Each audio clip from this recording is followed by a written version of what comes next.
How's it going, guys? Hope it's going well with y'all today. Just finishing up collecting a little bit of footage. I'm working on a video idea that I've had for a while now that I think will be very informative for folks. Just collecting it slowly so that I can start talking about a very specific unit that I have a tremendous soft spot in my heart for.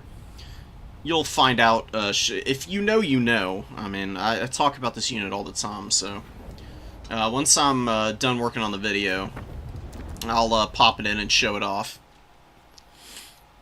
But we'll get to our current business now. That's why I'm starting a little late. I got a little carried away, just doing some work on that. But without any further ado, we're going to finish up the rest of the replays that I got from the new player tournament. We got plenty to go through here. Probably going to be like a 2.5, 3 hour stream. Probably not going to stick around afterwards. I'm going to get back to my my video project as soon as I'm done casting all these. But, you know, they should give us a nice little diversion until then. Give me just 1 second, I'll be right back, and then we'll be going through them.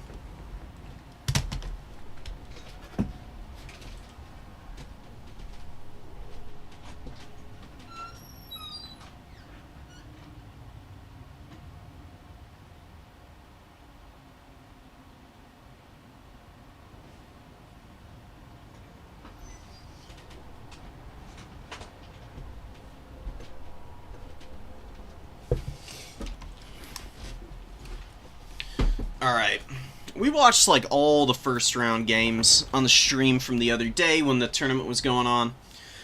So we'll start jumping into some of the round 2 games on Lustrian Narrows here. We get some Demons of Chaos versus Vampire Coast, which is always a really cool matchup. This is definitely one that the Demons can thrive in, I think. I do think that Vampire Coast isn't bad against the Demons of Chaos. If y'all watched the Faction War not too long ago, you might remember the game between Alexander and Solasora.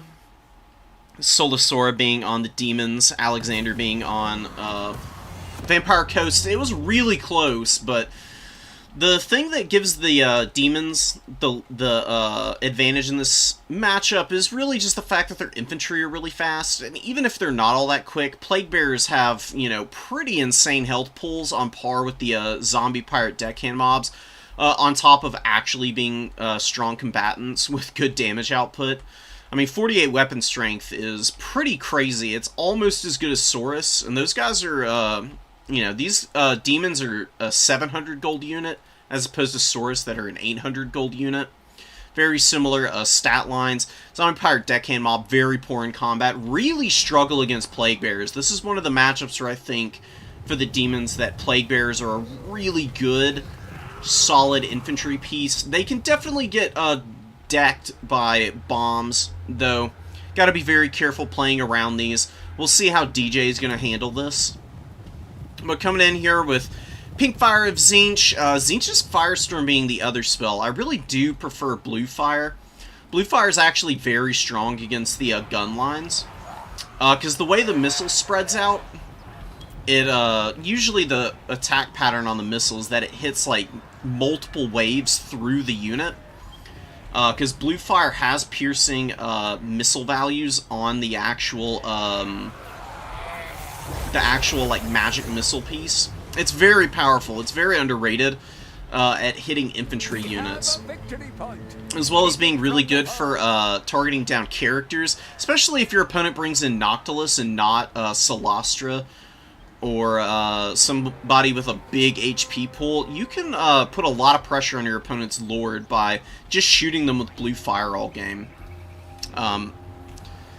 Firestorm's not bad. It's pretty good against stuff like Depth Guard and expensive infantry pieces. And the fact that it's got 3 little vortexes that it fires out is actually pretty nice for its damage output. Because it spreads that around in a pretty wide pattern, so it can hit very bunched up formations a little bit better than your typical Vortex spell can. I do find that Blue Fire is a little bit more consistent, though. Is the only real comment that I really have to add here. Furies flying overhead, just standard Furies. Not too bad. Standard Furies aren't terrible. I really do prefer any of the marked variants over standard Furies, though. They can be a little lackluster. They don't have Frenzy. Their damage output's fine. Just a pretty mediocre unit overall. Chaos Furies of Khorne can kill units so quickly that their damage potential is way outsized for their cost, which is why I think that they're almost always worth it. If you can spare the 50 gold, I would say you should always try to use them. But if you need the extra 50 gold and want to get other units out in addition to what you've got in the form of your flyers, you can just go ahead and bring these guys and they'll be okay. Good damage on the Herald early on. Fabrosi doing a very good job of punishing this guy every time he flies in. This is not a disc caster. This guy is on the Burning Chariot. The Burning Chariot's a much bigger unit. You can see its hitbox makes this guy so squishy to all the missiles. And DJ really struggling here early with the Herald getting absolutely lit up by the handguns here. Handguns have really crazy missile damage, and DJ really fumbled the Lord there. When your opponent's got a big handgun line and you've got a flyer Lord, you've got to know that you simply can't come in range of these handgun units. This is another reason why Blue Fire would have been really nice. Pink Fire has a 100-meter cast range, which means that you have to close the distance to these handgunners. The handguns are pretty accurate. They get extra damage as long as they've got, what, more than 80% of their ammo? Yeah. That's quite a few volleys on these guys. You can see they fired off 3 volleys, and they've still got the extra black powder buff going on to them. They just absolutely shred Lords of any type, especially ones with big hitboxes, like the Herald on the Burning Chariot. Typically, the disc is a little better for the Herald, because it's a very small target. Very hard for gun units to hit. And being a flyer, you know, you can see the line of sight issues coming into play for the handguns now that they're trying to fire at something on the ground, but any target in the air is just free value for handgun units, because they get good line of sight. The missile velocity on their shots is very quick. It's much harder to dodge these handguns than it is bowmen. You can see how much value they got early on, man. I mean, 1,300 on this one handgun. The poor performance of any other handguns is going to be obviated by the spectacular performance of these guys. So you can see the bomber mobs just getting wicked damage in here. DJ taking very risky engagements. And having a really bad time now that the Lord is dead, since Demon Leadership leaves a lot to be desired. I mean, these Blue Horrors have almost half their HP left, or they did a second ago when they started to crumble out. And that just gets worse and worse over time with the Demonic Instability, which is just such a punishing, like, direct damage debuff. Crumbling is something that Undead can persevere through. You can see the damage values on that are pretty, not insignificant, but in comparison to what Demonic Instability does to your units, I mean, 132 to 264 damage per tick, as opposed to 14 to 28. Once the demon units start crumbling out, it's very rare for them to rally. And, you know, zombie units can usually be healed up with Invo and all kinds of other good stuff. Keeps them in the fight a lot longer, and the demons are just getting absolutely tossed right now by the focus fire from Fabrosi. He's doing a very good job of shooting down flyers. You've seen Furies coming in. They've both been dealt with. There's more Furies, and there's some Fleshhounds moving in with a little bit of support from some Nurglings and Blue Horrors. Blue Horrors are pretty decent in this matchup. They can do a pretty good job of reaching back here and hitting the bomber mobs, because they do outrange them pretty significantly. 55 range on the bombs, while 90 range on the Blue Horrors. But when they're forced to close the distance, you can see the damage output that the bombs have regardless. Just really good against low armor. There's really no armor to speak of for the demons. That is one thing that can let them down in this matchup. If you're forced to take honest engagements against the Vampire Coast, this is your nightmare. I mean, there is nothing good that's going to come from having to close the gap with the Vampire Coast in this matchup oftentimes. Really, the best thing that you can do, honestly, I do like having a couple of Plague Bearers here.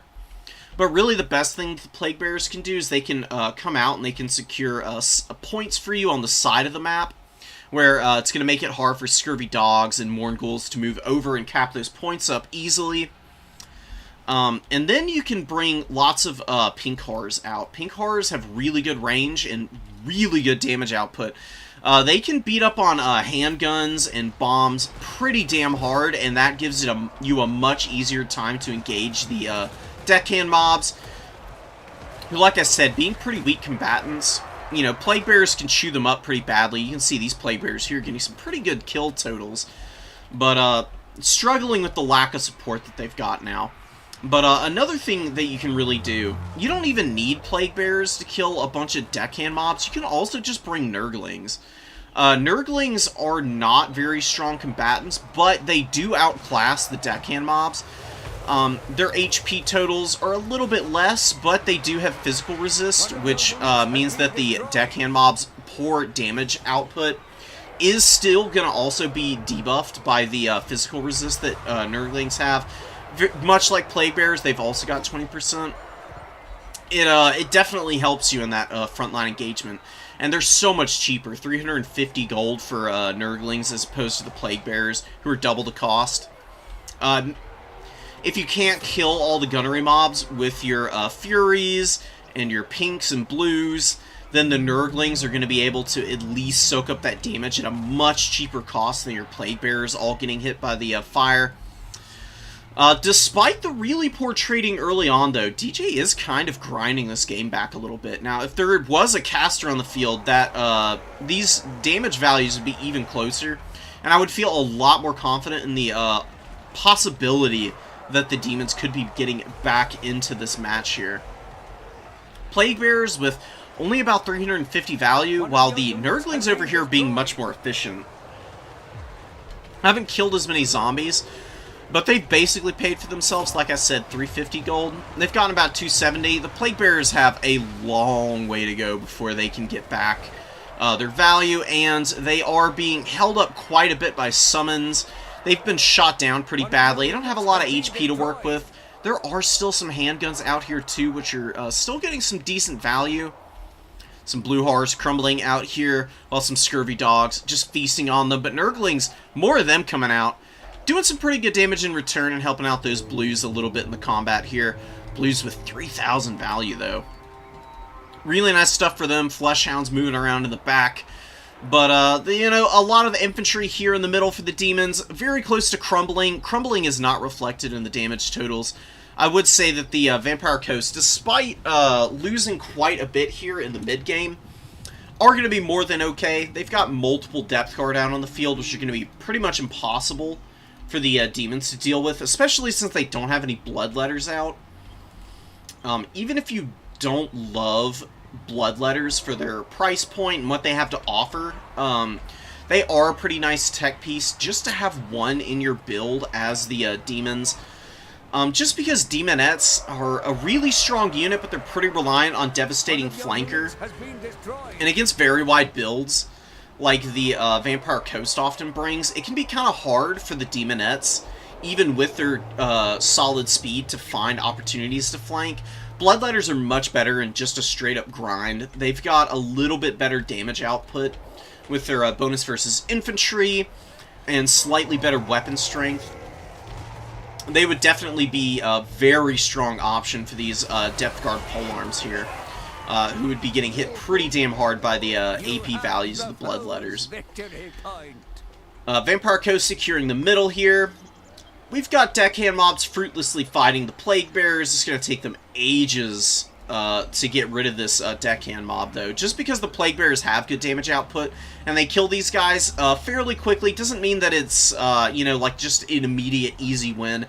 You can see that if a deckhand mob is holding an objective and you're forcing a Plague Bearer up onto this point alone to try and cap it away from the Vampire Coast, it does take quite a while, and that does give time for Mournguls to come out. Just really solid decision-making from Fabrosi, you know, not having to overcommit too much here. is bringing out a very strong unit to this side point, but going to be able to hold on to that probably just with that one unit arriving over there to help out these few deckhand mobs who are slowly being worn out here. They're very low. They're probably not going to last too much longer, but the few remaining models are going to provide a little bit of buffering for the Mournguls in this fight against the Plague Bears. It should ease this fight just a little bit. Mournguls, of course, have the hunger to mitigate some of the damage that they'll take, and with the fact that the Plague Bearers are going to be hitting the deckhand mobs as well in this fight, it does mean that the Mournguls are going to stay a little bit healthier and hang on just that little bit longer to maybe be able to grind through these guys a little more efficiently than they otherwise might. Blue Horrors moving over will provide some good value, but we do have Noctilus and Depth Guard moving across the field, looking for some opportunities to intercept and get some damage in. Pink Horrors absolutely annihilating the Mournguls here. These Mournguls going down, they got okay value, but you can see why Pinks are so strong here. I'm really curious as to why DJ didn't start with them in the opening, just because I think skirmishing with the Vampire Coast in the early game is usually a better use of your time than trying to engage them in melee early on. Like you saw, DJ gave up a ton of value with all of the Plague Bearers and Blue Horrors getting pounded by bombs, whereas the Pink Horrors with their 130 range could have been shooting down a lot of the handguns and bombers before they engage. As well as being a little bit healthier into the middle of the game where, yeah, maybe they've taken some damage, they're a little less efficient, but they can still retreat back and force your opponent's melee units out of position as they try to lock horns with them. And then you can move up your Plague Bearers to intercept and get crossfire and deal with those very expensive targets much more efficiently, and maybe not even need Bloodletters in this matchup for that very reason. Army composition is probably one of the biggest elements to domination mode, quite frankly.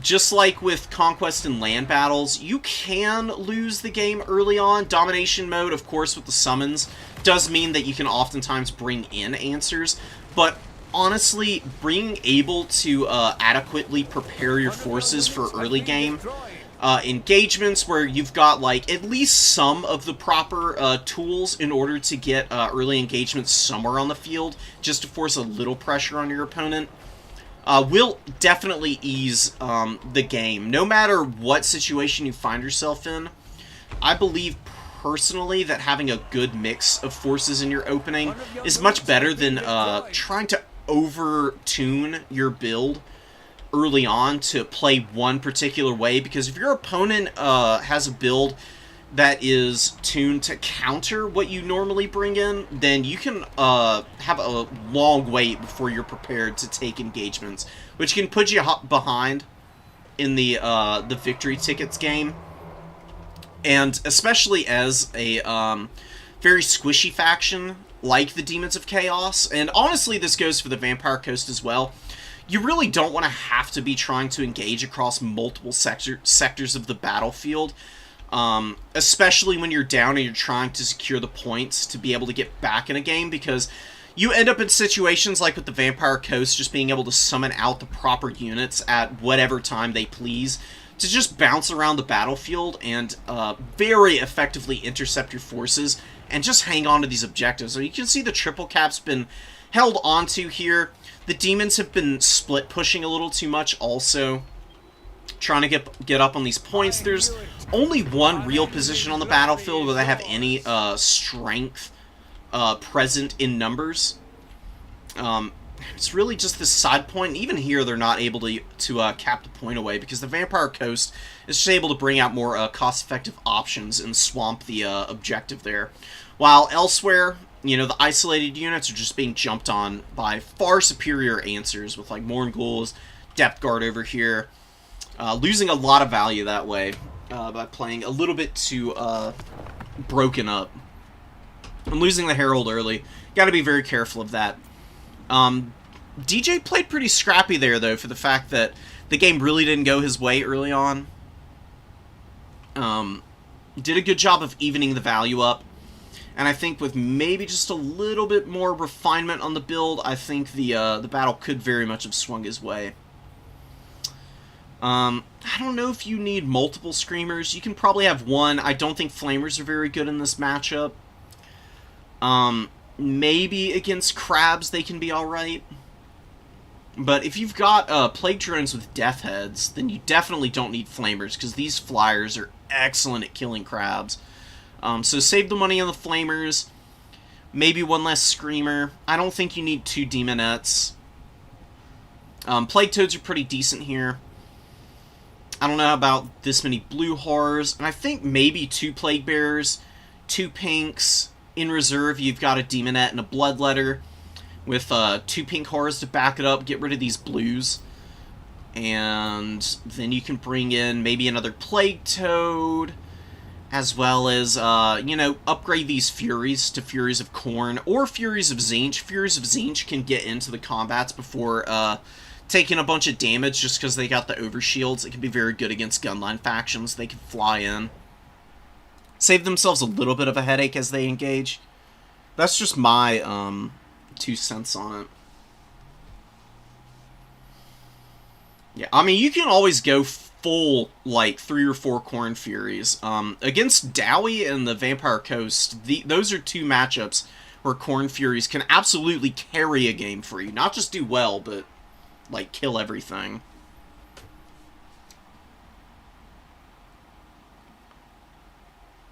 Oh, yeah, the the naming convention. Thank you, Tom.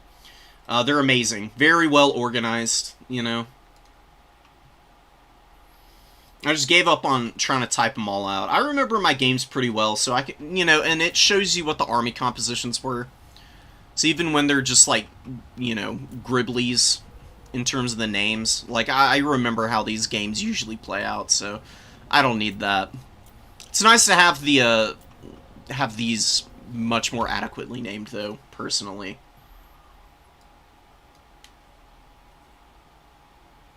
Alright, Gaze in a Gash is pretty gross, so that is pretty risky. You don't see, like, okay, so just coming over here to talk about Gaze in a Gash for a minute. Gaze is really only available on the Fleet Admiral polearms. Like, Noctilus doesn't have it. If you think your opponent is going to go Noctilus, you can bring in a Herald on the disc and be okay. Gaze in a Gash is only available on the Fleet Admirals with the Vampire's magic. It's insanely damaging, and you're very right. These guys can 100% snipe out the casters on the discs. And that can really suck, but Solastra is a much more meta Lord choice than she ever has been, honestly. She really is the go-to for the Vampire Coast now.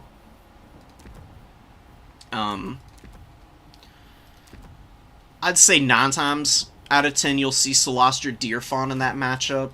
Not to say that the Fleet Admiral doesn't work. I'd just be a little less worried about this guy, because if your opponent's going to use Gaze in a Gash to try and snipe your caster, you can always check and see what spells your opponent's got on this guy before you take early engagements. And where are the demons here? There they are. So the thing you can always do to avoid that is just use your Blue Fire, because it's got pretty good range on it. 175 meters ain't bad. You just keep an eye on where your opponent's Vampire's caster is in the formation. Try and sit on another side of it, and you can just use the Blue Fire to wear down the gun line. Because it's got good enough range that you can usually be just far enough away from Gaze to avoid it.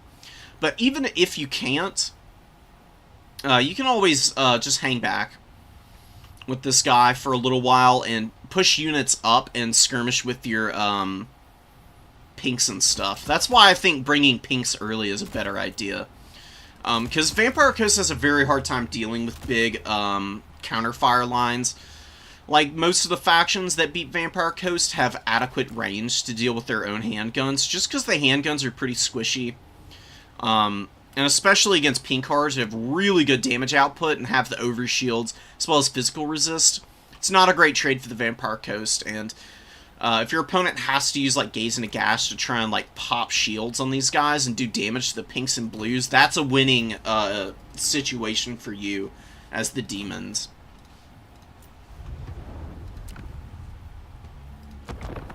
Alright.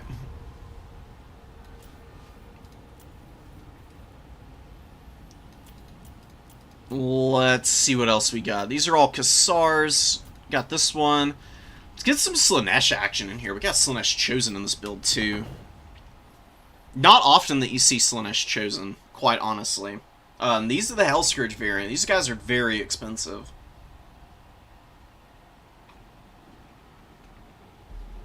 Although, I mean, against Nurgle, there's some risk to bringing very expensive infantry.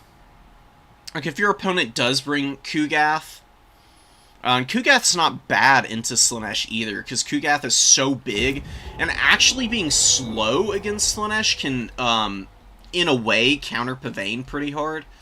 Just because, like, what would Azazel do countering, or bringing Pavane against Kugath? You can't rampage Kugath out of position. He's got, like, 27 speed. Kugath also has the, boogers that he can throw. He's pretty good against elite infantry. But, you know, this is a situation, I think, with this particular Nurgle build, where I think Slaanesh Chosen might really shine here. I mean, they've got immune to psychology as opposed to the other Chosen, and their melee defense is absolutely ridiculous. I mean, 70 is insane, quite frankly. They will be able to fight Plague Bearers all day and take basically no damage. I mean, it's going to be hard enough for the Plague Bearers to hit them. These guys also have 120 armor on top of that. Super stalwart. Only the thing that you really need to worry about the Chosen getting attacked by would be like Seekers and the, or not Seekers, because, you know, Nurgle doesn't have those, but the Pestigors from the rear, other AP units, and like I said, any missile pieces like Soul Grinders or the Plague Toads, Kugath, stuff that can actually get through their armor values. But they do have a little bit of a forest to advance up through here. So they'll have a pretty good time picking their engagements. They're probably going to move up to the middle. We've got the Devoted Hellscourge Marauders moving up first. Going to be trying to lock down a point early. Hellstriders take the #1 objective over here. And for the #3, it's not yet captured by Nurgle. Hellstriders move forward. They're not going to be able to flip the cap weight here. And the Plague Bearers might just get into combat here and start grinding out a little value. But Ghost King does start to pull these guys back in good time. Furies get a nice little dive on them, but the poison's not going to matter too much. These guys are still going to have about 185 speed. Be able to pull out pretty easily. And that Fury's trying to get back up in the air now, but they're taking a little damage as the Hellstriders have some of them surrounded that were chasing a little too deep on the unit. Chaos Furies of Slaanesh come out. I don't know what their purpose is in this build. Maybe just to counter, like the Angels of Decay or something. That would be another good unit against the Chosen. Don't see them here. Nurgle's playing a very interesting style with the Demon Prince. He does get hit by Pavane, which isn't too big of a deal for him right now. He's already locked in combat, and there's no follow-up on that Pavane. If something is already engaged in combat and you pop Pavane on it, it's just going to rampage onto that unit already. There's Plague Bearers to support here. Pavane is a little expensive to be using and not getting any follow-up on. I mean, 14 Winds of Magic isn't the most in the world, by any means. When you consider comparing it to, like, Overcasted Flock of Doom, which is 12 WOM. 14, just that little bit extra, ain't that bad.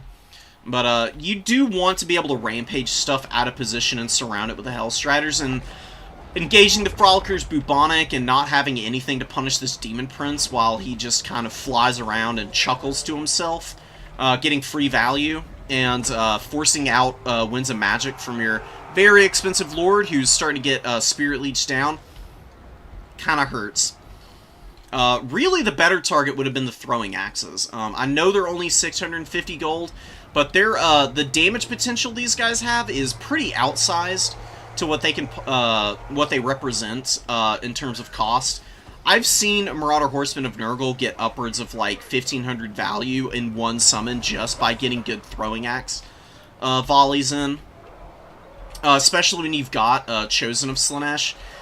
I mean, these guys do have the silver shields, but if those horsemen were able to find a way to get around on the flank and start getting their axes on target, like, really what they could do right now, since these Chosen are engaging the Plague Bearers, perfect position for these Marauder Horsemen is sit right here, have the Plague Bearers engage here, and then you're going to get free shots onto the flank of the Chosen with both of these horsemen. You can summon out some stuff to be high mass against the Hellstriders, and it'll just farm value off the Chosen, where the Pavanes aren't controlling these guys. We do get a good surround with the Hellstriders here, but they've taken quite a bit of damage already. And the Demon Prince isn't a bad combatant against cavalry units. He does actually have collision attacks, and you can see he's got some pretty solid value up to this point. Up to almost 700, beating up on the Hellstriders. Two really good Spirit Leeches on Azazel helps also. He could probably fly over and maybe look for an engagement on this guy, although Pavane is probably going to be up soon. Good micro from K-Rox. Gets the Marauder Horsemen throwing axes away from where all the Hellstriders are concentrated. Moves them over, should be able to focus down these Forsaken. Tzeentch Forsaken, I'm not 100% sold on.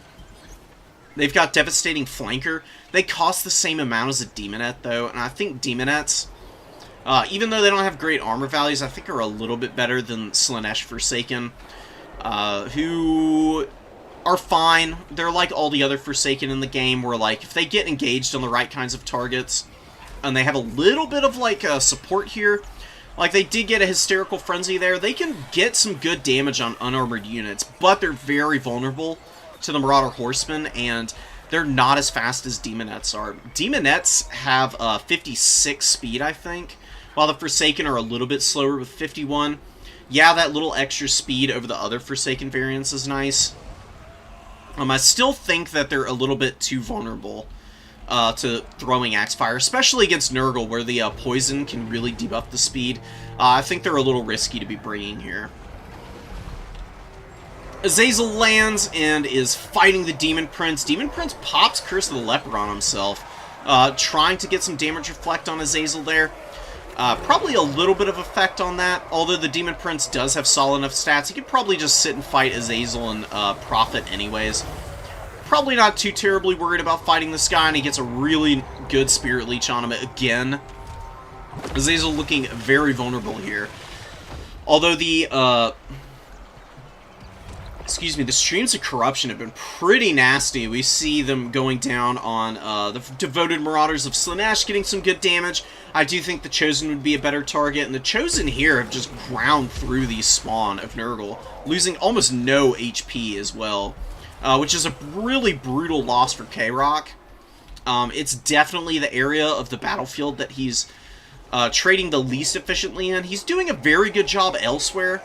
Running out of ammo on the Horsemen now. You should definitely unsummon them. Nurgle Horsemen don't have a lot of utility in melee. They have very poor damage output, not a lot of weapon strength, very bad melee attack. Their melee defense is okay, but it's really just throwing axes that provide them value. Khorne Horsemen can afford to stay out on the field, because they actually can charge things down and do some pretty sick damage in combat. Nurgle Horsemen you get the rebate on and bring out like Furies or something instead, who can do some pretty good damage to like the Fiends, even fight against the Forsaken.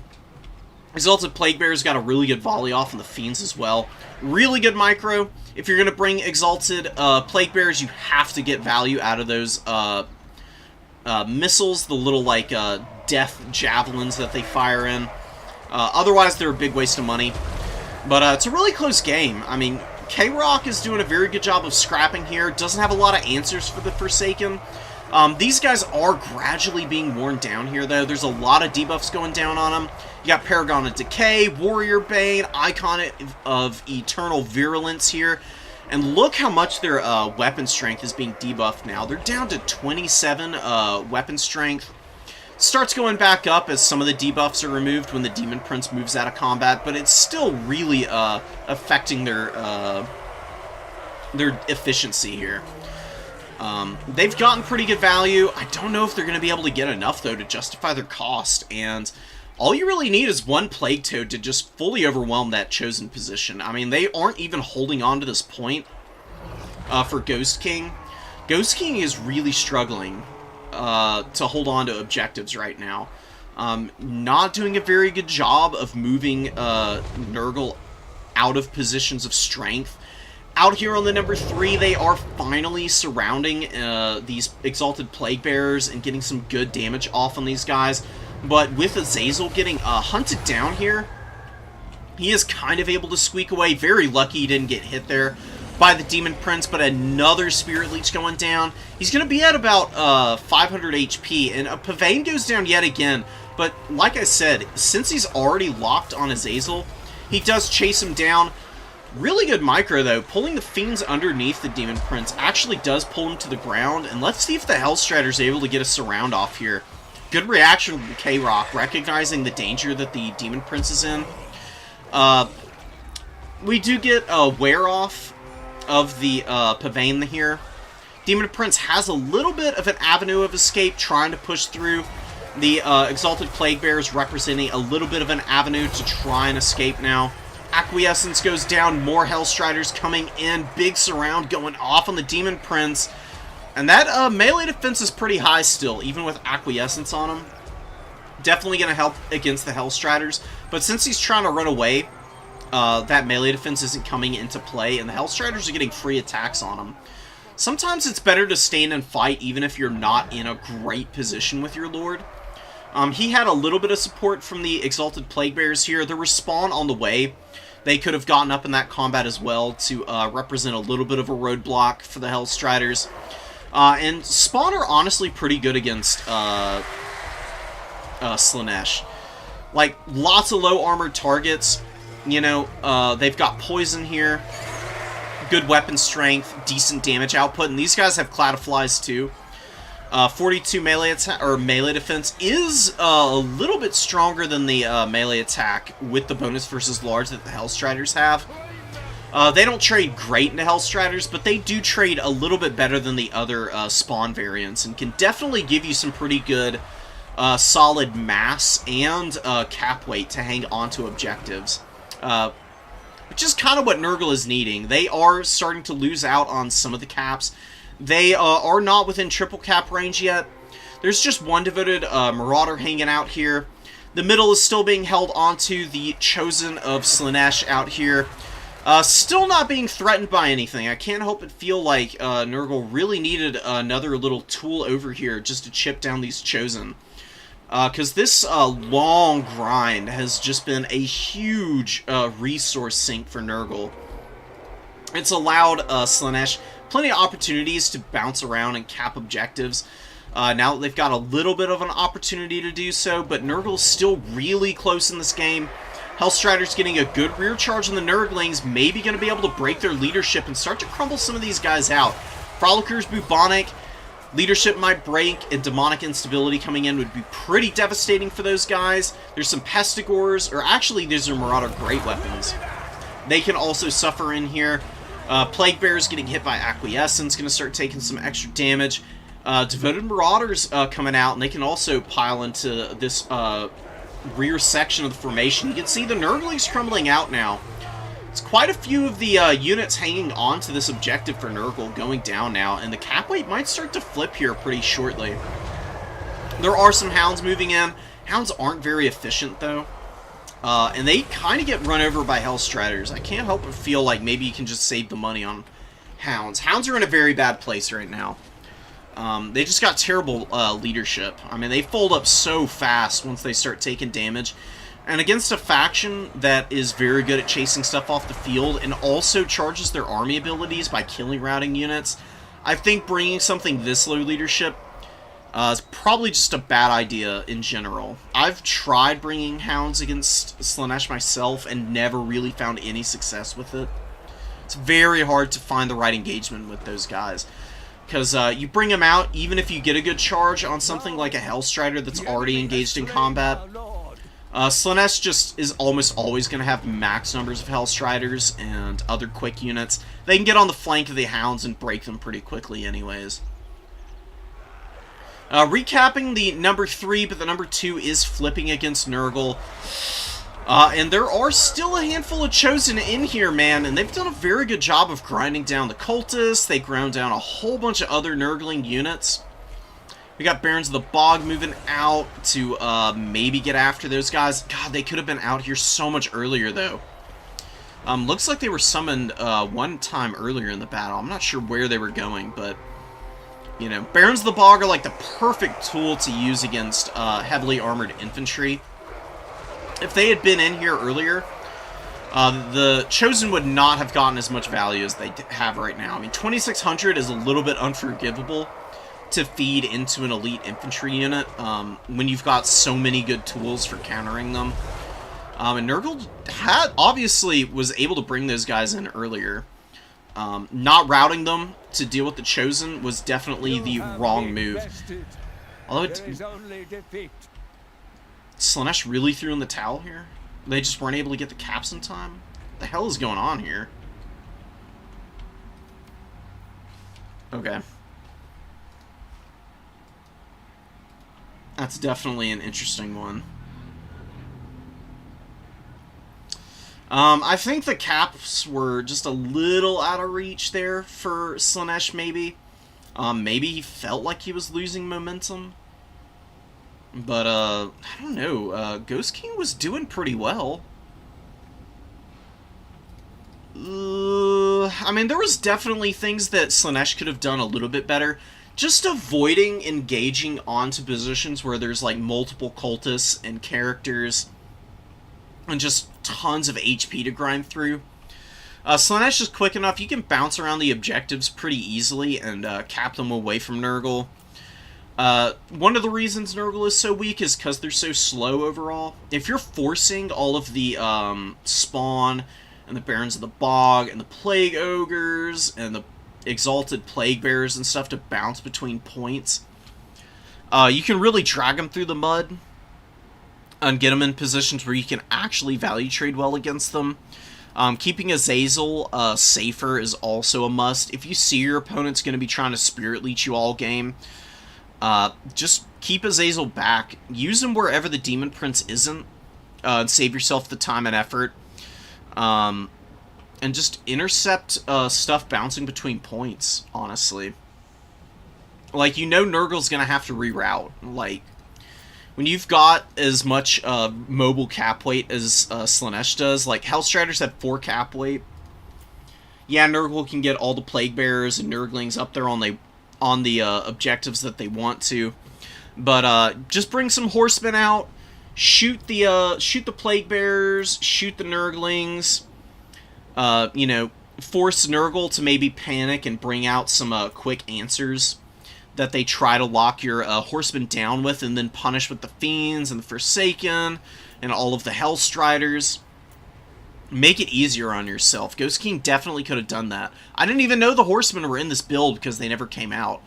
These guys have magic damage, and they would have been absolutely clutch against not only the Demon Prince, but even against the Cultists and the Plague Bearers, like I'm saying. Their weight of fire is really strong.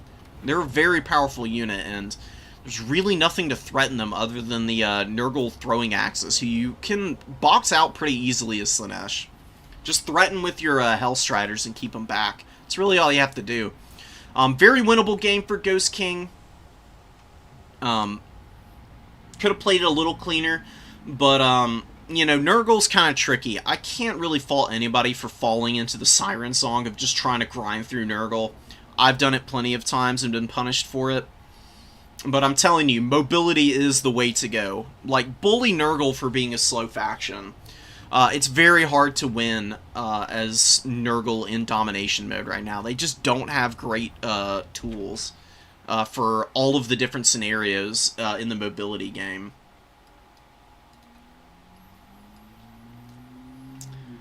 I mean, Slaanesh Furies against Warriors and Chosen is nice. But you can just bring Exalted Demonettes as Slaanesh. They just massively outtrade everything in the same category. They're more expensive, for sure, but Nurgle Furies massively outtrade Slaanesh Furies, and Nurgle players are always going to bring some Furies. Because they're just so damn durable. Like, these guys have Cloud of Flies. They've got 36 melee attack. Like, the damage output is, you know, just like a standard Fury, but Cloud of Flies once it procs and they're engaged in combat. They've got decent melee defense at 27. They can hang in combats for quite a while and get away with murder. Whereas Slaanesh Furies really can't. They get no extra benefits. If they get a rear charge onto a warrior of Nurgle, it's going to take them a little while to get some significant damage off. The warriors are going to turn around, hit you in return, and then you can just engage with your own Furies as Nurgle and chew them up pretty quickly. I think Slaanesh Furies are really only good against the Dowie and some of the other factions like that, where they can get on cheaper chaff targets that they can chew through a little bit faster. Nurgle's just got too many meaty units with too much healing. Against something like that, the Exalted Demonettes, whose damage output is just way better, are usually going to be the more effective tool, because these guys just absolutely chunk through armored warriors. It's not a close fight at all. Much prefer to see that for Slaanesh there. And they're also quick as hell, just to go back to them for one more second. 54 speed. They can get around the battlefield way quicker than any warrior can, and pick and choose the combats and pace of engagements. Honestly, the same way that the Furies would, but the Furies are a little bit harder to support, because they are also pretty much alone in the sky. You don't really want to be fighting Furies with Azazel, because if Azazel gets surrounded by Furies, his armor's low enough, he can really get chewed on. So oftentimes Slaanesh Furies get outtraded in the air because they're alone. They don't have anybody that can help them out. Nurgle's got pretty good aerial combat characters. Like, even if they didn't have the Demon Prince, they've still got the Angels of Decay and stuff like that, who can oftentimes come in and get some pretty good value. And these guys, Angels of Decay are deceptively hard to kill with Furies. They've got pretty high melee defense. They've got Cloud of Flies also. They can stand in aerial combats and do just fine for themselves.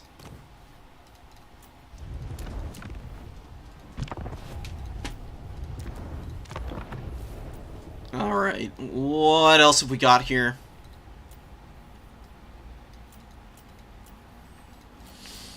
We got a mirror match.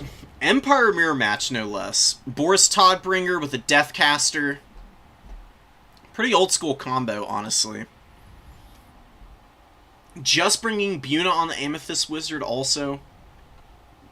Gonna be going for snipes on Cavalry. And any Demigryph Knights, I would be guessing, for Antunes. Spirit Leech is nice in the back pocket, but yeah, I mean, I guess it's not the most impactful spell in the mirror. I do think maybe Buna is the right way to go about this. And, you know, Boris is very independent. He's got the heal. That's usually why he was always paired up with the Amethyst Wizard back in, like, Warhammer 2. It was one of the few combos other than Karl Franz, or Karl Franz and the Lifecaster, or just Volkmar and a Light Wizard or something.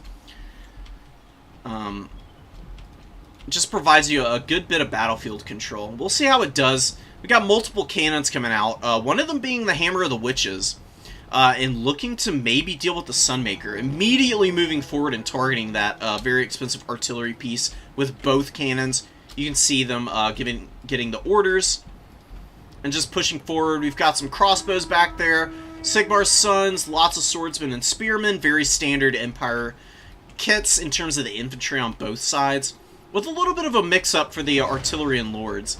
On the other side, we've got the Jade Wizard, Dwellers Below, and Earthblood being the spell choices here. Master Engineer with just restock, looking to replenish the ammo on the Sunmaker. What's the damage output? Oh my god, absolutely decking the Hammer of the Witches early. Down to about half health. It's gonna have to start getting some shots off here real quick before it's, potentially breaks from this next volley from the Sunmaker. I didn't think it was gonna be that efficient in the artillery duel, but obviously massively mistaken on my part. It's getting some great damage in. I don't know what you do to answer this thing. If it kills the Hammer of the Witches early, Antunes is going to be in a really ugly spot, and Tommy is going to be laughing his way to the bank. And there goes the Hammer of the Witches right off the bat, losing that duel. How did it lose the duel? I mean, I guess, well, the Sunmaker has a little bit more range. I guess that's all it takes, man. It was able to get one volley off a little bit earlier, and cannons being so slow, pushing up into position to actually fire.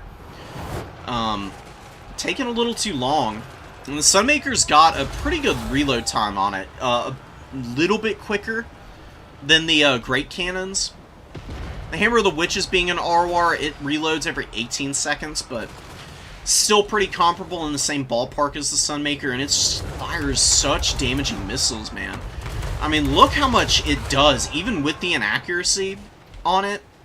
It's still able, with the few missiles that actually hit, to just absolutely obliterate these poor cannons. Not really how I imagined this artillery duel going. The Sunmaker is very low. Maybe a couple more volleys from the Great Cannon are going to be able to finish off the Sunmaker here. And they do destroy one of the actual rocket pieces. Killing another one would be huge, but even with two, I think the Sunmaker would still be able to get some pretty good damage in here on Antunes' army. We got some Empire Knights charging down crossbows. Very good jump from Mini. Spears and some other random units pushing up into the secondary, but being answered by the combined hordes here of Mini.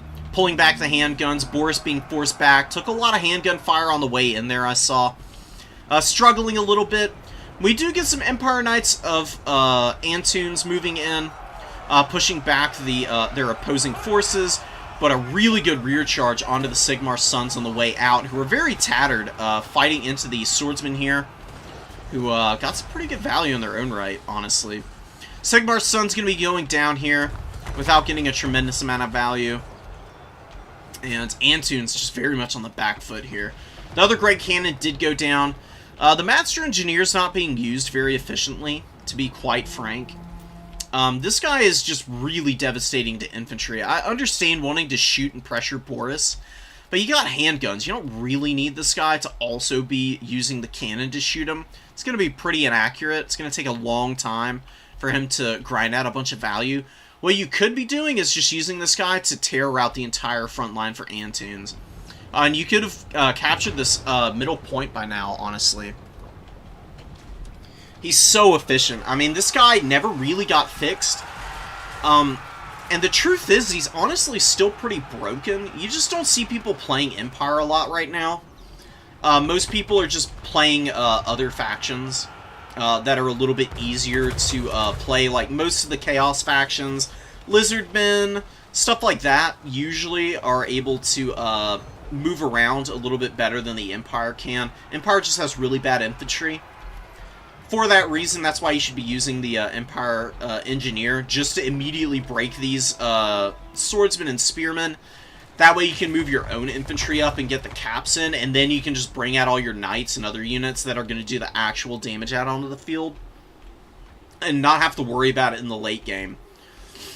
Antunes is so far behind now. I don't know how he gets back in this game. I mean, we got Empire Knights over here getting absolutely hammered by the handguns here. Just getting great volleys in a really nice position, too, up on this hill, where the LOS is good enough that the problems with line of sight on missile units aren't really coming into play right now. I think we've all been talking about it for a while now. All the problems with gun units and just missile units in general for the last couple patches. They've been acting real funny. And it can be a little frustrating trying to use them, but Mini is doing a very good job of it. Obviously, knowing some of the must-dos in order to get value out of these guys. Antunes trying to keep Boris safe, flying around and being screened by the tree line here. The Royal Altdorf Gryphites got hit by a pretty nasty Buna, but there was a really nice Earthblood to mitigate most of the damage. So the Royal Altdorf Gryphites are still functional. They're not losing too many models here. Charging down the Empire Knight's going to be a really nice hammer for the late game here. They could also be charging these guys down. I just would really like to see a little bit more urgency from Tommy getting up on these points, because Antunes is not value trading well. But Empire, just, if they stick around on the battlefield, I mean, they can always just pour out good range tools and be able to grind back value. And the Hergig Jaeger Corps would be able to do some pretty good damage to these Royal Altdorf Gryphites. They are up in the trees. Definitely probably should shoot down these handgunners, though, while they get the opportunity. This is a much more cost-effective opportunity for them. You see they're finally switching some of their shots over to hit these guys. They could clear the handguns pretty quickly. They could shoot the Jade Wizard off the field, kill the other handgun. And then whenever the Royal Altdorf Gryphites emerge from the trees, they can finish them off. And Antunes is focusing these guys with the Buna magic, getting some really good value against them. But I can't help but be impressed by the Earthblood targeting. Like, just focusing in really nicely. Tommy's just all over the counters that Antune does have on the field. And also just taking advantage of the fact that the Sunmaker is just farming value right now. It has not been answered adequately. It's got 3 models left. It should, by all rights, be out of ammo, but the restocks have been coming in. It's already gotten 1, it looks like. It's going to be able to get a couple more before this game ends. I wouldn't be surprised if maybe even all 3 restocks are used on the Sunmaker, especially if Antunes isn't going to be trying to get back here and making finishing this thing off a priority, because it's just so damn cost-effective. Hergig Jaeger Corps pushing back into the trees, but still holding on to that middle point, man. And the Empire, for Tommy, playing games out here with Pistoliers against the Spearmen, trying to surround them and shoot them down. Antunes could send over something to maybe answer those guys, but opts for a Great Cannon instead. It's in a really bad spot, though, to be firing in against these Pistoliers, though. You can see the hill and the terrain forming a very daunting task for these guys. I'm just going to take them ages to move up here. And I can't recommend enough to never ever summon in a cannon in the mid-game like this. Even if your opponent's not up on tickets on you, it's a lot of money and a lot of supplies to use on a unit that gives you no cap presence. And that really is what Antunes should be prioritizing given the state of the battlefield here. You've lost the number 1 objective, but you did take the number 3. You're going to lose the number 3 here, and the number 2 is in flux right now. You've still got the Sunmaker. You're still not doing anything to answer it. You need bodies. You need them now, and you need them to be sweeping up whatever infantry that Tommy's bringing out, because there's not a lot of cap weight on this field. And the Bunas have been doing a really good job of answering these hard-hitting cavalry. The Royal Altdorf Gryphites got punished pretty hard. They got next to no value. They took multiple Bunas. Hergig Jaeger Corps, I saw, got some pretty good shots on them, as well as some crossbows, who did help finish them, and the handguns also getting some good damage in. Just hold on to these for dear life right now. And this Great Cannon, I can't help but feel like, yeah, Tommy with much better dives here than Antunes right now. Antunes just leaving the Sunmaker to just farm value on his army, while Tommy charging down with some Pistoliers. Even if you lose these guys, if they're able to do decent enough damage to this cannon, you can always just route one more cheap cavalry unit over just to finish it off if you have to. Zintler's Reichsguard come out of the Vanguard. They do get rid of 1 Pistolier. The other Pistolier back here maybe going to get pushed off by Boris. Boris very low. Hasn't gotten a lot of value either. The Master Engineer with 2100 value. Still leaving a little bit to be desired. I mean, it would just have been so nice to be able to push all these infantry off. Like, the terror routes from the Master Engineer cannot be understated. He does so much damage to infantry with side charges that they almost instantly break more often than not, and then you can, you know, like I said, just push up onto these points. So much easier.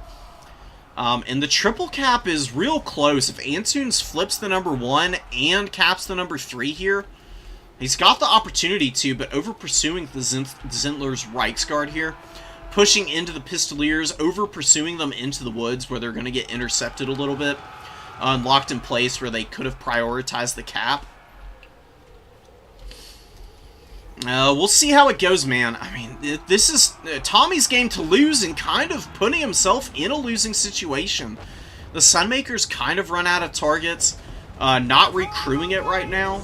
There's still some crew members. I think they should be able to jump back on this. I'm not sure what did damage to them to take them off this artillery piece, but they've got the numbers. They should be able to recrew at least 2 of these with the 10 remaining members.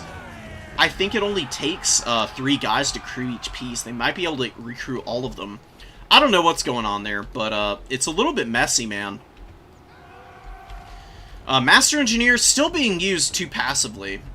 He's gotten good value. I mean, he's basically gotten his value back shooting all his ammo. He's out of ammo now. Use him for something. Like, don't just leave him back here. He could be dominating this middle objective. There's nothing to threaten him either. Like, if Boris wants to come and try and beat him up, you can just shoot Boris off. You still got some handguns back here. They could answer him. You could resummon Pistoliers to shoot Boris. And it's very hard to hit the Master Engineer when he's on the move. Infantry can't do damage to him. The cannons are offline again for Antunes. Empire Knights don't have good damage output against this guy. He's also got the grenade launcher, which is really good against cavalry. We'll see what happens. I think it's triple cap territory pretty much now for Tommy, and just being so lazy about taking these points. Zintler's Reiksguard have pulled back, and they're getting a good side charge on this one lonely little spearman for Tommy right now. Pistoliers coming out, going to get some good damage, but triple cap coming in.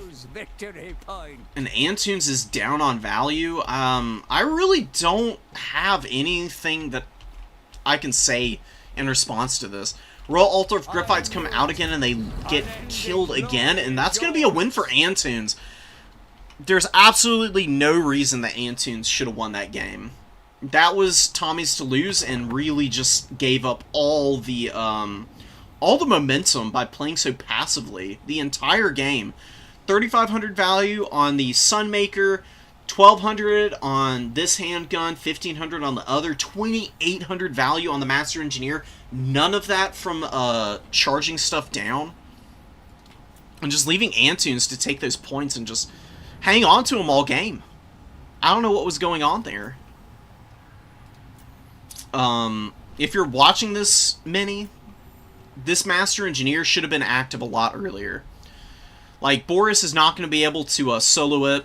There's no Spirit Leeches. The shooting here, yeah, there's cannons, but you killed the cannons so early. And the Herge Jaeger Corps, they can poke at the Master Engineer, but he's got a directional shield. He can still turn that and deflect the missiles that these guys are firing, because unfortunately the Herge Jaeger Corps are very inefficient against the directional shield the Master Engineer has. It is an obnoxiously powerful ability that I don't know if Tommy realized he could make good use out of. There really wasn't anything that inefficient in this build either. I mean, the Royal Altar of Griphites were very lackluster. And some of the Knights of the Rose got hit by Bunas as well, but just using the Master Engineer better should have been able to dominate the caps, especially the middle cap. Yeah, I'll do your game against Legatus. The anti-rat, are you talking about, Tamarcon? And the, whatchamacallits? The Arwar Plague drones with the death heads? I mean, Tamarcon's good. Tamarcon can lose to bigger lords, though. And I think it's high time that Khorne starts using some of those bigger lords now.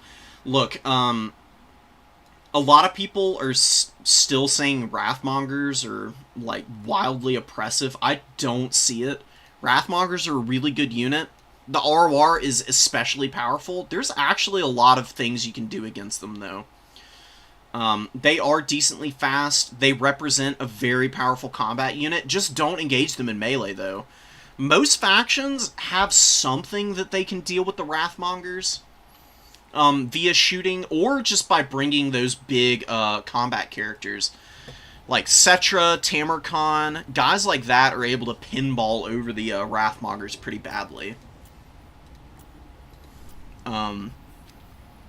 And honestly, with the fact that people are gameplaying around Wrathmongers so much right now, it actually leaves a lot of room for Exalted Bloodthirster and even Skarbrand to come in and do some pretty good damage, because people are also teching against Valkia in the same breath by teching against the Wrathmongers, because they're both infantry-sized, so they're bringing lots of anti-infantry, and it can leave them thin in the anti-large department. And with the combo of bringing Skarbrand and then lots of aggressive units, oftentimes you can overwhelm your opponent's anti-Wrathmonger type of builds. It's pretty fun. Where is your build? Oh, here it is, against Legatus. Okay. Yeah, we got Gorok coming in. We've got Uber with Grombrindle. Very popular choice. We played some games a while back, and I talked with Uber about Grommy. Grommy is by far the most powerful Dowie Lord. At least by himself, in my opinion. I do think that you could do Demon Slayers and Dragon Slayer combo, and maybe get a little bit more value out of those on the whole, but if you're just bringing a solo Lord as the Dowie, Grombrindle's almost always going to be the best pick. Ungrim is pretty close behind him, but Flash Bomb's utility is just insane.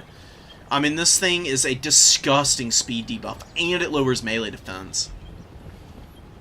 He's also got the Rune Axe, which imbues Discouragement. He's got the Unbreakable he can imbue in a pretty big radius around him with extra melee defense. Just so many good things that he does. Love him to death, and lots of Longbeards in this build. Very fun to see those guys. Maybe a little risky against the Lizardmen. Lizards do have some pretty good answers to the Longbeard-type targets. Although, there's not a lot of them in Legatus's build here. Not a lot of big monsters. There is an Ancient Salamander. Ancient Salamander's going to have a pretty good time against the Longbeards.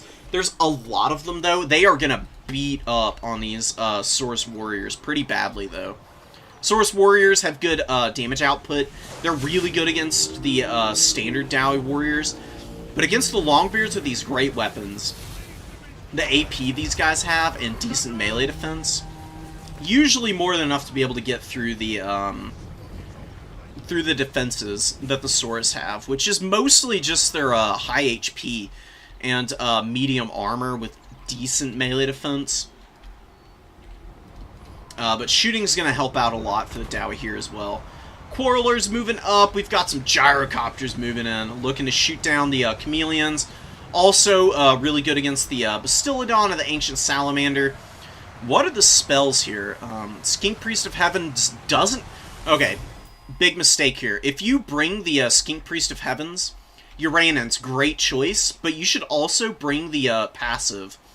The Roiling Skies passive has a speed debuff, which can affect Gyrocopters pretty badly, and if you bring Chameleon Skinks can do some pretty good damage to Gyros. The problem is that Gyros are quick enough, even when they're getting poisoned, they can pull in and out of the fight pretty easily, but if you have the Roiling Skies passive debuffing their speed even more on top of the poison, I think it brings their speed down to about the mid-60s. And with the 48 speed, yeah, you can't catch them and you can't, like, stay close to them forever, but it takes the Gyros that extra bit longer, where the Chameleons can usually get, like, an extra volley off, which can make all the difference, because Gyros are very squishy, even with the fact that they've got good armor. They just have really low HP pools. Really good bombing run, though. Pretty decent value on that Gyro, but it's in a pretty bad state right now, and you can see The Chameleons chasing after them, but with that speed, they're able to peel out of there. With the Rolling Skies, they probably would be in range still and able to maybe even take out a few extra models. Then the Ripperdactyls wouldn't have to be pursuing into the backfield as aggressively. But Leggett doing a really good job. Very nice micro, man, from Legatus. Immediately landing the Ripperdactyls on top of the Grim Delvers. Quarrelers a little locked up here too, but turning these Quarrelers around, Uber's getting some really good fire in. We've got some gyros, brimstone guns doing massive damage to the Saurus. Miners with blasting charges doing everything they can to hold up the advance of these Saurus warriors. Uranin's going down. Really good choice of target, but really good micro. Uber immediately moves out of the radius of it. It does take a long time for Uranins to hit. It's got a decent like cast time on it, as well as just the actual time that it takes for the bolt to land. If you're paying attention, you can dodge it just like that, and it's very impressive to see somebody able to manage that with all of this shit going on. I mean, there's a lot of things that the Dowie are having to juggle at once. You got all these gyros that you got to keep safe from these Ripperdactyls. You got all your missiles that you got to micro and target the appropriate things with. You've got Grombrindle fighting Gorok here. Gorok's pretty decent fighting Grombrindle. I mean, he's got some pretty good stats. He's got good abilities too. But you see Grombrindle just putting a beat down on him. I mean, overall, Gorok's not bad, but Grombrindle just having better damage output at base is what's making the big difference in this combat. Gorok is really reliant on the Mace of Ulamog to give the dazed contact effect, as well as some of the other imbuements, such as the extra weapon strength and melee attack in order to get damage on Grombrindle, while Grombrindle is able to just Unga Bunga into Gorok all day long. Brimstone guns shooting the Chameleon Skinks, good damage, forcing them back, actually not doing nearly as much. Although, yeah, that's the missile resistance is what's making the big difference there. Kind of funny to think that a flamethrower is having its damage resisted by some random skinks. You know, they must have been born inside of a volcano or something to be able to withstand that. Gyro's shooting down some Saurus warriors. Lots of tattered Dowie out here. Uber does have a little bit of a value lead. Unfortunately, the Coldwind Riders getting on top of these miners. All of the missile units that were hanging out in the middle did need to get rerouted over here just to deal with the sheer weight of numbers that the Lizards had brought out over here. But with most of the Saurus gone, the Ripperdactyls being so tattered, yeah, the Bastiladon's doing okay. You've still got your Caster. You've got pretty healthy Chameleon Skinks. None of this is going to be able to hold on to the points, and Coldwind Riders can really struggle against the Dowie. They're pretty powerful on the charge. The issue is that their sustained combat prowess is pretty poor. They don't have great melee attack. And the Dowie, if you're locked in combat on them for any period of time and they have good attention to where their units are on the battlefield, they'll almost always be able to get some good fire onto you and start to chip down these pretty expensive units. I don't think Coldwind Riders are very good here. I've tried them out. Honestly, I think you're better going with more Ripperdactyls, as well as just bringing lots of skink cohorts. Red-crested skinks, very good in this matchup as well. Croxigores ain't bad. I think the Coldwind Riders are just a little lacking. Like, you can just bring Feral Cold Ones instead, and get, honestly, pretty similar performance. Because Feral Cold Ones have pretty good weapon strength as well, and the stats aren't that far off. They're a little squishier. They're also 350 gold cheaper, and, I mean, I'm seriously, just Coldwind Riders struggle so hard under the weight of fire from the Dowie. It gets ugly pretty fast for them. We got more Ripperdactyls coming out. The Lizards just don't have a very consolidated position of strength. Like, all of their infantry lost on the number 1, and the Dowie just have so many numbers here still, and a lot of Longbeards who are very healthy. Most of the damage is on the ranged units, and a lot of these guys, even with their tattered condition, ranged units don't mind being low on HP. As long as they've got models, they still have decent damage output. It's really melee units that getting beat up don't like. Them losing models does make them less effective in terms of damage output, but honestly, it's better to have healthier individual models on a melee unit than on a missile unit. Just because the damage sustained, these guys are going to have to engage in combat, and that's where leadership malices can really start to punish them. Having all these healthy Longbeards, it's going to take a long time for the lizards to grind these guys down. And they're just a huge roadblock. Chameleon Skinks are also not going to be very effective against them. Yeah, they don't have shields. They've still got decent armor values, though. Chameleon Skinks don't have a lot of AP on their missile. It's one of the things that holds them back from being very devastating. That Ancient Salamander is getting some good fire in here. But the Solar Engine is... it's a fine choice.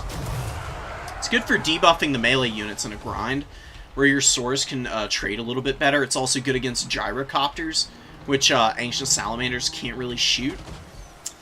It's just not getting a lot done right now. It's been pretty inefficient so far this game. Only 400, 600 value, while the Ancient Sally with almost 1,000. Only a few shots left, but I can't help but feel maybe double Ancient Salamander with the Rev Crystal following that up would have been nice. Another thing that you can do is bring Mazdamundi, who he can just heal himself all game. If you're not going to go cheap with Gorok and bring a ton of AP infantry and Source Warriors, I think Mazda just being able to like bulldoze over expensive infantry while you use Ripperdactyls and just hordes of skinks to like swarm into the backlines is another really good way you can handle the Dowie. It's really close on value, but the dwarves have all the advantages right now. Outside of, not being able to just cap this last point, they're doing exactly what they want to. They've developed two very strong positions here. Very good dodge there on Uranans yet again. And the Skink Priest really struggling to get value. They've got Slayers moving up to answer the Croxagores. They've got plenty of missile units out. They've got very strong infantry holding points. They've got healthy gyros who have some good peel from the Ripperdactyls in the form of all the Quarrelers and the Grimdelvers, who are did get jumped on by the Croxagores. That's a really good use of time for Legatus. Shutting those guys down is pretty huge. Uber should be able to start getting out some more good AP missiles here, and we see Ulthar's Raiders with some blasting charges moving forward. Blasting charges gonna be pretty good at clearing any skinks that come over. These skinks are pretty close to going down. You can see the Coldwind Riders. They're hanging in here, trying to do their best. They're getting some stand your ground, shield of eons, lots of buffs on them. Persevering through the Slayers pretty nicely, but they're still getting chipped down slowly but surely here.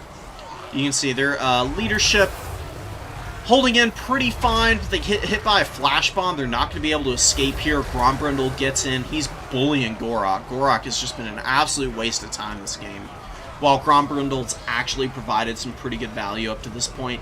1,500 with the extra utility of the flash bomb, which has been punishing the lizards pretty badly, debuffing their speed, also lowering the melee defense and making these units more vulnerable. And the Dowie has just been punishing really well. You don't want to be even on value with the dwarves. You do kind of need to be up on them. You can be down in value, but you also need to be holding on to the points.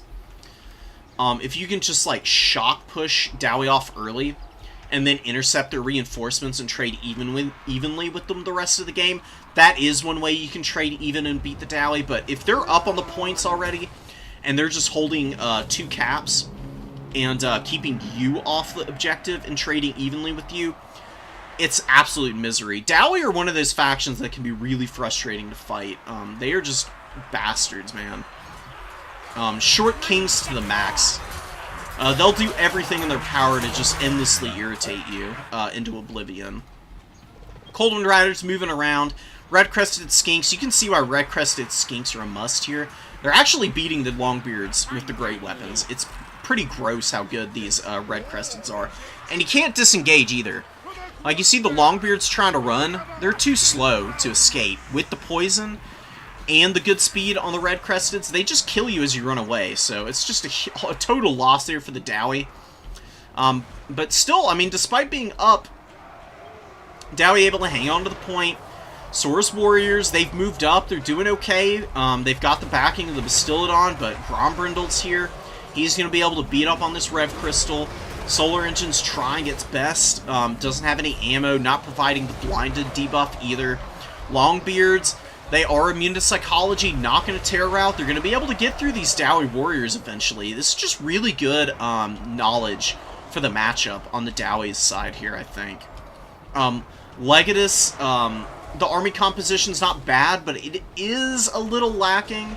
Just having so many Cold Wind Riders out. Cold Wind Riders are better in the late game. And especially good if you hold caps. Not good to be trying to shock damage infantry off of the points. Dowie infantry all have charge defense for the most part. Even your standard Dowie warrior has it. It makes your cavalry very inefficient.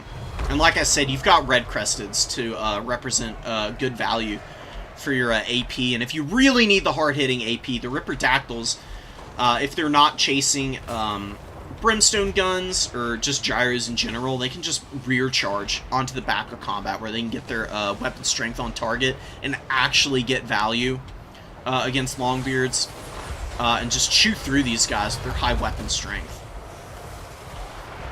Red Crested's probably going to be going down here soon. I mean, the gyros, man, are just bullying them right now. I mean, this gyro's got some pretty good value. Brimstone gun with the debuffs on the leadership, really nice. The Saurus Break and the Longbeards are just chuckling, cackling, and having a good time. Fighting the Ancient Salamander over here. Legate slowly dropping opportunities to get back into this game. I mean, it's triple cap territory. Dowie can just hang out on the number 1 the rest of the game and win this. For Cold Ones, getting a good surround here, you know. This is exactly how you beat Dowie infantry. It's a little too late for that, though. And Legate is going to throw the towel in here. Really good try.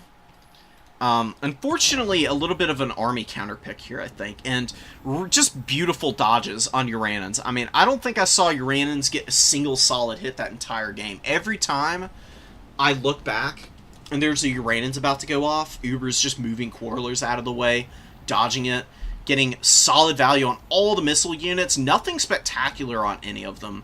But they did all get their value back, which is the most important piece of this equation, plus a little extra. That's the Dowie way, dude.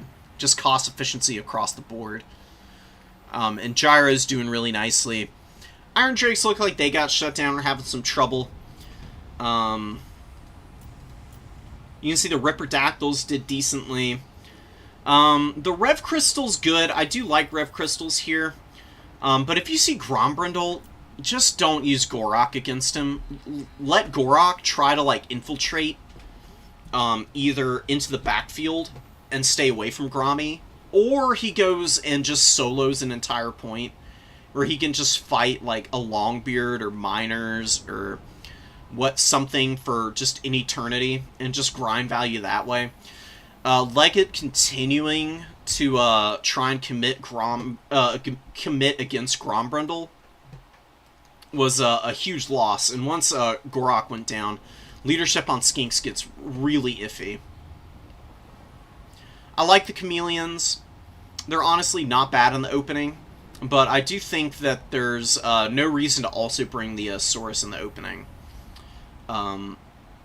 Just bring red-crested Skinks as well as a regular Skink cohort, and just swarm the Dowie with numbers. Because then you can bring the Ripperdactyls up pretty quickly. They can start jumping on things and getting some good damage in. You can infiltrate Chameleon Skulkers into the backline if you need. Cold Wind Riders were just really slow and inefficient. They just couldn't find any good avenues into the backfield. Kroxigors also didn't do well. And I don't know, man. If you notice that your opponent's dodging really well with the dodging Uranin's really well, we did have Curse of the Midnight Wind. It was doing some pretty good debuffs, but Honestly, you can also bring Harmonic Convergence. These guys are just so damn cheap. I think bringing Harmonic Convergence in addition to Curse and Uranins is worth it. Just because Harmonic Convergence is so nice for buffing up your units. And the Dowie are one of the factions where they can't really avoid buff spells. Imagine getting Harmonic Convergence off on a red-crested skink when they're engaged against a Longbeard. That fight goes from already being a win for the red-crested skinks to being an absolute steamroll, and then you can break through the front line and start getting them on top of missile units. And once the Dowie missile line is compromised by your own infantry, and they're scrambling to try and consolidate their positions, you can bounce to other objectives, work on those a little bit, or just hard commit, push them back, and then just have the Dowie on the back foot the rest of the game. And that would be my advice for Legate into it.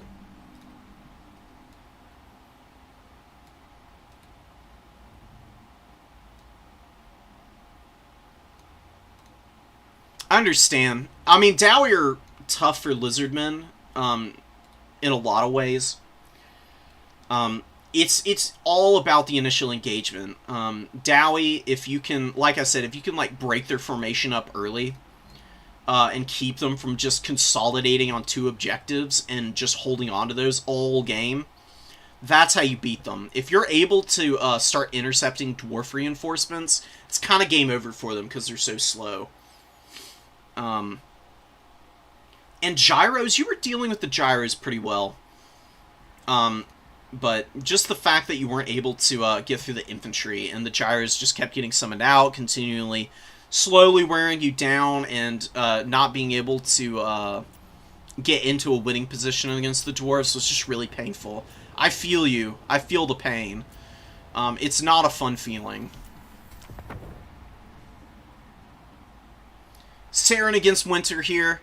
Tomb Kings, Skaven. Tomb Kings have a pretty good matchup against the Skaven, although Skaven do have really good tools to punish the big lords. Ikit with Flensing Ruins really strong. Jezzails are pretty good. Doomflayers and Rat Ogres and just Skaven Slave Spears here in terms of the infantry. This is a pretty insane build here for the Skaven, but it could potentially work, I guess. It's just the fact that they've got such little cap weight on the field. Like, believe it or not, Clan Rats have full cap weight. Skeleton Warriors are going to be able to outcap all these Skaven Slaves. There's not a lot to protect the Jezzails either. And Doomflayers are really nice. They have good damage potential against infantry. But, I mean, do you really want to spend, like, I mean, how much gold is this? You've got 2 regular Doomflayers, and was it the ROR that's also out here? No, just 3 regular Doomflayers. That's 3150 gold. Is that really necessary for killing Skeleton Warriors? Even Tomb Guard aren't really all that good. You could just commit to more missiles to shoot down the Tomb Guard, pressure Cetra. All of the goodies there are more than enough for you. And just having some Clan Rats early, just to hang on to the points, is honestly good enough. I mean, a Clan Rat beats a Skeleton Warrior. It's a long grind, and it's, you know, like a frustrating engagement. And yeah, you don't want your infantry getting run over by Cetra, but Cetra is spending all game running over Clan Rats. It's going to take him ages to get good value that way. I mean, I think that this is one of the matchups where going toe-to-toe in the infantry department isn't a bad exchange for you. A lot of the times you don't want to spend a lot of money on, like, even low-quality infantry against the Tomb Kings, just because the War Sphinxes are so good. But here I don't think it hurts you that bad. You've brought out a ton of targets that are very vulnerable to the missile fire from the Tomb Kings in a lot of ways. Like, yeah, the Skeleton Archers aren't going to be super effective against the Doomflayers, but they can hit Ikit, they can poke down the Rat Ogres as well. Jezzails, You know, they can poke against Jezzails a little bit, I guess. Not super great for them, but Jezzails also don't want to waste a bunch of time shooting archers. And they can just gun down these Skaven slaves. Easy peasy. Tomb Kings are playing very passively here, which I think is a big mistake. The Sphinx of Uskef comes out, immediately starts beating down this Doomflayer. Herein lies the issue with opening up the Doomflayers early. Yeah, you've run over this Screaming Skull Catapult, but exchanging these guys for a 750 gold artillery piece, very much not worth it. Like, yeah, Winter is ostensibly up in value, but the Tomb Kings are winning big right now because none of that value is being reflected in the fact that this Doomflayer is routing off the field. I mean, that's about 500 value that's not being reflected here, and Tomb Kings really haven't done a lot of damage to... or the Skaven really haven't done too much damage to anything other than the Screaming Skull Catapult, which is a very acceptable loss, all things considered. And look at this.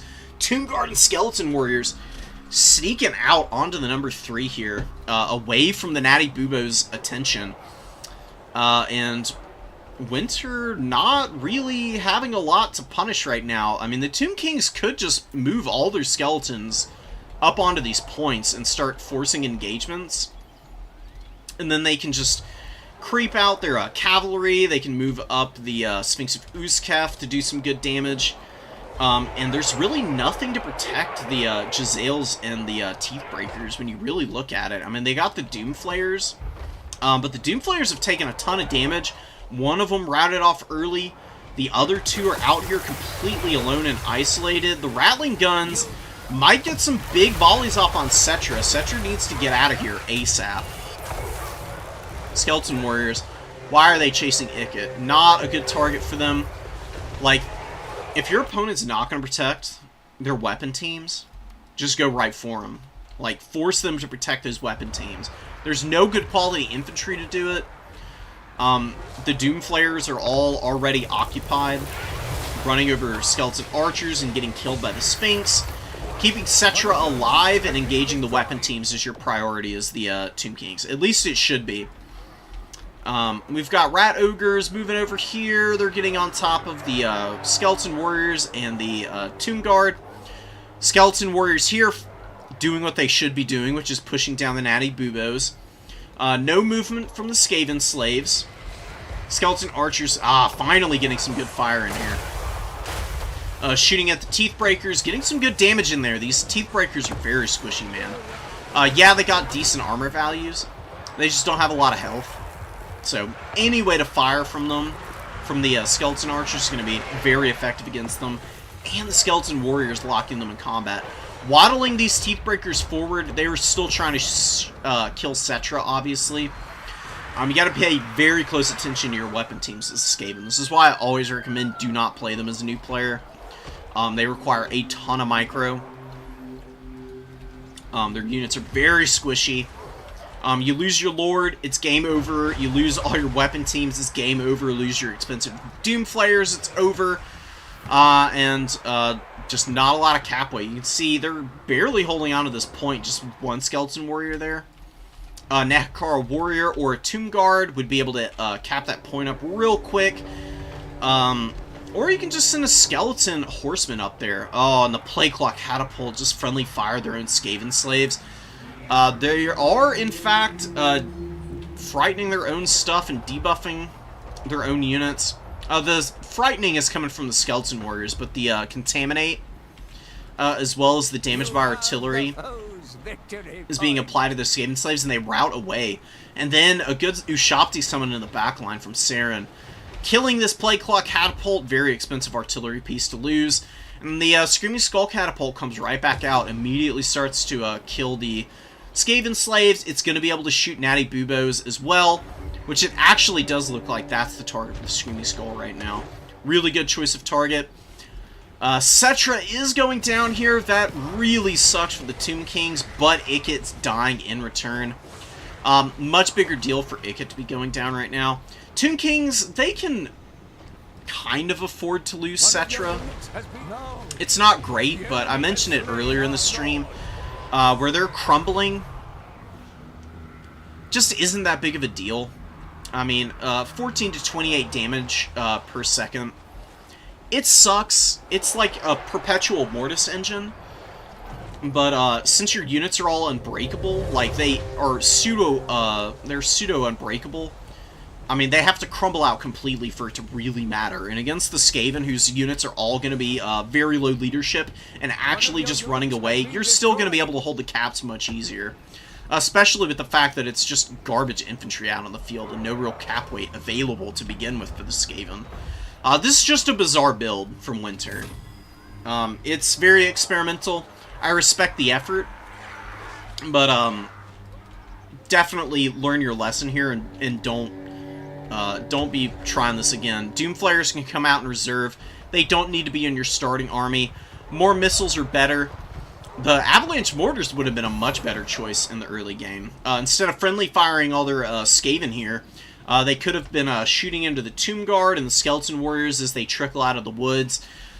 They can be a very expensive bait piece for the Tomb Kings to want to try and engage on.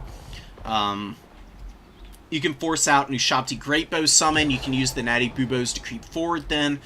Natty Buboes and Warpblack Jezzails are very good against Ushabti. Much better damage output against them than the Ushabti have in return. Just because they got more models and good AP. It's a pretty even matchup. I just do think that there needs to be a little bit more commitment from the Skaven to bring more efficient units. The Wolf Rats get a really good jump on the Skeleton Archers here. Actually rip them to pieces. Wow. It's the first time I've seen Wolf Rats get anything done in a while. Not very popular right now. I think that the Wolf Rats with the AP are actually decent if they're a fire and forget type unit. If you can shoot them out to go like jump on an occupied Ushabti unit, for example, they can shoot them down pretty badly. You don't want to bring too many of them, though. I mean, their leadership is absolutely horrendous. And with the fact that their Lord is routed off recently, whopping 14 leadership, and they've got most of their HP, they're going to get charged, and then Fear's going to proc, and they're going to take a little bit extra damage, and they're immediately going to run away next time they get into combat. It's going to be really funny to watch.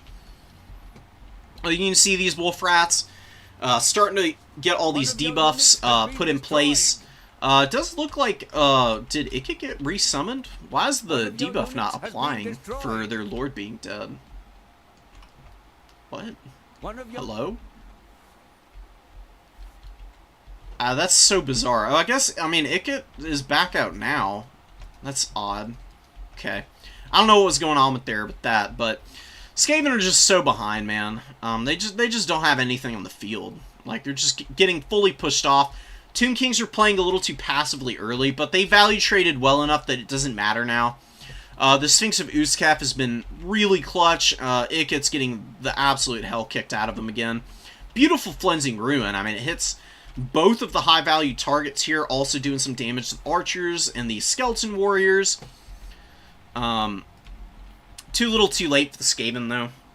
And Tomb Kings are just chuckling to themselves. They cap up the number 3. They didn't really need it, but it's the icing on the cake. Why not take it, you know? Especially when you have this opportunity to just completely trounce your opponent. Not just on objectives, but also on the actual unit counts on the field, man. Brutal, brutal game for the Skaven. It's a hard matchup. It's a very winnable matchup. I think Eshin Triads are very underrated here. Eshin Triads really good at sneaking into the backline here. Especially on this map. They've got concealment bombs. They can go unspottable. They just like walk up through the trees and on all these different openings that they have, and it's very hard to spot them. So the way that concealment bombs work and the way Unspottable works is I think that units that don't have like specialized abilities, they have to be within like 30 meters, I think, in order to spot the unspottable units. So with all of this open space here in the middle, an Eshin Triad could have snuck into the backline and killed the Screaming Skull Catapult. And that's a much better trade because the 700 gold Triad for a 750 gold Screaming Skull Catapult, not a bad trade. And then your opponent's probably going to be like summoning out like some mobility to answer that, because Tomb Kings don't bring a whole lot of infantry in reserve. So if they have to bring a Skeleton Horseman out to answer your Eshin Triads getting on their artillery, beautiful. Because the Eshin Triads turn around and they're anti-large, it's going to get some really nice damage done. Even if they end up dying from all the answers to them, just by killing the Screaming Skull, they've traded semi-efficiently. Now you got all these Skaven Slaves and Clan Vulcan Tail Slashers walking out, just feeding more and more value for the Tomb Kings. Really gross, man. Very sad. What's up, Ghost King? Oh, you got double kittied in the last round? That's brutal. You don't see that too much anymore. That's going to start getting banned a lot. I think, you know, it's very prevalent in Dom, from my understanding. The, like, double collision attack, like, single entity style of play is, like, super meta in Conquest and Land Battle right now. It's a little bit less so in Dom. There's a little bit more counterplay to it, but I do think you're going to see a lot more limitations on it. Because in the hands of a skilled player, and if you're not just, like, super prepared for it, it'll just run over your whole army, and it just feels really bad. And having engaging games is, you know, what we want here.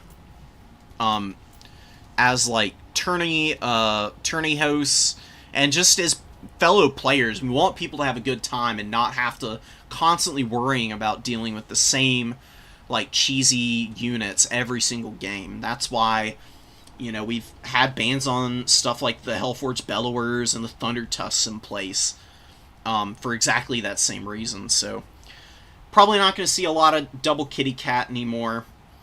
Double Colossal Squig, believe it or not, is also something that I've seen people bringing and doing some disgusting stuff with.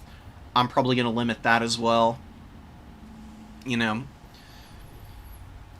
Dom is just really nice because it doesn't end up being as big of a deal oftentimes, because there are answers to those play styles, and it develops organically just because you do have reinforcements and you can bring stuff to situationally deal with those big things. So sometimes you do have proper answers. Just limiting the chance for people to just overdevelop one specific play style and just fall back on that every time is definitely a concern, and is being actively talked about by a lot of tourney admins right now. I think we saw this, but maybe we didn't. I know we watched Zetern before on the stream a couple of times. Let's see how Vampire accounts do against the Wood Elves. Wood Elves, I think, have a great matchup here, to be quite honest. I think this is really tough for the Vampire accounts. Like, you've got a lot of Flying Lords, and Flying Lords can be hard to snipe from missile units, but the Wood Elves have such accurate missile units and such high damage missile units. Something being in the air and having the weird stagger animations they do honestly doesn't bother them nearly as much as other factions with shooting do. They can punish pretty hard, and they got lots of snares, of course. And the Glade Lord is on the Eagle. Eagle is actually a pretty good melee combatant. I mean, it's got crazy melee attack. Its weapon strength leaves something to be desired, but you can still... It's still got pretty good AP on it. Lamian Vampire Lord is gonna be looking for some opportunities to get engaged into combat, I would imagine, against this Glade Lord, but it's gonna have to be very choosy about the engagements. Lightning reflexes, the damage resistance and extra speed is nice, but 110 speed on the Eagle means it's gonna be able to pick and choose the engagements more often than not. It's gonna be very hard to just chase this thing down organically for the Lamian. I really do think... I think this is a matchup for either the Red Duke or the Vampire Von Karstein Lord, because those guys have a shield on the Hellsteed. The Hellsteeds are fast as hell. You don't need a lot of AP to fight any of the characters, even if this were the Sisters of Twilight. On their dragon, that's still only 60 armor, so fighting them in melee, you don't need that much AP to still do good damage to them. And both of those guys are probably a little bit less likely to get sniped, as well as having better abilities than the Lamian Lord. Lamian Lord's biggest problem is just that, you know, lightning reflexes isn't that impactful, considering what options you have elsewise for your Lord choices for the vampire counts. It's not like she's bad, she's just definitely lacking a little bit. And you can see she's kind of getting punished right now. That shield would be really useful. Could be a lot worse, like I said. The stagger animations on flying units getting hit by missiles can be a little funky. So the Swift Shiver Shards could have been a lot more devastating. Not nearly that bad, but the frontline fights starting to kick off. They really need to swap over to the corpse carts. They are targeting them. Are they hard targeting with both Swift Shiver Shards? It looks like they are. Killing the Balefire first is a good call, since the Dryads will start to be pretty squishy. Even the zombies can get some good damage in there. You know, they could, God forbid, even uptrade against the Dryads with the buffs from the corpse carts there. Really good summon with the zombies, dude. Absolutely clutch. Locking down both Swift Shiver Shards. Spacing is very important for your missile units in these matchups. Glade Guard are shooting at... Oh, they're lining up to shoot at this Balefire corpse cart. We've got more Glade Guard here looking to fire in. I think regular Glade Guard are good enough here. I don't think you need the Starfire Shafts. These things have really low armor, so the AP on the Starfires aren't that important. It would just be really nice to have some, like, fire damage, imbuement, so you can get rid of these things a little bit quicker as the, Wood Elves. So maybe mixing in one Starfire Shaft is worth looking into. I do think that the Swift Shiver Shards are the best way to go, because these guys absolutely obliterate stuff like Vargeist. They're still pretty good at shooting down the corpse carts. They're also really good against Cryptors. The Vampire Counts, they've done a pretty good job of getting into a lot of these combats, but the Dire Pack fighting, the Eternal Guard here, very inefficient target. Wild Riders would be much better. Also chasing down Hagbane Tips would be a good choice, as well as just using them to force the Swift Shiver Shards to be moving around all the time, as well as maybe chasing down Glade Guard. Just don't engage Eternal Guard. Eternal Guard have too much melee defense. Like, these guys have okay melee attack for a Hound unit, and they stick around for a long time as an ROR, but they really are very specially geared for either anti-large or just anti-missile duty. They don't need to be fighting anything that's able to, like, stick in combat for any amount of time. Loic's Tricksters out here. Actually doing some good damage against these Graveguard. They've ground through a lot of skeletons as well, which is a pretty big deal. They've got pretty decent value. That's an 1150 gold ROR. I don't know if they'll be able to value trade evenly, but it's not going badly. We do get the Branch Wraith moving out. It does have Earthblood. It could definitely move across the field, heal up those Loic's Tricksters, which would be really nice. You get another really good zombie summon. Zaturn's doing a very good job with those zombie summons and keeping himself in the game. Yashkaf is up a little bit, but playing very passively with the Glade Lord's a big mistake. This Glade Lord should be on, like, perma-duty for trying to take out the Lamian Vampire Lord. And there is an Unholy Lodestone in here still. Killing the Balefire Corpse Cart was a good start, but getting rid of that healing is absolutely crucial for the Vampire, or for the Wood Elves. And they did engage all of their infantry in here. And Winds of Death have done a pretty good job of punishing these guys. There's one coming down here right now on the Dryads, wearing them out. The infantry grind has been fairly favorable for the Vampire Counts here in the middle. Much better for the Wood Elves here on the flank. Crypt Ghouls, though, taking the side point. And the Wood Elves never capped this up. That's devastating. You have to cap early on the side points against the Vampire Counts. Especially if they're going to commit hard to one point and leave the others pretty well open, or at least if they're not hard committing everything to one, and they're still sending a semi-significant force. If this force doesn't have the passive healing from the Corpse Carts and stuff, it's much more doable. You just have to make sure to take the other objective, and then you want to drag the Vampire Count's forces apart. Or, you know, focus on intercepting their units in the backfield. You definitely have the tools to do it as the Wood Elves.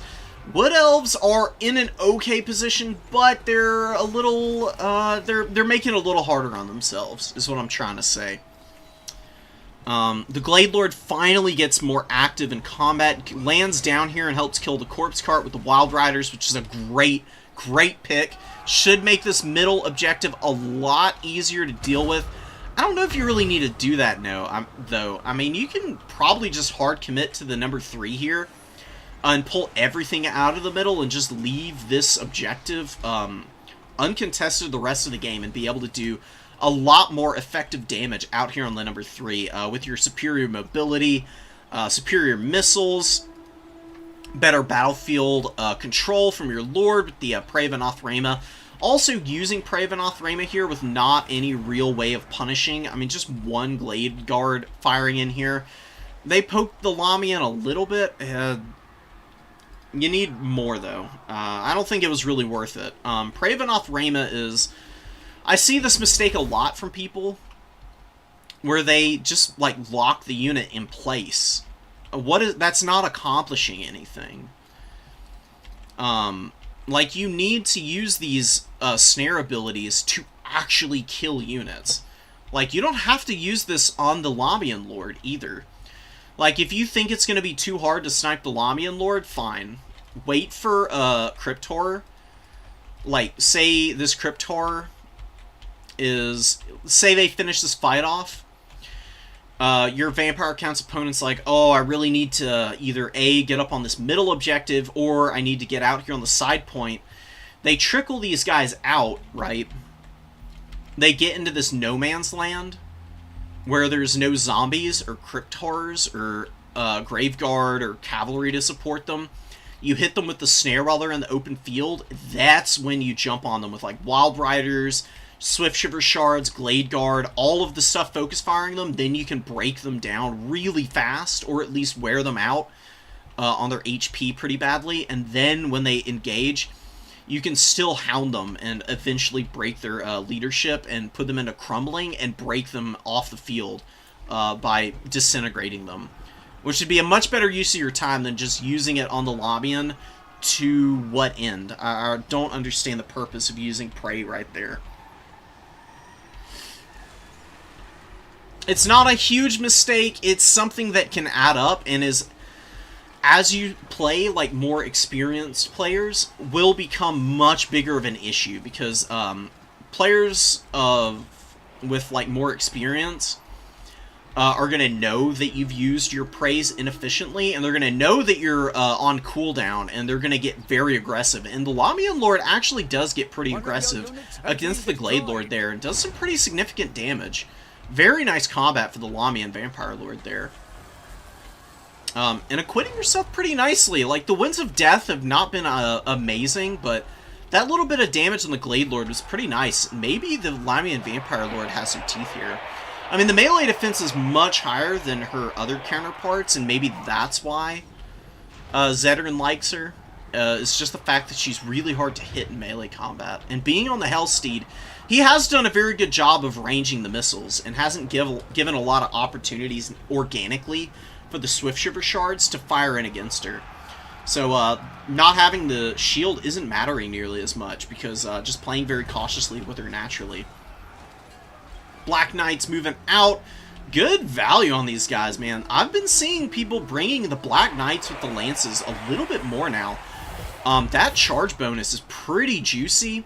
And it is pretty devastating. I've been noticing that Lances, in terms of the cavalry, they may be a little more efficient than people are giving them credit for, especially these guys. And seen Varric's Reavers a couple times now.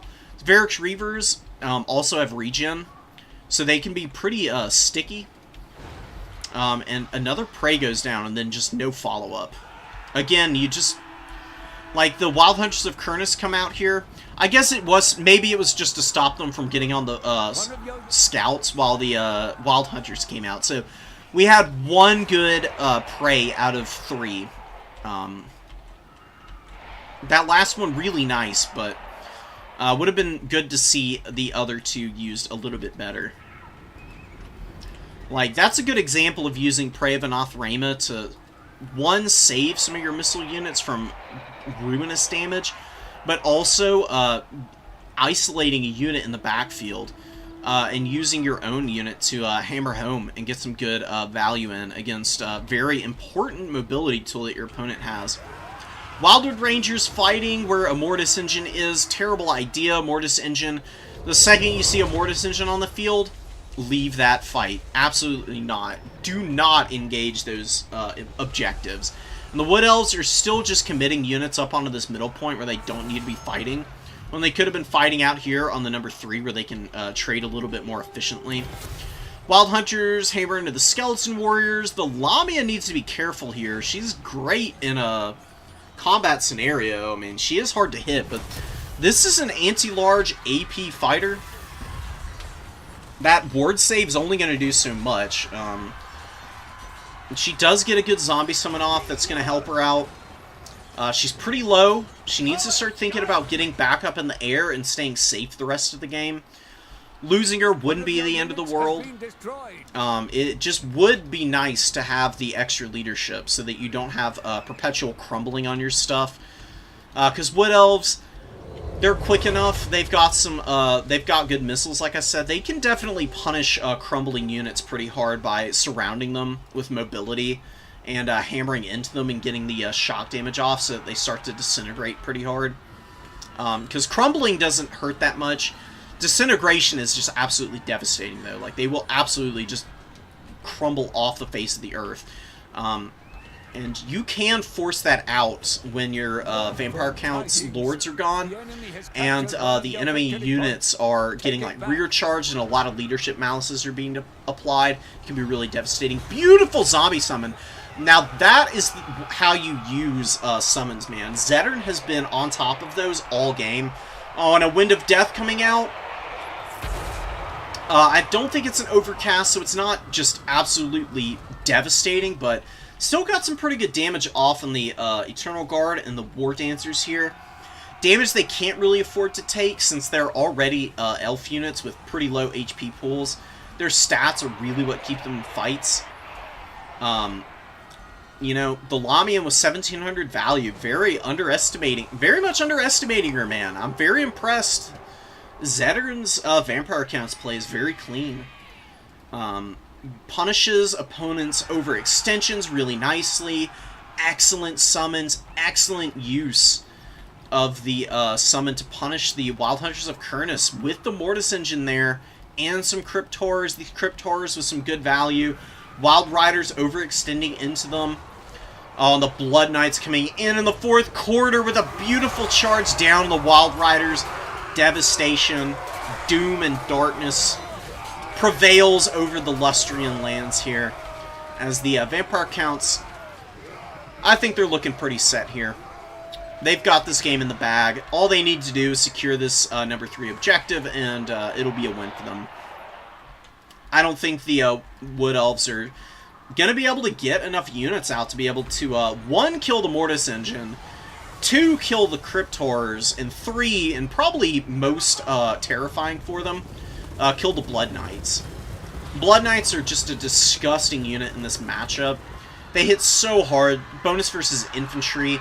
They ruin Wild Riders. They ruin Glade Riders as well. They're fast, hard-hitting. Their charge bonus is good enough to be able to hammer down War Dancers and stuff, just like they are here. And the Wood Elves counter units,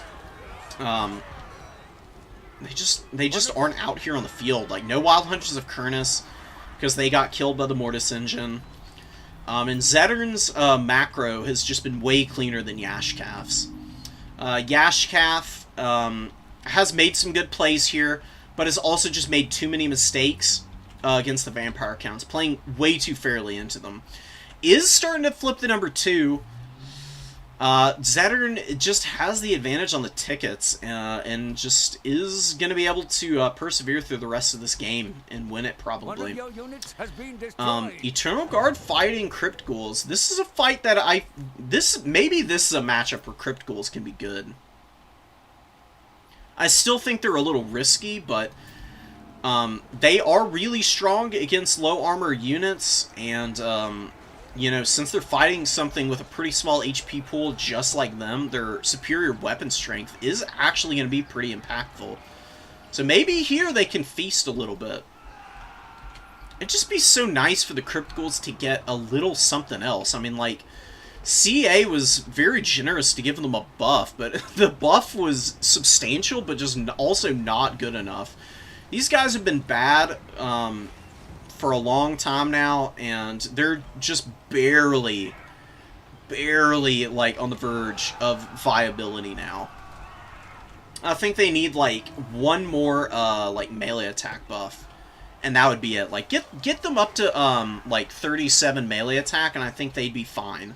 You know, they'd still be very vulnerable to being charged down because of their low armor, very vulnerable to missiles, but they'd have stalk, and if they do get into a combat with the extra melee attack and their decent weapon strength, then they would be able to trade much more evenly into other melee infantry units. I hate to see units just be so lackluster, but I'm very impressed by Zettern's use of them. Using that stalk to good advantage, and using them to pressure answers out of the opponent here. Like, forcing a Glade or a Deepwood Scout summon out, and then using another Crypt Ghoul to hammer home. That's good tactics right there. One of your units has been destroyed. I knew it. Unending. Man. That's good counts play. I like it. I really like it.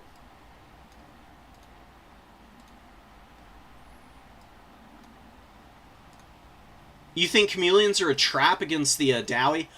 I mean, I think there's something to that. I do think that they can perform their role there. I think they can be okay. But I do think, generally, Dowie just struggle when you're way aggressive with them, so the Chameleon Skinks, not being able to contribute in melee is holding them back a little bit. Maybe Chameleon Stalkers. Because Chameleon Stalkers are gross against War Wagons and stuff like that. Maybe Chameleon Stalkers can come out and get their precursors off against Gyros, kill them, and then go after other stuff. Yeah, Double Crab is pretty meta for Coast. I love to see Double Crab.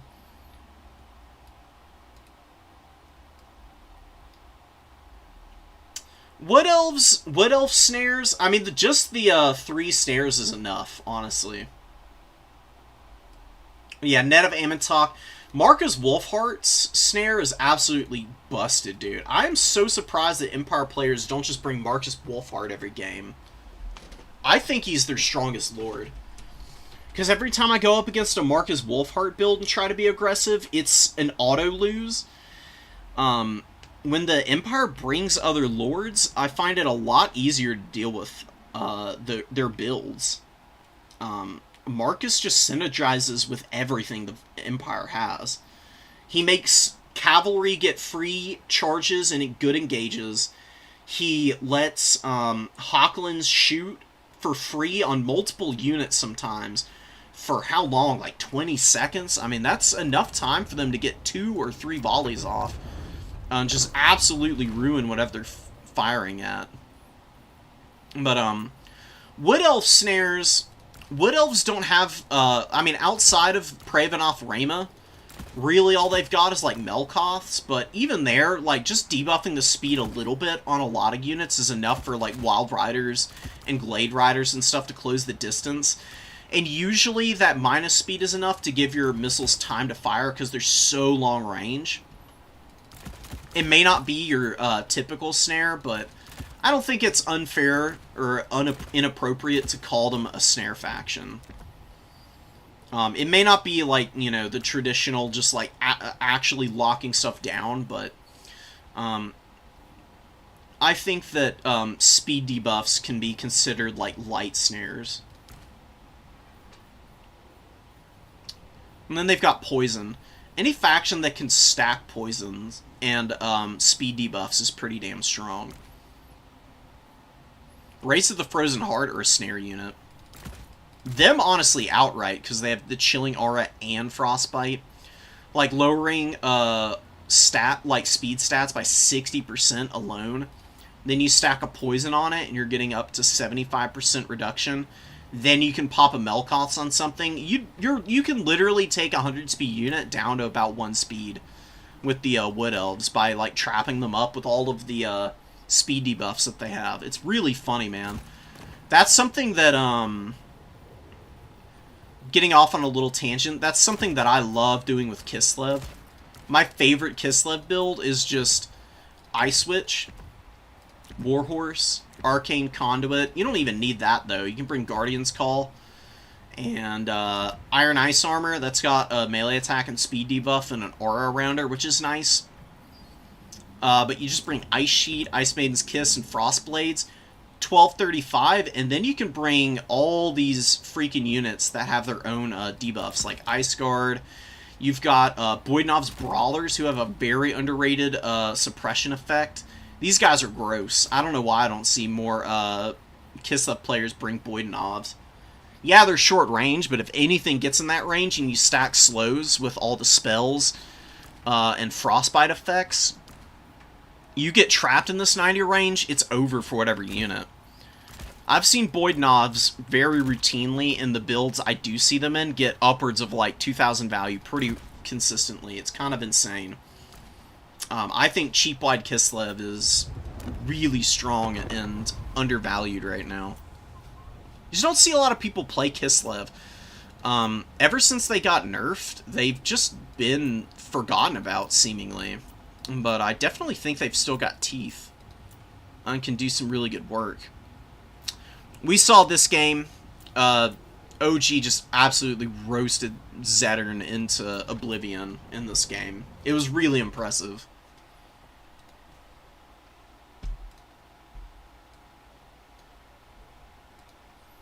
Yeah, the Chosen are a good armor check, and they are really strong if your opponent does not plan for them. Well, for Chaos Knights actually are always better with their swords, pretty much exclusively. Just because they've got such good stats. But for, like, Black Knights really don't have great damage output with 30 melee attack. And against infantry, like, vampire counts don't need to worry about infantry that much. Usually it's enemies' mobility that's more devastating. So the bonus versus infantry here isn't that great. The reason that Black Knights are so nice is because they're just a good midpoint for a much cheaper price point than Blood Knights. So if you don't have a bunch of Blood Knights in your build, and you also want to go with a little bit more width in your army, the Black Knights can, in their own right, with a 785 charge bonus, just get some hardcore charge bonuses off where their melee attack being low, their melee defense being low, doesn't matter all that much. They're a lot like Winged Lancers. The only thing that Winged Lancers have that's better is Glorious Charge. And they are, I guess, 100 gold cheaper. But Black Knights, of course, they've got good leadership. They're a little harder to crumble than your standard vampire unit. And they can obviously get healing. They can be pretty obnoxious in the right hands. This is my Red Duke build. Love him to death. He's my specialist vampire counts lord. I feel like anybody who plays vampire counts has like a special lord that's near and dear to their heart, They're one of the few factions, I think, where pretty much any of their lords are viable. I mean, Hellman's probably their least viable, but everybody else you could bring and do feasibly well with. Lances versus High Elves. That might be a matchup where they're not that good, because they wouldn't trade all that well into Silver Helms. They do well against Illyrian Reavers, though. Fireborn would beat the crap out of them. But against the Wood Elves, who have a lot of low armor, that charge bonus, juicy. I'd love to see Wood Elves get Lore of Fire. Why not? They've got that Arwar Fire Treekin. Surely they've got somebody in the forest who's a pyromaniac, right? That's fair. Other factions have plenty of speed debuffs too. I hear you, Tom. Wood Elves just synergize so well with what limited stuff they do have for the snares. Let's get back into the replays before I go off on too many tangents. I'm very, like, scattered today. I'm just all over the place, but honestly, sometimes you just gotta roll with it. Yeah, we watched this one, seen these. This was just unfortunate. Yeah, here we go.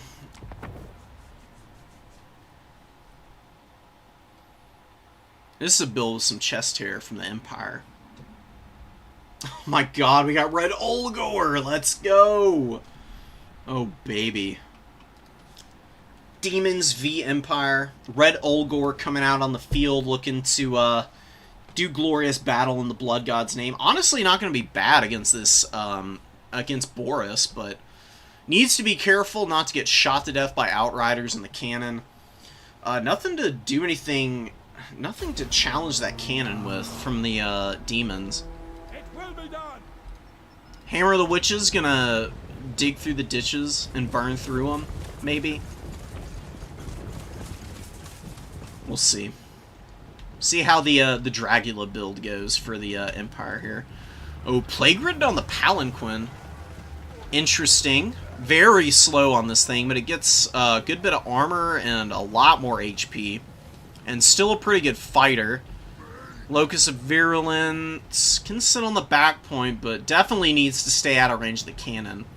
Cannon is accurate enough to be able to hit this thing, and is just going to absolutely obliterate him. It'd be very painful to watch happen. Nurglings moving up. Outrider is not going to be very efficient against the Nurglings. Outrider damage is okay. They seem to miss really badly against infantry a lot of the time, though. Like, I don't know if you saw that, but it feels like they fire all these missiles, right? They've got these, like, revolving guns. It's like firing a shotgun blast in a lot of ways. And it just seems like half of the shots end up going really high on small targets. They're much more accurate against flying units, and they're really good against big stuff like Red Olgor is. But against the Flesh Hounds and the Nurglings, you're better off with Pistoliers, in my opinion. Pistoliers seem to be way more accurate and have seemingly similar damage output. There's just not... Also, the problem with Outriders in this matchup, I feel...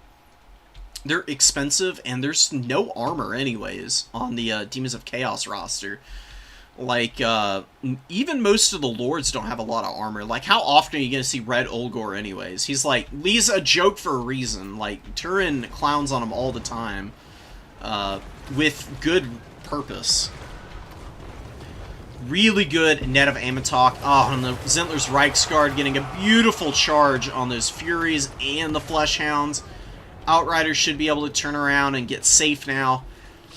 Gotta be very careful against Empire for this very reason, man. Net builds are gross. Overcasted Net of Amatoch is a devastating spell. 20-second net on whatever's in that radius. That's more than enough time to kill anything. And that's, what? 1,400 gold.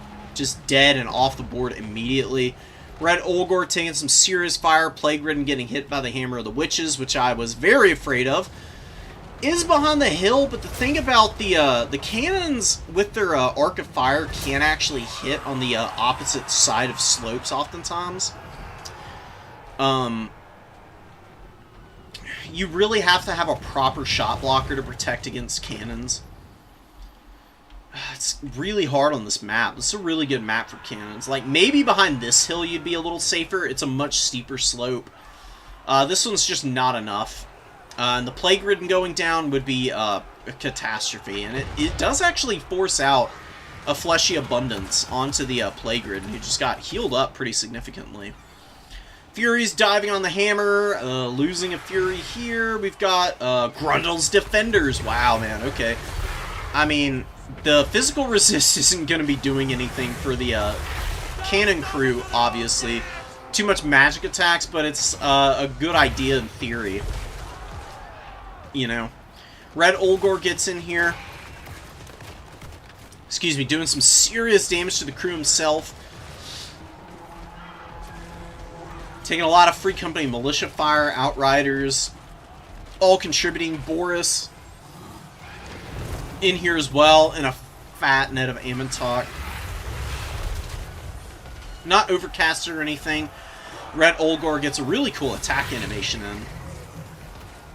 Doing a little pose, aura farming a bit, I guess. And the Outriders finally getting some good shots. And now that they're hitting something that's a larger target, they're a little more accurate. You can still see how many shots missed, though. I don't know what's going on with them. They seem like one of the more inaccurate skirmish cap in the game. Firing a few shots in there. Red Olgor is in a bad way right now. Fury's crumbling in the back there. Antunes doing really well. The Hammer of the Witches is offline, though, which is huge. The infantry aren't doing great, and the Zinthler's Reiksguard dive way too deep and get punished really hard for their efforts by Screamers, Plague Bearers, we got Nurglings, we got Pinks, we got some Fleshhounds moving in, get a really good side charge onto Sigmar's Sons, and a terror route from Red Olgor onto those Spearmen, and the Plague Bearers right up on the #1 now. Empire having a hard time hanging on to points.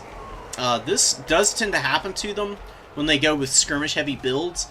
They really need to value trade exceptionally well so that their infantry, who are, you know, obviously very poor at dealing damage and staying on points, especially against factions with fear and terror-causing units, they can really fold up and end up being pretty bad and inefficient. But Boris gets a good rear charge, breaks leadership, and that demonic crumbling with all of the debuffs and malices that Boris offers. Pretty damn good against demons.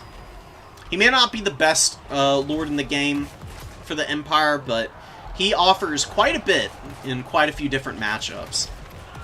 Especially just on the leadership front. And offering terror for a pretty cheap price.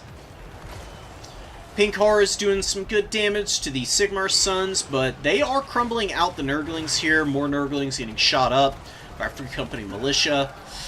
And I can't help but feel like the demons, they haven't been doing poorly. They've gotten some good trades elsewhere. They've just been suffering crumbling on so many expensive units. Like Fleshhounds and Furies have really not traded well this game.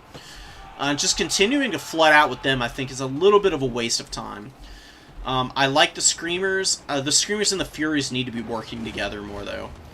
That's where they would really be shining, and just continuing to throw them in very split like this, they're just going to continue to get punished here. The only thing I worry about is Antunes getting points. It's not looking pretty. There's plenty of Cav. The Cav can shock some stuff down. The #3 does get secured. The home objective will be a lot easier to take back than having to grind over the #3 all game. Red Olgor's looking pretty weak, taking a lot of damage. The Plague Ridden. Where'd the Plague Ridden go? Is the oh, no, here he is. Okay. I was about to say. Jeez, man. This is very, very cheesy. Scooting along the river's edge, and the Outriders... again, firing very high, having a very rough go of it, trying to hit this guy. Fury's landing in it over the top. Oh, and the Hergig Jaeger Corps going down here. That's gross, dude. Can't afford to let these guys get charged down like this. No Empire Knights nearby. I don't know if you're going to be able to save these guys in time. Where is the net of Ammontok to peel for them? Maybe not one online. This is where Marcus would be really nice. You know? Like, Boris hasn't been doing bad, but Boris is in a pretty bad fight out here in his own right. Underestimating the Plague Ridden right now, quite frankly. This guy is exhausting. The White Cloak of Ulrich is debuffing him, but with old Red Olgor here. Red Olgor is healing up real nice. Looks like he may have gotten a Fleshy Abundance recently. He's very close to that healing cap. Put some sick moves on the Todbringer here. Old Toady having a pretty bad day at the office. Gets surrounded by Furies in the air, but, you know, combat in the air, very janky. Just runs right through them. Doesn't care. Gonna run away, not get hit by them again. And the Hurricane Jaeger Corps actually does get saved. This Empire Knight saved their bacon, but the Tzeentch Furies are gonna land on them, and now there's yet again nothing near them. These are just regular old Outriders.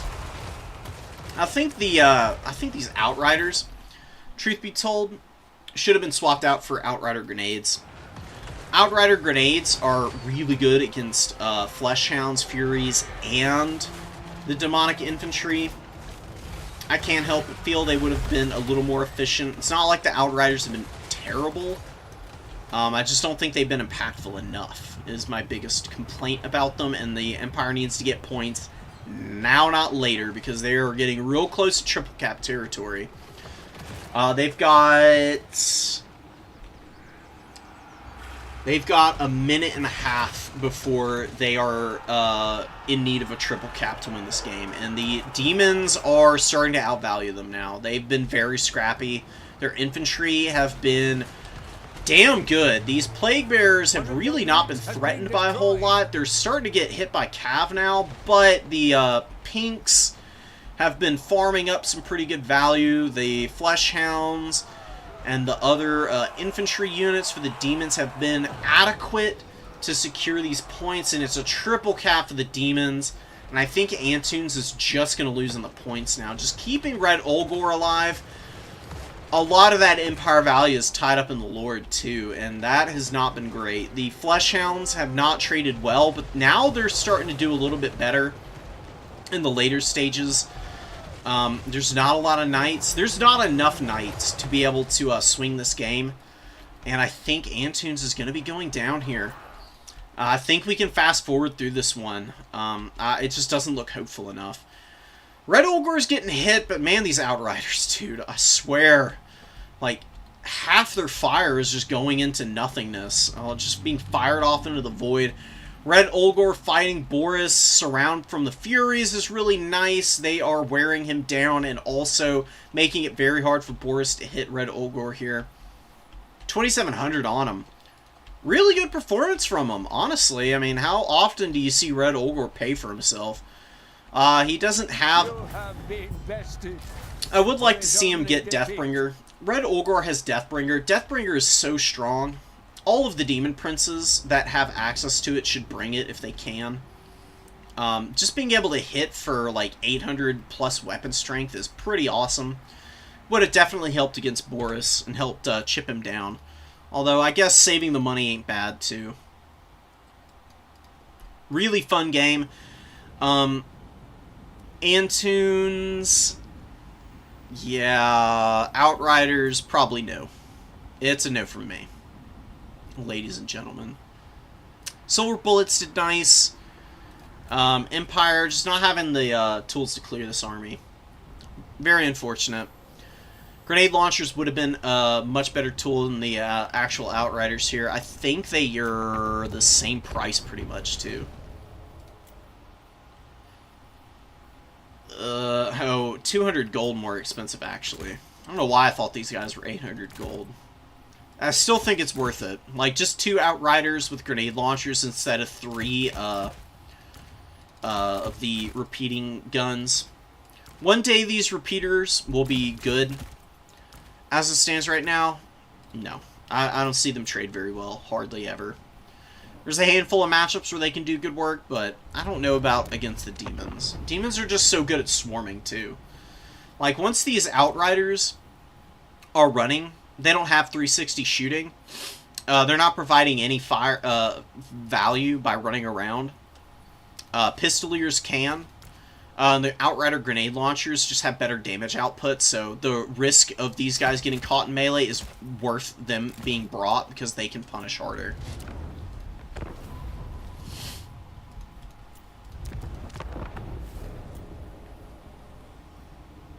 So Slaanesh versus Demons. That's going to be a good one. We've got Nurgle versus Ogres. Oh no, we saw this one. This was unfortunately a sweep in favor of the Ogres. Slaanesh High Elves, Empire versus Chaos Demons. We're coming up on the end here. Don't have too many more to go through. Let's watch Loki versus Ghost King here. Double Chaos Knight with the lances.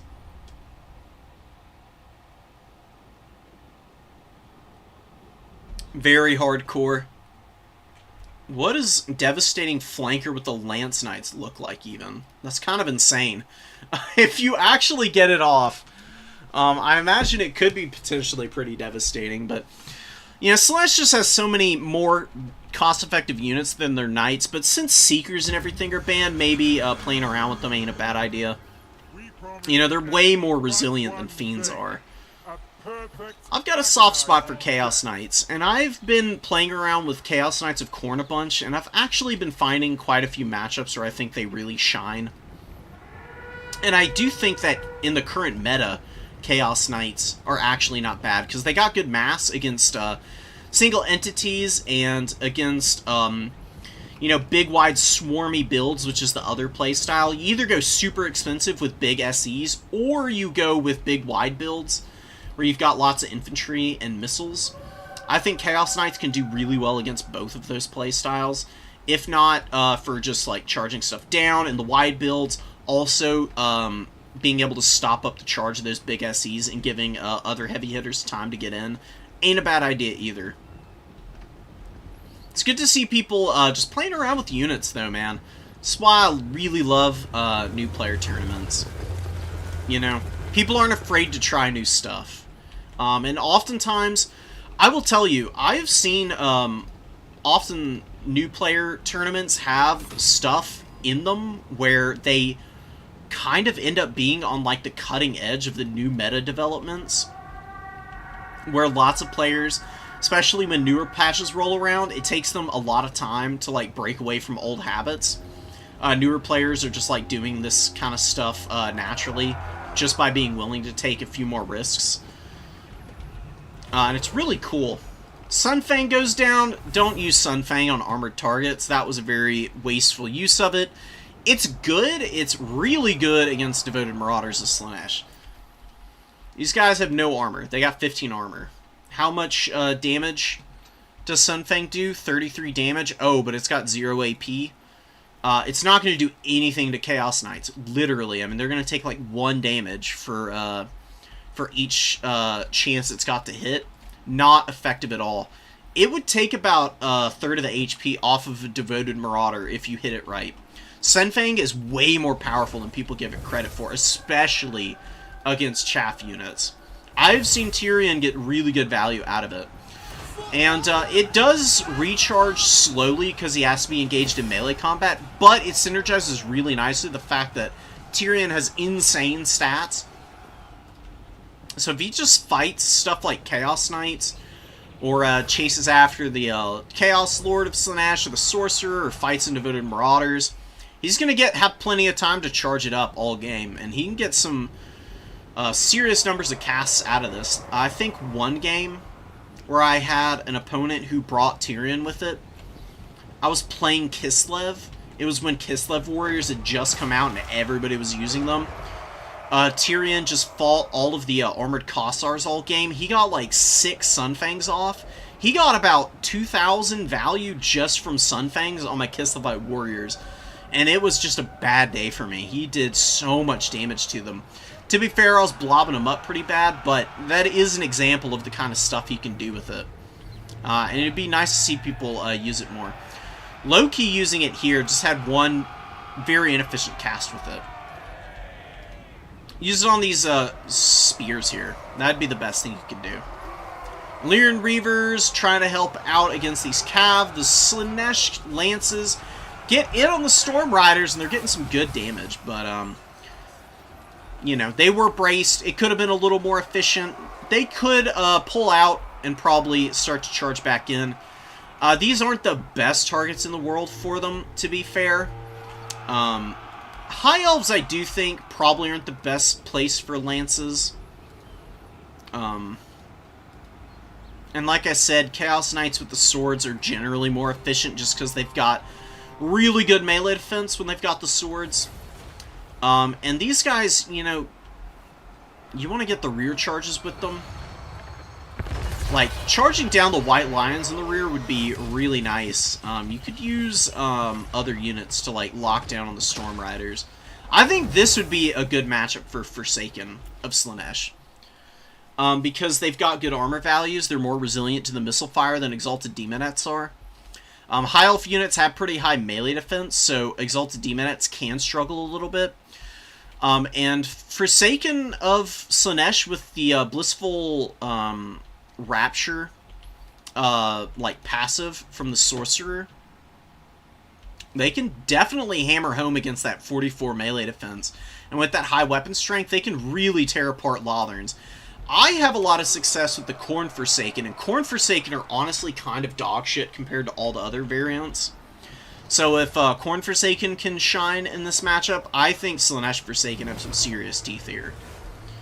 They are not good against the White Lions, but that's where the Chaos Knights, I think, can be really good with the charge bonus. You use the Forsaken to surround while the Marauders take early engagements and lock the White Lions in place.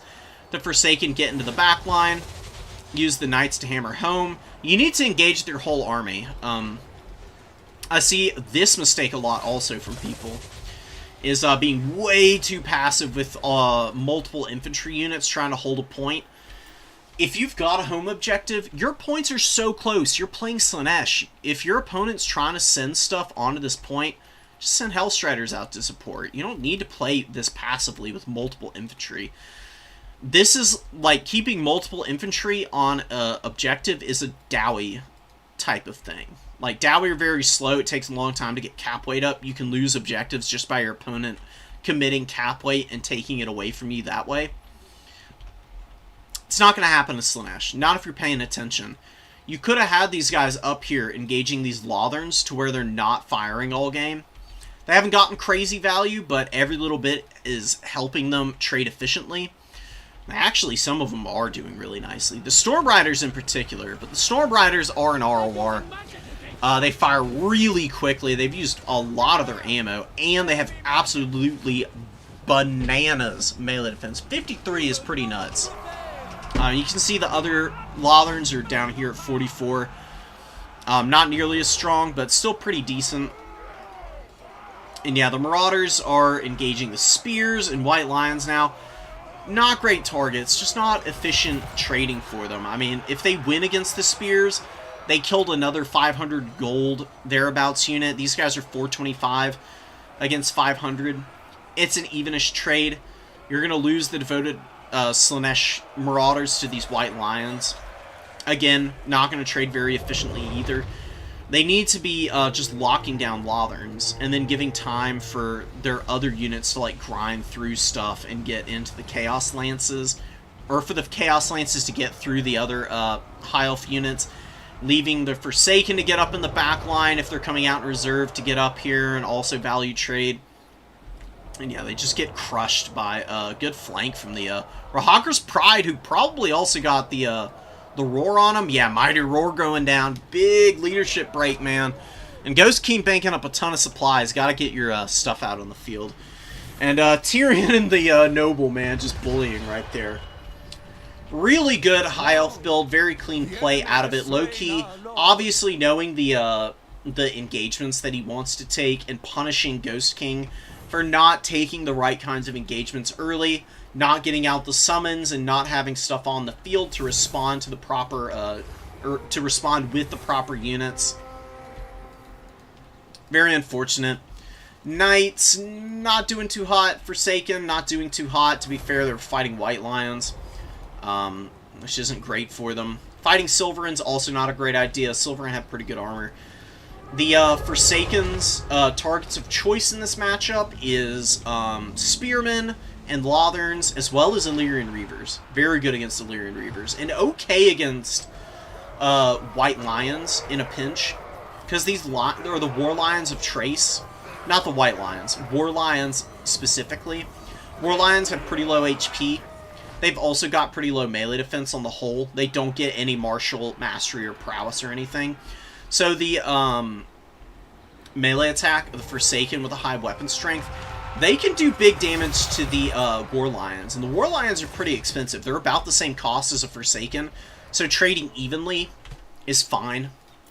It's not the worst. It's not getting you any extras, but it ain't a bad time for you as Slaanesh. Really, though, Hellstriders need to be used in better situations here and in more numbers, because they're absolutely your tool for success against the High Elves here. They counter all of the light cavalry. They can do okay against Silverhelms. And I do also think the Hellscourge variant of Hellstriders can be strong here. Because they can tangle in the front line a little bit with, like, White Lions of Trace and stuff.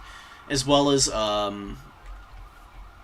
what are the other units that they can tangle with? They can fight Silverhelms and hold them in place with their poison and decent melee defense and other tools. If they have to, they can get on top of Lothern Seaguard and fight with them for a bit. Not a great use of their time, but it's not terrible because they do have okay melee defense. Don't worry about the micro, Ghost King. You know, micro mistakes happen. It takes time. It's just learning where your efficient trades are with your infantry and your like macro targeting.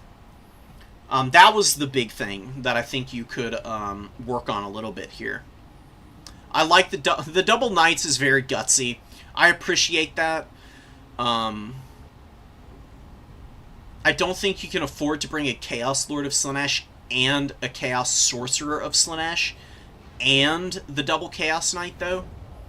Like, you could very viably bring double Chaos Knight in this matchup. But I would say that if you're going to do that, I think Azazel would be your better bet. Because Azazel's got all the same stuff. He can be kind of hard to shoot in the air. He's really fast, so you can keep him back until it's time for him to engage.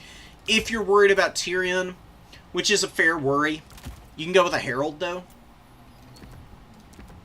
Herald's also got a Portal Glyph, which summons Furies out, which can be really nice. She's got some good buffs with Locust of Grace. Soul Siphon can punish routing units pretty badly. Or even wavering units. Like, say you're fighting a bunch of Lyrian Reavers on the flank, or even better, say you're fighting some Silverhelms. You've got a Hellstrider that's engaged. The Hellstriders are doing some damage. The Herald moves over, pops Locust of Grace, gives them a melee defense buff and some physical resist. The Silverhelms start taking some damage. You pop Acquiescence and Lash. You get the buffs with the passive from Blissful Rapture. The Hellstriders get the Silverhelms down to about half HP. And the Silverhelms start to waver. And then Soul Siphon procs and just starts doing ruinous damage to those guys. It can totally flip a fight for you in your favor. Without having to overcommit. You can punish blobs really nicely with the Herald. Herald's very underrated on Slaanesh, in my opinion. And pretty affordable. Just need to be careful of the missiles. And you'll be fine with her. It'd be really nice to get a Chaos Lord Sorcerer of Slaanesh. With the DLC, I imagine we will. That would be really awesome, because that is probably the biggest thing that Slaanesh is lacking, is an armored caster. Because the Herald is really good, but can be very vulnerable if your opponent's good about punishing. You can do that. Bring the sword variant. Bring your infantry. I don't think you ever need spears. I think the Hellscourge Marauders are much better. Bring the double warrior. You got 500, so I guess you can squeeze in a devoted Marauder of Slaanesh with a spear if you want to. You don't necessarily need Exalted Demonettes here. I do think having one is always a good idea. If you just bring one, though, bring yours a Begamut, your best bet. You can do the double Forsaken. Bring a good mix of Hellstriders, something like that. I think having a couple of Horsemen in reserve isn't a bad idea either. And you got 1225 here against the High Elves. For that much, what would be really good?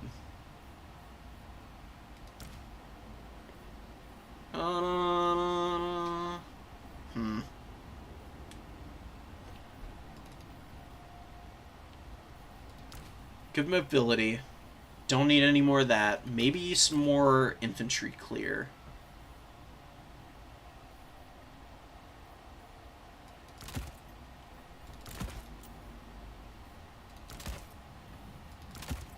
Nah, the Mirror Guard aren't really that important here.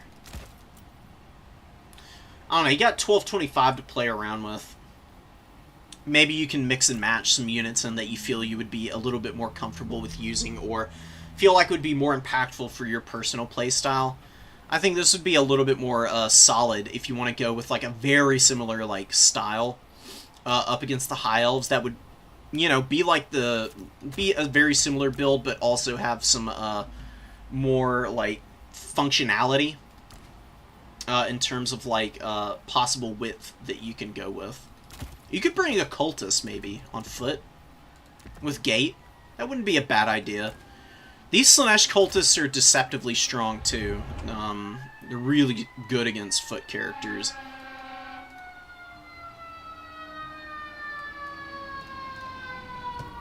The only... Yeah, you should think about using her. The only thing that like I said, the only caveat is that she's got 15 armor. But being so fast with decent leadership, and she's got good stats and weapon strength. I mean, she hits hard. These are deceptively powerful combat characters.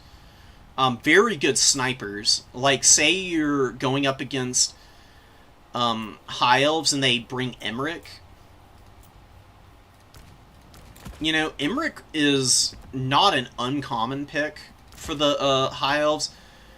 Emmerich comes out and they bring the Life Mage with Starwood Staff, and they're trying to get max value out of the heals from Earthblood and Regrowth.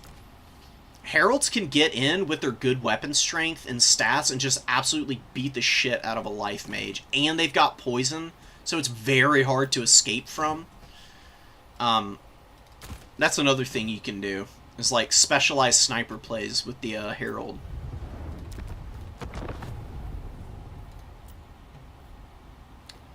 Bretonnia Wood Elves, Slaanesh Demons, Lizards High Elves. Did we watch this one?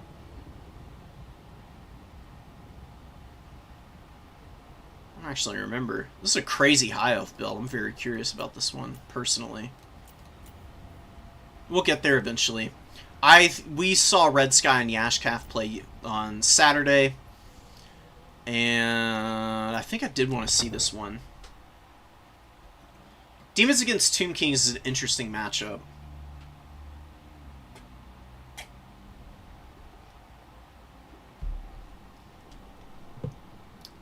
Demons can definitely put some pressure on Cetra, but double Sphinx with Chosen of the Gods.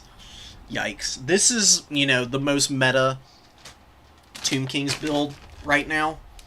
It's all the good stuff. I mean, you just got lots of crappy warriors. I don't know about the skeleton archers personally, but against the demons, they aren't going to be bad because there's not a lot of armor. They'll help pop shields on pinks, and then leave Cetra and the other kitty cat to just, like, stomp over everything. So it's not a bad idea. You know, it's really the Sphinxes and the Chosen of the Gods that are the real threats here. Everything else is just there as utility and bodies for points.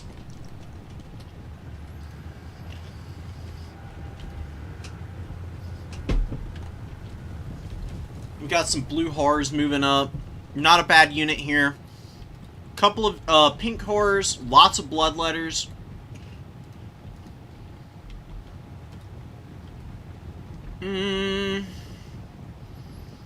I don't know about 4 bloodletters in the opening, but I do like the I do like having a couple here. I think having 2 in your opener isn't a bad idea, just because they can deal with Tomb Guard really well. Which, like, you know, even Plague Bearers can struggle against. Bloodletters will just rip them open like nobody's business. They'll be able to chew through a lot of Skeleton Warriors. They'll get countered pretty hard by the Archers. Their HP is fine, not amazing. I'm trying to think of what else you could possibly want here. Cut 2 Bloodletters and you can bring a ton of Nurglings, actually. Because Nurglings will beat Skeleton Warriors. It's, you know, it's a wet noodle contest, but Nurglings have full cap weight. So they'll outcap the Skeletons all day and be beating them in combat, which is really awesome for the demons. And them getting killed by skeleton archers wouldn't hurt as much, and it would give your other infantry a little bit more time to like get up and engage in combat and push around the flanks. You know, waste of fire from the blue horrors. They could have pushed forward a little bit more and been shooting the skeleton archers. They're just shooting into silver shields. Not a good use of their time. They're still getting a little bit of damage. It's not as much as they could be getting right now, though. And you really need to trade efficiently into the Tomb Kings to beat them. Especially with your ranged tools, because oftentimes you'll get out-traded regardless at range by the Tomb Kings. Because while you're hammering like their infantry and archers and trying to shoot their war sphinxes, which are very disruptive, Chosen of the Gods and Sepulchral Stalkers and stuff are just going to absolutely ruin the day of your other units here. And then there's always chariots. Skeleton chariots just flattening this blue horror unit, ruining them, taking them down in no time flat. We got the double sphinx running over everything. Oh, I don't like it. I don't like it for the demons right now. Not having any mass also hurts, but demons don't really have good mass since Seekers are banned. That's like one of their few affordable mass units that would be good here. Fleshhounds can stop Cetra, but they don't do any damage to him. God, this sucks, dude. Oh, poor demons, dude. They're just getting wrecked right now by the war sphinxes. Trouncing all over the blue horrors. The bloodletters are getting worn out. These chariots are crumbling the leadership on everything. Pinks go down there. Pinks going down here. Furies and Screamers going down in the backfield, trying to dive a whole bunch of stuff. Wow, and these bloodletters have a ton of chevrons. Don't do that. They're expensive enough as it is. Definitely no reason to put chevrons on bloodletters. It's really not going to make them that much better. They're just so much more expensive with all this on them. Exalted Lord of Change finally gets into a good fight, shutting down the Chosen of the Gods. This is kind of how you deal with these guys. You want to try and do stuff like this, but Sepulchral Stalkers come out. They get a good volley off, don't do a ton of damage, and Angels of Decay come up. Shooting Cetra a little bit, and Exalted Lord chasing, but there's just so many casualties come in from the demons. Like, they've lost all their pinks. I would say there's probably about 2,000 gold value worth of crumbling here for the demons right now, and they've got 6 units on the field, and you know, 3 of them are on death's bed, and the others are just not going to be able to value trade at this point. I don't know what that sword was. Sword is not good against monstrous infantry. It's okay against cavalry. And it's excellent against infantry targets. But dropping it like I just saw DJ use it was not it. That is not how you use Sword of Khorne. Blue horrors getting flattened. More blue horrors getting flattened. More blue horrors getting flattened. You know, Voss moment. This is a definition of insanity game. Just continuing to bring out inefficient units against the Tomb Kings and expecting it to work. It ain't gonna happen. The Angels of Decay go down. They used most of their ammo. They got okay value, but they didn't get to shoot Cetra much, or the Sphinx here. So the Tomb Kings are just up so much, they're just throwing all their garbage forward to take most of the blows in value trade. Still doing an okay job. Sepulchral Stalkers fighting the Exalted Lord here. They're okay. They can do some damage to them, but the Exalted Flame are doing big work against them. Skeleton Archer Chariots coming in, very underrated unit. I mean, there's Skeleton Archer with the added benefit of having a very powerful missile being used the entire time from their archers on the back here. With 12 models, they've got okay damage output actually at range. And they have the same performance as a regular Skeleton Chariot. Something that Tim the Wilder put me onto. I highly recommend them, actually. I think they're an incredibly strong unit, and you can see how well they value traded. Pretty similar, all being incredibly healthy at the end there.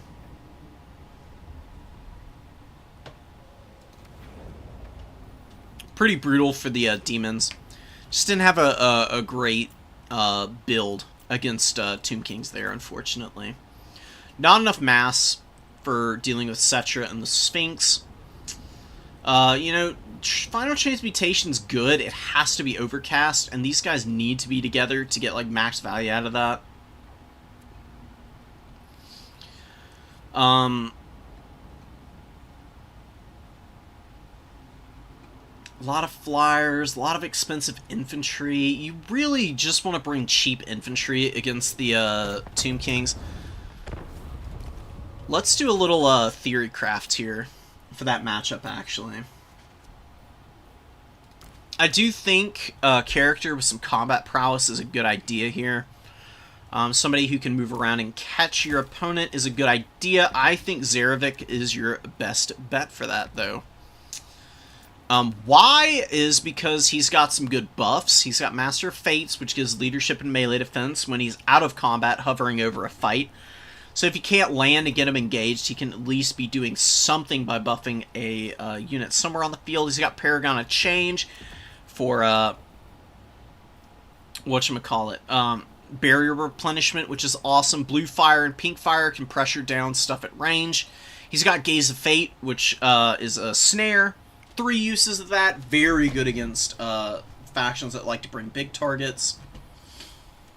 And with that in mind, what you can do, you can start off with the Plague Drones in the opener, just to immediately be able to threaten Big Boy Cetra. You can use Gaze of Fate,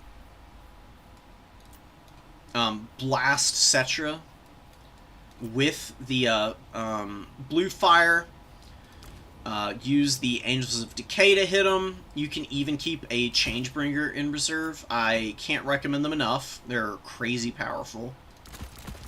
Bring some blues. Maybe a couple pinks, though.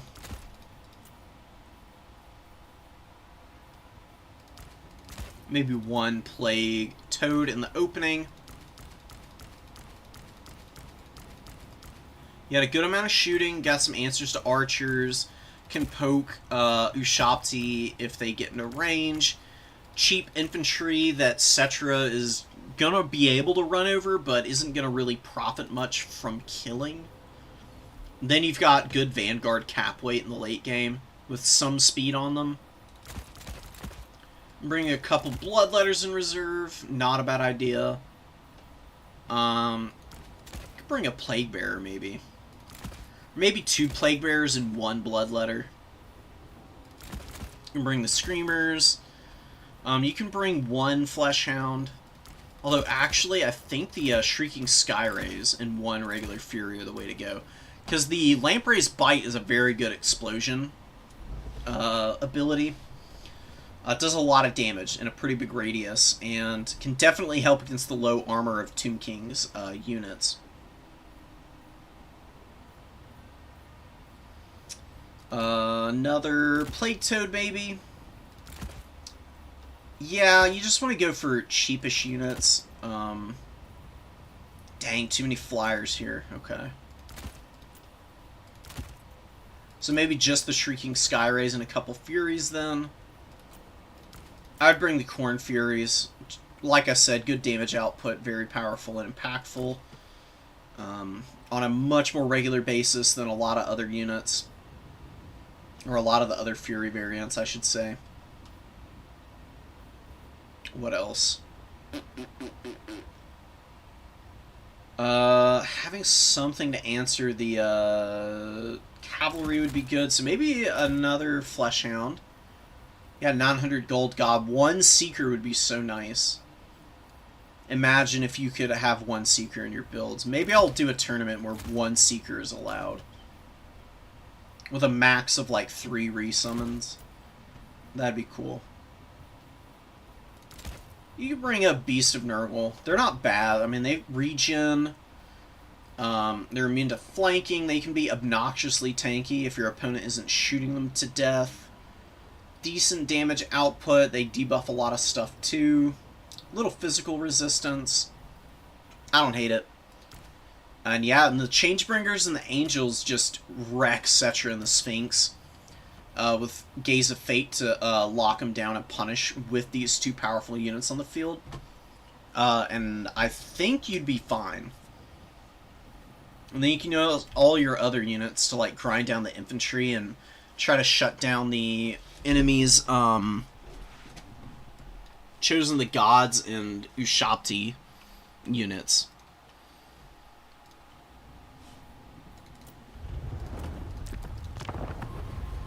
Alright. Ogres, my lord. It's no bull going up against K-Rox here. Wait, we did watch this one. That's right. Did we? Yeah, we watched this one. It might be worth going over again. Just to point out what you shouldn't do against the Ogres, because I don't know what the theory behind the Noxbringer was. This is not a good unit against the Ogres. Like, their units have... Like, you can destroy ammo if you want to. That's not, like, a bad idea against lead belchers and stuff, but it doesn't destroy as much ammo as you think it does. And there's quite a few volleys on both these guys and the Powder Guts. You're not going to be able to destroy all the ammo on them no matter what. And this thing is just so damn expensive, and also isn't going to provide a ton of value against Gnoblars if you do shoot them. Getting rid of them and bringing something else is just a better idea. IMO. It's so hard to trade with Ogres at range. Like, they just beat you so damn bad. In so many different ways with range tools. Almost never a good idea.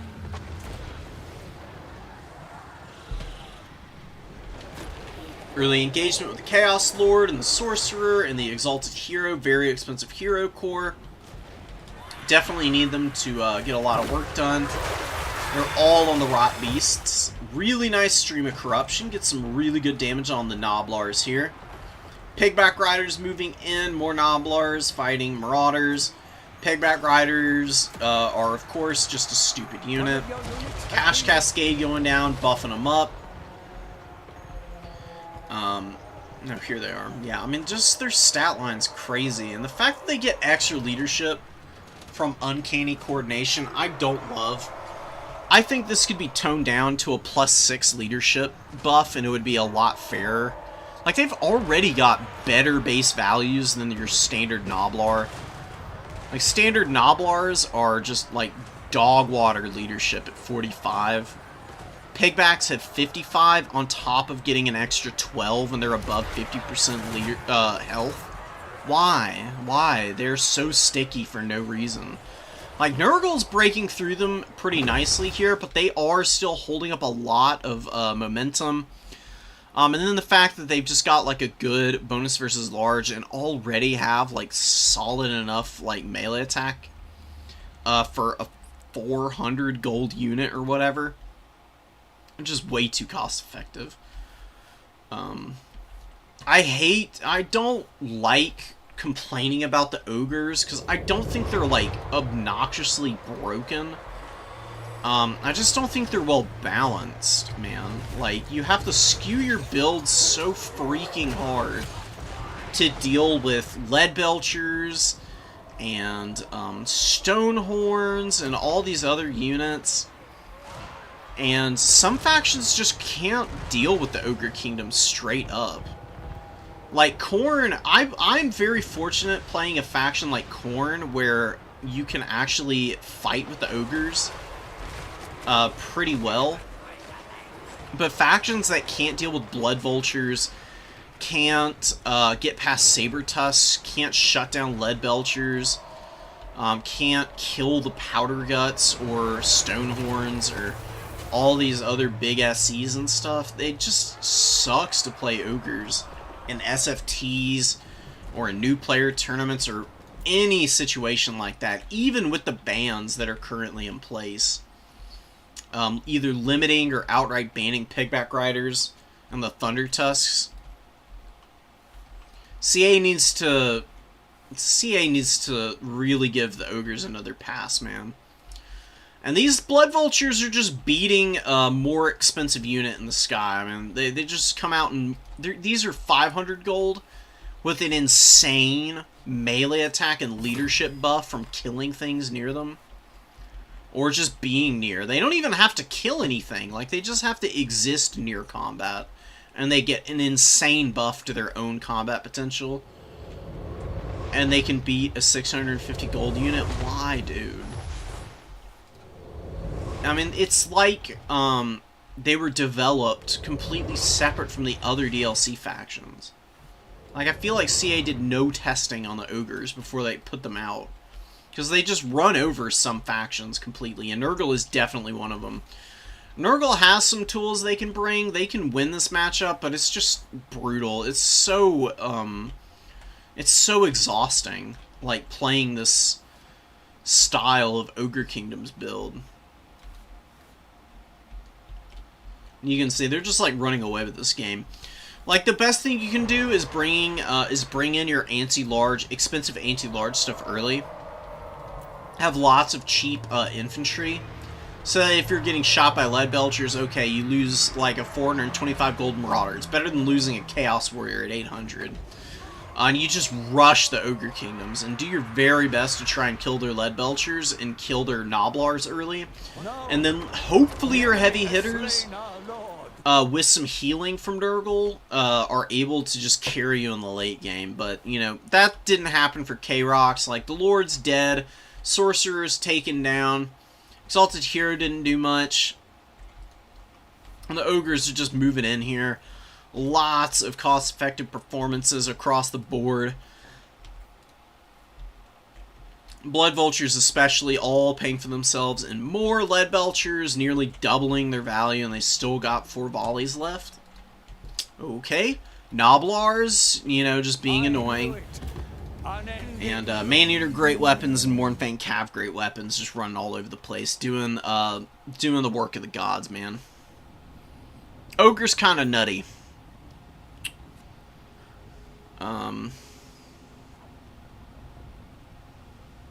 Yeah. Doesn't help that they're also insanely fast. I mean, that's why they've got a top win rate right now. One day, CA will figure out how to balance them. Alright, Legate going up against Kramer with Kroq-Gar and a Dreadsaurian, not the Shredder. So no lowering leadership and an aura. Little bit less leadership. No heal magic in the opening, which is interesting. And a lot of red-crested skinks, so some skink skirmishers. I mean, I like Kroq-Gar and the Feral. Or the, not the Feral, just the Dreadsaurian. I don't know about red-crested skinks, though. Maybe thinking Kramer is bringing a big line of white lions of Trace or something. But instead, just a ton of bows and spears. You know, staunch line of spears from the elves. Who'd have thought, man? Illyrian Reaver Archers also going to be very good at poking the red-crested skinks down. High Elves are one of those factions where, like, yeah, the Shredder is kind of scary for them, or Dread Saurians are kind of scary for them. They don't have a ton of AP missiles to shoot it with, but they have good mobility.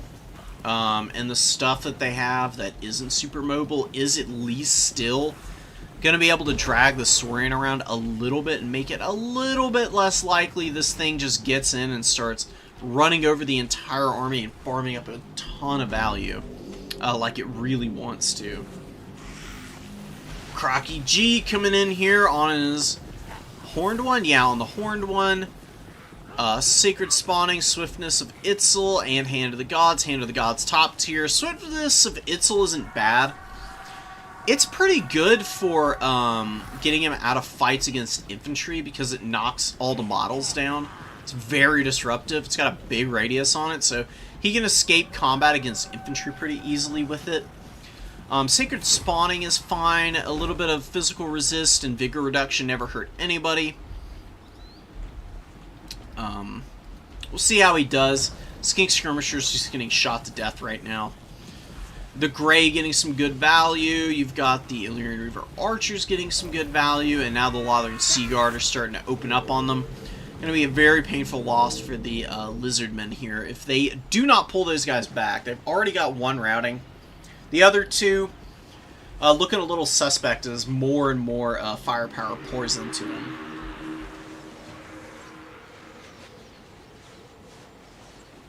They were also shooting Spearmen.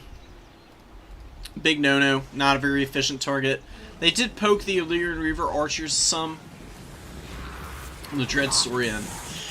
Just hanging out in the line of fire of multiple bow units is not a good way to go about this. The Illyrian Reaver Archers are still poking down the Skink Skirmishers. I don't hate it. It's a pretty good idea to get rid of these annoying little skinks. They can value trade you a ton if you just let them hang around. Killing them early and ignoring the Shredder at first, maybe not the worst idea. It's not like there's a bunch of healing in this build. In fact, there's no healing so far,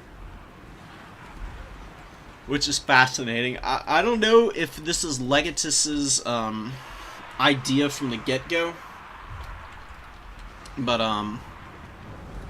like going without a heal for the Saurian is a little bit risky. It's very much a monster that can value trade well. The healing just keeps it a lot healthier and makes it a lot easier to value trade with it, and can 100% carry game for you. I'm just a little worried not seeing anything. Red Crested Skinks aren't trading all that well. They're getting shot up by missiles pretty badly.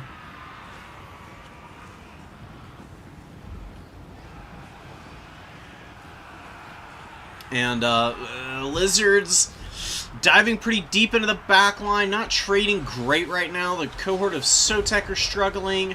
Dread Saurian, doing alright. It's hanging back. Ripper Dactyls are taking a big pounding right now. The Fireborn are out on the field, and they're going to get a great charge off here and start to really secure a nice lead for the Elves in the value trading game. And yeah, I mean, the Elves are doing a good job of pulling back. This is kind of what I imagined they might try and do. They're trying to just kill the Skinks. They're not overcommitting. They're trying to pull the Dread Saurian into their backline, making it very hard to use this big beastie. Rev Crystal coming out, looking like that's going to be the unit of choice for the heals, which isn't a bad one. 10% on 15,000 HP, after all, is, you know, 1,500, which is pretty crazy. That's a lot of health to have to suddenly get back through again. And just one Rev Crystal can heal cap the Saurian there. No other magic, though, is interesting. I would have really liked to have seen a Beastcaster or something for the Lizards here. I mean, a Beastcaster would be really good against all these archers. Elf units are very vulnerable to Flock of Doom. Does a lot of damage to them. Oh, man. I don't know what Kramer was thinking here, but this is a big fumble. Archmage landing in here and getting absolutely pummeled by Kroq-Gar and the Saurian, while The elf infantry are doing okay, but the fireborn are kind of in an awkward spot. Beautiful Hand of the Gods. Huge chunk of the HP gone from the Archmage there. They're a little spread out. They're trying to kill this Bastiladon. They've got the Saurian here, and now they get charged by Cold Wind Riders. Cold Wind Riders, not with the spears, but still with a decent charge bonus and good weapon strength. They'll probably be able to rip these guys apart with their low HP. Really starting to hold back the Fireborn from being able to get the work done that they need here to get the elves in a winning position. And the lack of AP missiles is really going to start hurting against the Saurian, who's getting another heal here. Rev Crystal's still very healthy. You know, Rev Crystals can't use it on themselves. They can only use it on allies. Sometimes bringing double Rev Crystals is not a bad idea. With this kind of a build, I think it would be a really good idea. And then having the Beast Magic just to wear down the Cavalry and the Archers at range. That could be a pretty solid Dread Saurian build against the Elves here. Definitely something to look into.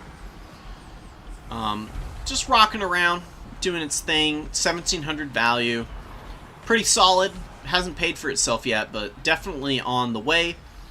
Red-crested skinks and skink skirmishers hanging in there. Not a lot of cap weight for the lizards. They did lose the home... Oh, almost lost the home objective. Barely hanging onto it. Saurus Warriors with some Cold Wind Riders. Shock damage on the Spearmen here with the good grind from the Saurus. Able to kill this unit. Definitely going to be able to do the same to the other spear unit back here.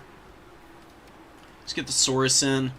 Get this Cold Wind Riders looping around. Get a rear charge, and that'll be game, set, match for them. Another heal on the Saurian. Just great work from it. Gonna start getting some good terror routes in here as well. It is very devastating to have to stay in combat against this big monster, because the collision damage is so strong. And the burst damage from it can be pretty crazy, and leave units just ready to break at a moment's notice. It also helps a lot that this thing obviously causes fear, and also the Howdah on top. I've talked about it before. It causes the damaged by artillery debuff. You don't see it in here right now. I'm not 100% sure why. Maybe that unit's just not getting hit by it. But you can see this Illyrian Reaver being affected by it, and it also lowers leadership and makes it very difficult for units to stand and fight against the Saurian. I think that's something CA should really change. It makes the, not only does it make regular Dread Saurians overperform, but it makes the Shredder of Lustria absolutely redonkulous with its leadership malices, because it also has the Dread Aversion, which is a -8 leadership buff, so it just stacks -26 leadership in an aura around itself at all times, which is really stupid. It just like hard counters Khorne, you know? Khorne, if you want to beat Khorne, just bring the Shredder of Lustria against Khorne and Mazda and heals and stuff, and it's really hard for Khorne to be able to fight that combo. It can be pretty disgusting. Good play from Legatus there. Very nice use out of the expensive stuff. Really good performance without a caster. I think with the Beast Caster, the little Skink Priest, that'd be enough. You wouldn't need much more. Can definitely clear through all of these cavalry units, help grind the infantry down, and, you know, get you that extra little leg up that magic provides. It's always a good idea to have it in the back pocket, no matter what, I think.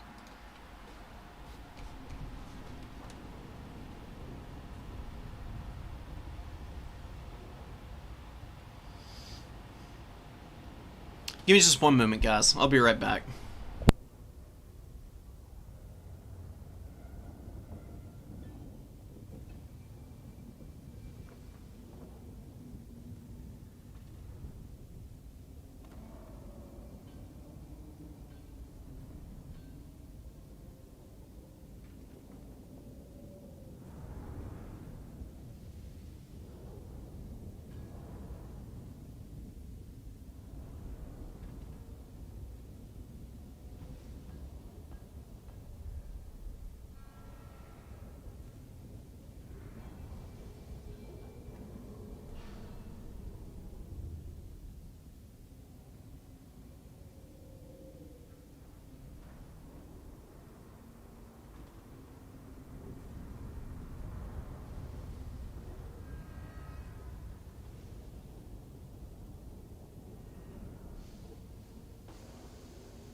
Alright, we are back, and we'll get these last few casts done. We got the, this is a semifinals match, which is going to be really fun. Excited to see this. I haven't seen it yet.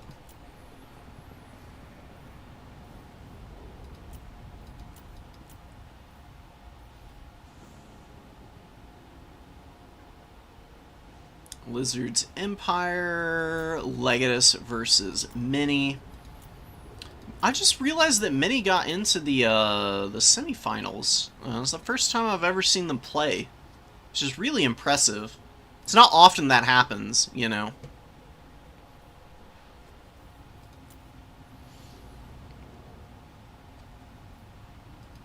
Or did they? Did they? I don't actually think they did now that I'm thinking about it. Who was playing this? This is just a round 3 then. What was the other, oh, it was a Vampire Counts versus Dowie showdown in the finals, and Uber ended up winning the tournament. That's right. Mini must have been just outside then. Do your round 4 against Tomb Kings? Where is it? Oh yeah, here? I'll look at it. I remember you mentioning this. Can't remember if we watched this one. No, we didn't see that one. We're gonna do them all in order. We'll get to this one very shortly, Uber. I promise.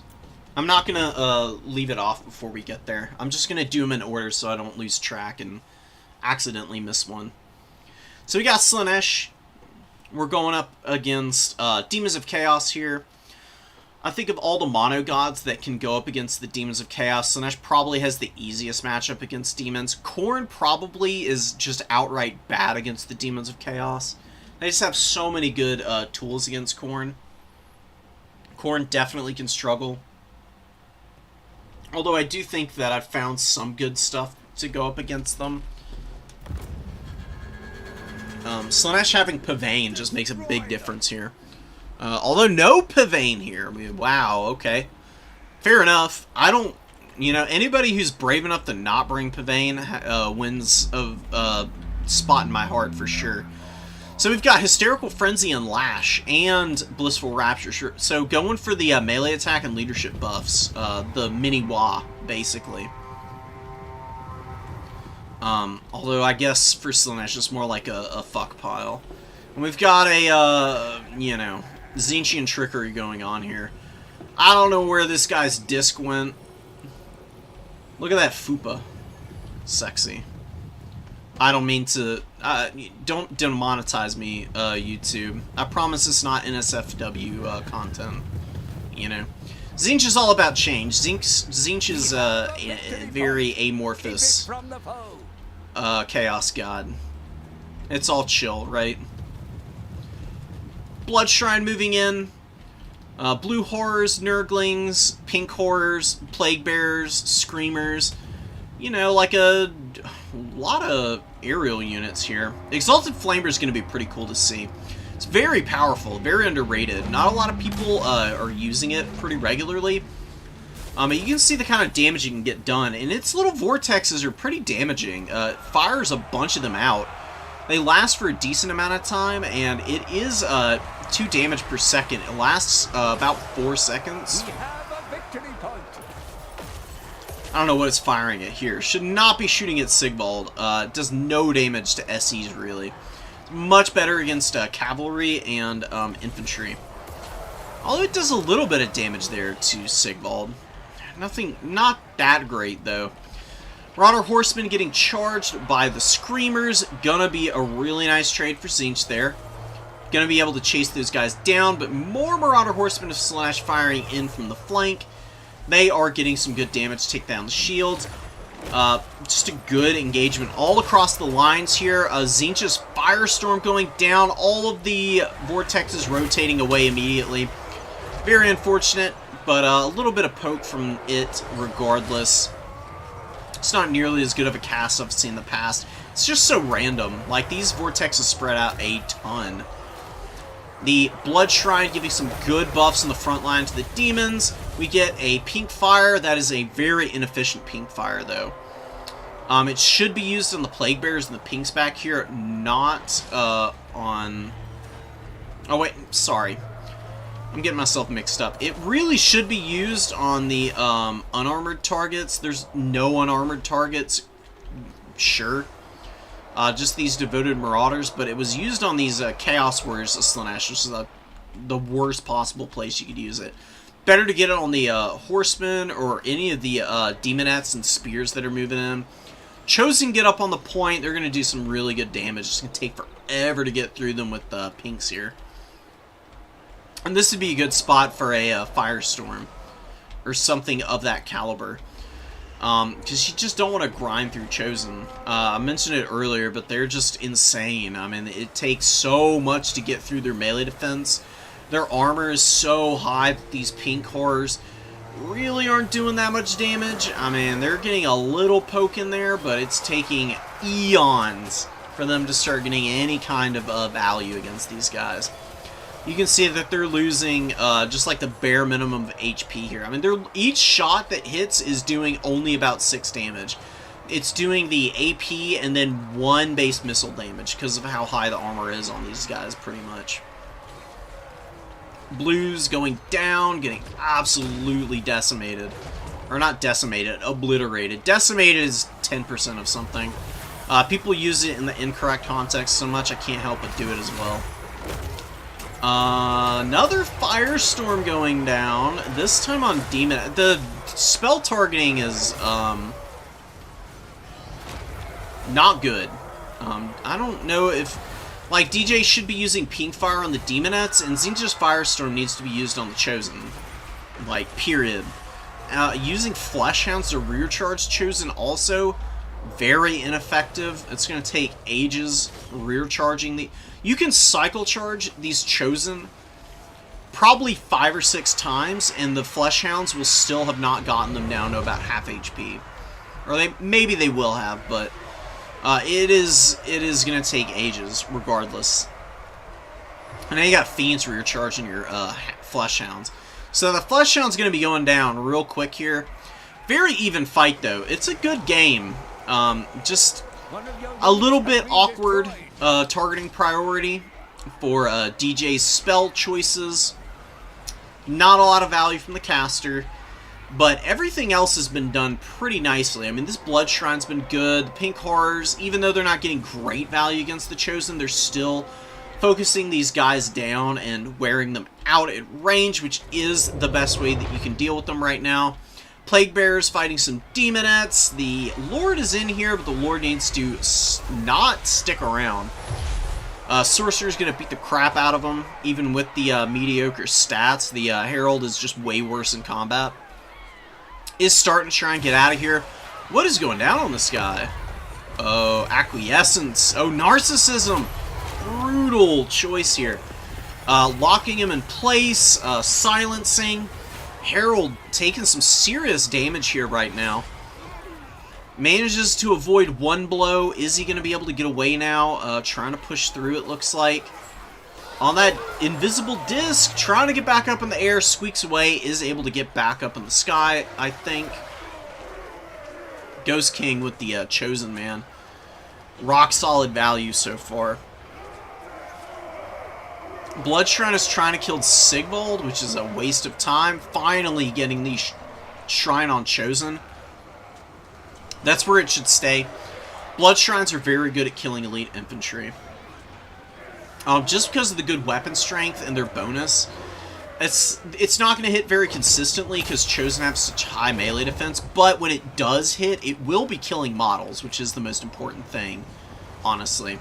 Exalted Demonettes coming out there. It's going to be really tough to deal with. Exalted Demonettes with the melee attack debuff should be able to fight just about anything here. Plague Toads in numbers, though, will be a little rough for them. I'd love to see a Fiend or maybe just some Hellstriders coming out here to get out onto the blues, as well as getting after the Plague Toads and maybe these Pink Horrors. Exalted Demonettes coming out. And the Pink Horrors not firing. The Plague Toads get a good intercept. And the Blues do focus fire those guys. Get some big damage on them. Ow, jeez, man. 20% of their HP gone in half a second, pretty much. Blood Shrine chewing up the Chosen here. 1,000 value on this Chosen, 700 here. And Screamers chasing down the Chaos Sorcerer. Devoted Marauders doing some good damage in their own right, while these Devoted Marauders getting jumped on by Plague Bears and Plague Toads. Good damage output from them. Fiends out here on the flank, looking for a chance to jump in. Probably should have a minute ago, but they just came out. I mean, they're so fast that sometimes it can be hard to remember to micro everything around a Slaanesh. But man, oh man, do they wreck these poor little blues on the charge, dude. They must have been turned away or something. Because that's definitely a result of Devastating Flanker. No way that unit loses half its HP in that short amount of time otherwise. DJ's units are crumbling out pretty badly. The Blood Shrine does rally, though, somehow. That's a little bit awkward for Slaanesh, but it's choosing to stay in this combat. It's very low. It'll probably start crumbling here in just a moment. Charmed is going down on it, debuffing that melee attack, making it a little bit less effective against all of the targets here.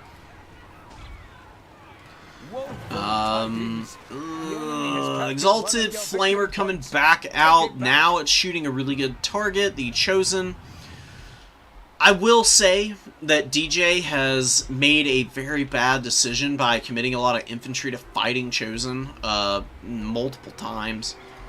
And this Exalted Flamer is not being used effectively at all. Do not shoot tiny SEs with Exalted Flamers. It doesn't do a lot of damage to them. Like, you can see the damage output on the missile is incredibly low. The damage that it does is because it's a flamethrower. It's a single entity flamethrower, which means it's really good against single targets, or not single targets, but multiple entities. It's good against everything against SEs, basically. It's okay against monsters infantry, even. But it's just not doing any damage to Sigvald. And it doesn't have a lot of volleys. Like, you're wasting so much ammunition firing in against this guy who's just laughing at you. A little collateral on the Chosen, fortunately. But just focusing down this other Chosen here would be what you need to do with it. And finally swapping over and getting a little bit of damage in there. Vortex doing some really nice work, just slowly clearing these guys out. Another couple volleys should finish this unit off. Wow, dude. Multiple models killed immediately. Vortex spreading out, doing some good damage. Demonettes out here on the field. Fiends getting shot down by the Pink Horrors. Fiends have had a hard time. They have not traded well. I will say that for sure. Herald just hasn't gotten great value, though. Pink Fire is really good, man, but I can't help but feel like all these Tzeentch Firestorms have been wasted. They were used on inefficient targets. They also didn't get good rotations.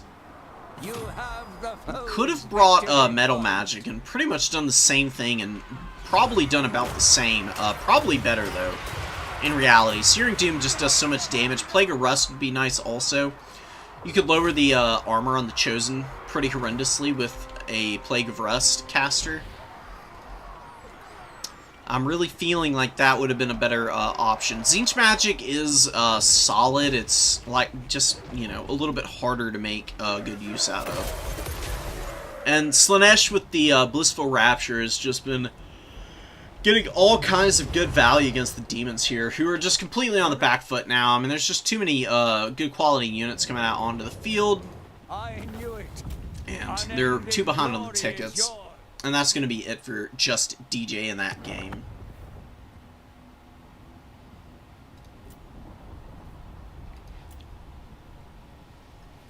Good build, needs better Exalted Flamer target choice. Still got good value, though. But it could have had upwards of 3,000, I think. Because there were quite a few shots that were almost straight up waste on Sigvald. You do not need to kill Sigvald. Sigvald just does his thing. You ignore him 9 times out of 10. He's very hard to snipe. Don't bother. Just kill your opponent's army. Because if Sigvald doesn't have an army around him, he cannot carry the game. He is a very tanky lord. People want you to shoot him. What they don't want you to do is to target the rest of his army and efficiently deal with it with good magic and a ranged targeting priority. That's how you deal with Sigvald builds.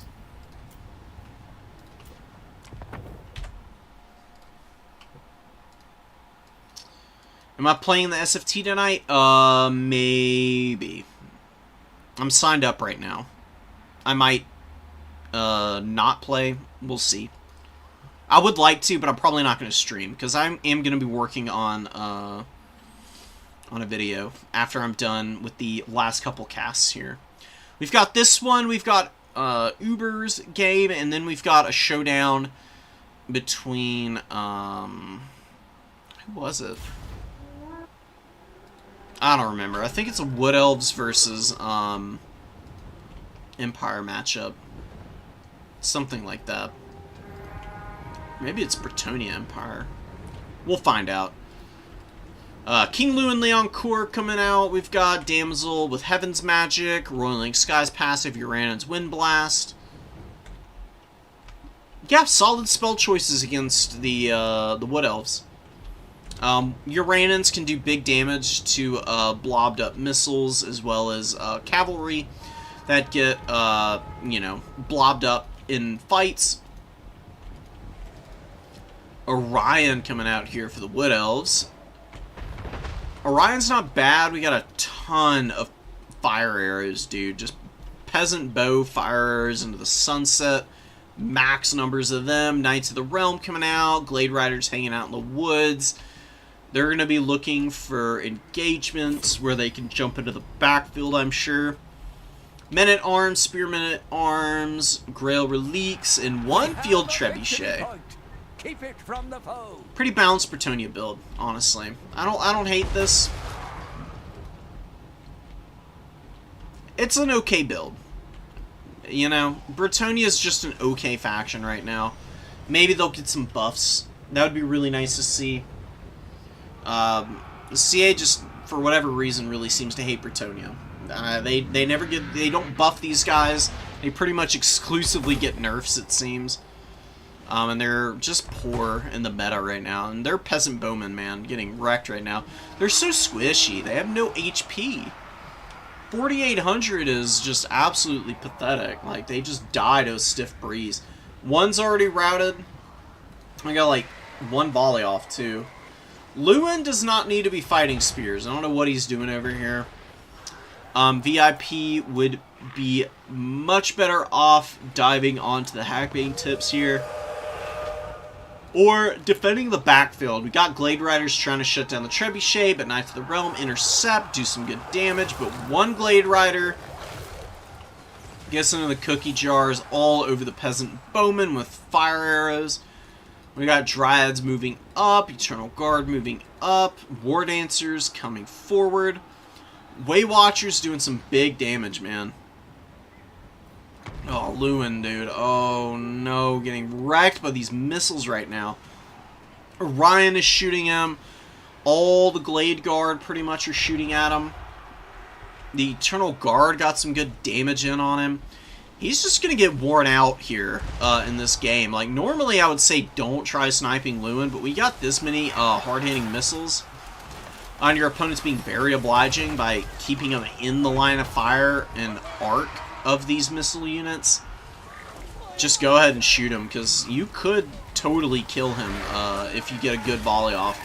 Way Watchers miss there. Unfortunately, they're so accurate that if Lewin moves even an inch, they'll just immediately fire all their shots past him.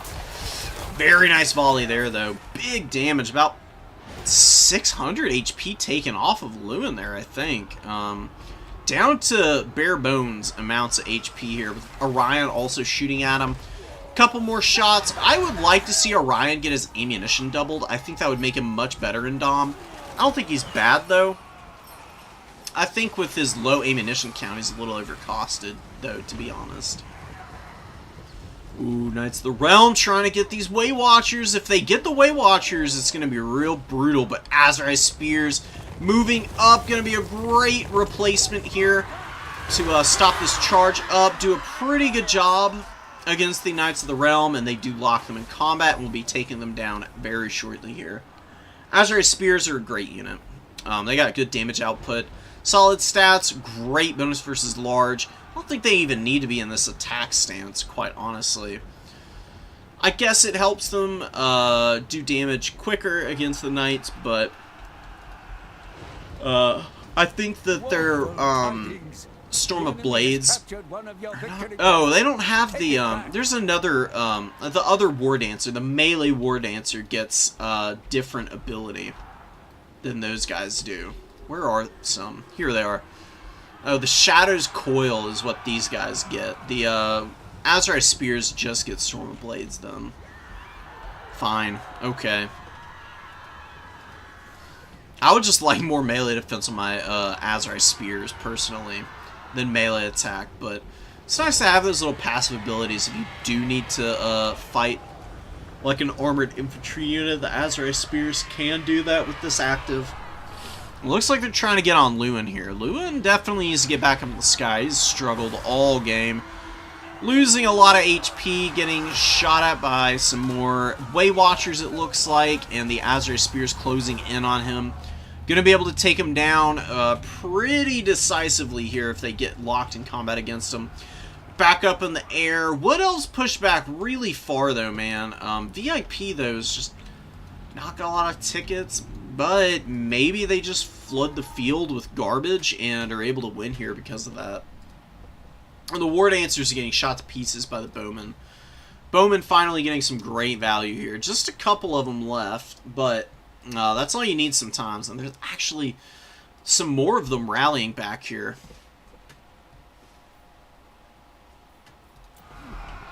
Fast forwarding a little bit. Wood Elves really struggling to hold points, or even get up on the points at all. Maybe Orion's just a bad lord. Looks like he's going to be dropping some of his magic. Yeah, his little Talons ability, ouch. That actually did pretty well against those Knights. It does 100% AP. So, getting a good punish on Grail Knights, no less. I thought these were just Knights of the Realm, but no, Grail Knights got hard punished by that ability, man. Owie, and now the Way Watchers are firing in. Way Watchers have mostly paid for themselves. And Orion getting an Earthblood. He does have the Cloak of Isha, which will keep him pretty healthy. It just needs to not be fighting all this anti-large, and good duelist characters like Lewin and the Grail Knights all over him. No thank you. Please get him out of there. Give him a little bit of an opportunity. You don't want to lose your lord right now. And I really think that the Bretonnians might be able to kill him. Like, these these Grail Knights are just doing huge damage to him. Chewing through him. He is able to pull away. The few Azrael Spears remaining are able to get into combat. They might be able to take some HP off the Grails. And get the Wood Elves into a position to maybe start taking back some ground. They are way behind on tickets. They are going to need a triple cap here. Definitely. Heals going off. Way Watchers hanging out. Orion getting up over 20%. Good value on him. And the favored Son of Bretonnia just flying around. Did lose... Did he lose it? No. Well, they're active, so of course not. The uses just proc immediately, and he only loses these when he breaks, I believe. Yeah. Beloved Son of Bretonnia is active, also a really good buff for him. Is it on? What is going on here? Hello? Where's his extra melee attack? Oh no, it's for all of the units in his army. I don't know how I forgot about that. Well, that's cool. Beloved Son of Bretonnia is proccing properly. I'm just a fool. I don't know what misconception I had. I thought it was like some kind of self-buff for Lewin, but it is for the entire army. which is really damn strong. I mean, an extra 8 melee attack for Bretonnia is good. As well as, what else do they get? Immune to psychology, charge bonus, base weapon damage. Orion in a really bad spot again. He's got no armor here with Sword of Corone active on him. Good Hawk's Talon though, good damage on those questing knights and Knights of the Lionhearted. Oh, sorry, Knights of the Realm here. Are there any questing knights? There was some earlier, but it looks like they've mostly been pushed off. Just Knights of the Realm all over the place now. Firebark Elders struggling here a bit. I don't think the Wood Elves are going to be able to win this game. I mean, they're not doing poorly. This doesn't seem like they're in any kind of position to be able to take these points away, though. Although Bretonnia is moving off the number 3 here. Maybe it's an opportunity for the Wood Elves to get up there and take that point. There's no reason for Bretonnia to move off that. They don't need the number 1. If they just hold on to the 2 and the 3, they win. Easy peasy. It is triple cap territory, I believe, for Big Boy. Oh, wait, no. I'm such a fool. I'm looking at the tickets all funny. Yashkaf is the one with the ticket lead. VIP is the one who needs to hold these points, which makes it even more... I'm even more incredulous now that they're off the number 3 here. They're going to have to be real careful, because Dryads could cap that away in no time. Glade Riders, Way Watchers, all these units just picking apart the Bretonnian army. So the Wood Elves may be okay. My mistake, guys. I'm definitely flagging a little bit here. Orion getting some really good value, 2,500, just beating up on the Damsel, who's gotten 133 value. I really haven't seen a lot of magic now I'm thinking about it. Where are the Uranans? Where are the Wind Blasts? Like, what's going on with this mage? Why is the Damsel not being used? Or seemingly not being used? Because it'd be very impactful to have her doing stuff right now. Grail Knights moving over. Questing Knights also moving over. The number 3 objective is in flux and in danger, man. Bretonnia cannot afford to lose this. They are on the verge right now. And their cap weight is poor enough. If they lose this point, it might be a long time before they get it back. Although it looks like they're going to use the Grail Knights to charge in. Some Dryads get over. They get a good engagement on the Glade Riders. The Grail Knights and Knights of the Realm. Sorry, Questing Knights rolling out, looking for the good value trading, but they did not save the point, which is going to be a big problem in the long run. I think Bretonnia, I should say, is going to end up losing this game because their cap issues. They've been value trading nicely. They just can't seem to get a dominant toehold anywhere on the map, and Lewin has been pretty bad. Not a lot of value on him. Hasn't had a lot of targets to fight. I mean, fighting Orion with Lewin is not a great trade for you as the Bretonnians. Orion's bonus versus large with the solid melee attack is usually too much, and Orion is very tanky in his own right with the cloak and the damage resistance, as well as having access to heals from the Lore of Life. We got Way Watchers still firing, dude. How do they have ammo still? Good lord. Going crazy with the ammunition here. We've got Eternal Guard going up. That was a Wind Blast that seemingly didn't do anything. That's so confusing. Is it really just that lackluster in terms of the damage output? I could have sworn it would do a little more than that. Especially against these low armor Way Watchers, but apparently not. Lots of Bretonnian bowmen being chased down by a handful of Glade Riders. We've just got a bunch of War Dancers moving up. Bretonnia taking the number 3. They need the number 1 as well, though, and they've got nothing over there. Not prepared at all for this super late game scenario. Trebuchet has gotten 1,884 value. Wow, dude. Holy schmoly. Dude, that's actually kind of nuts. I've not seen a trebuchet do that well before.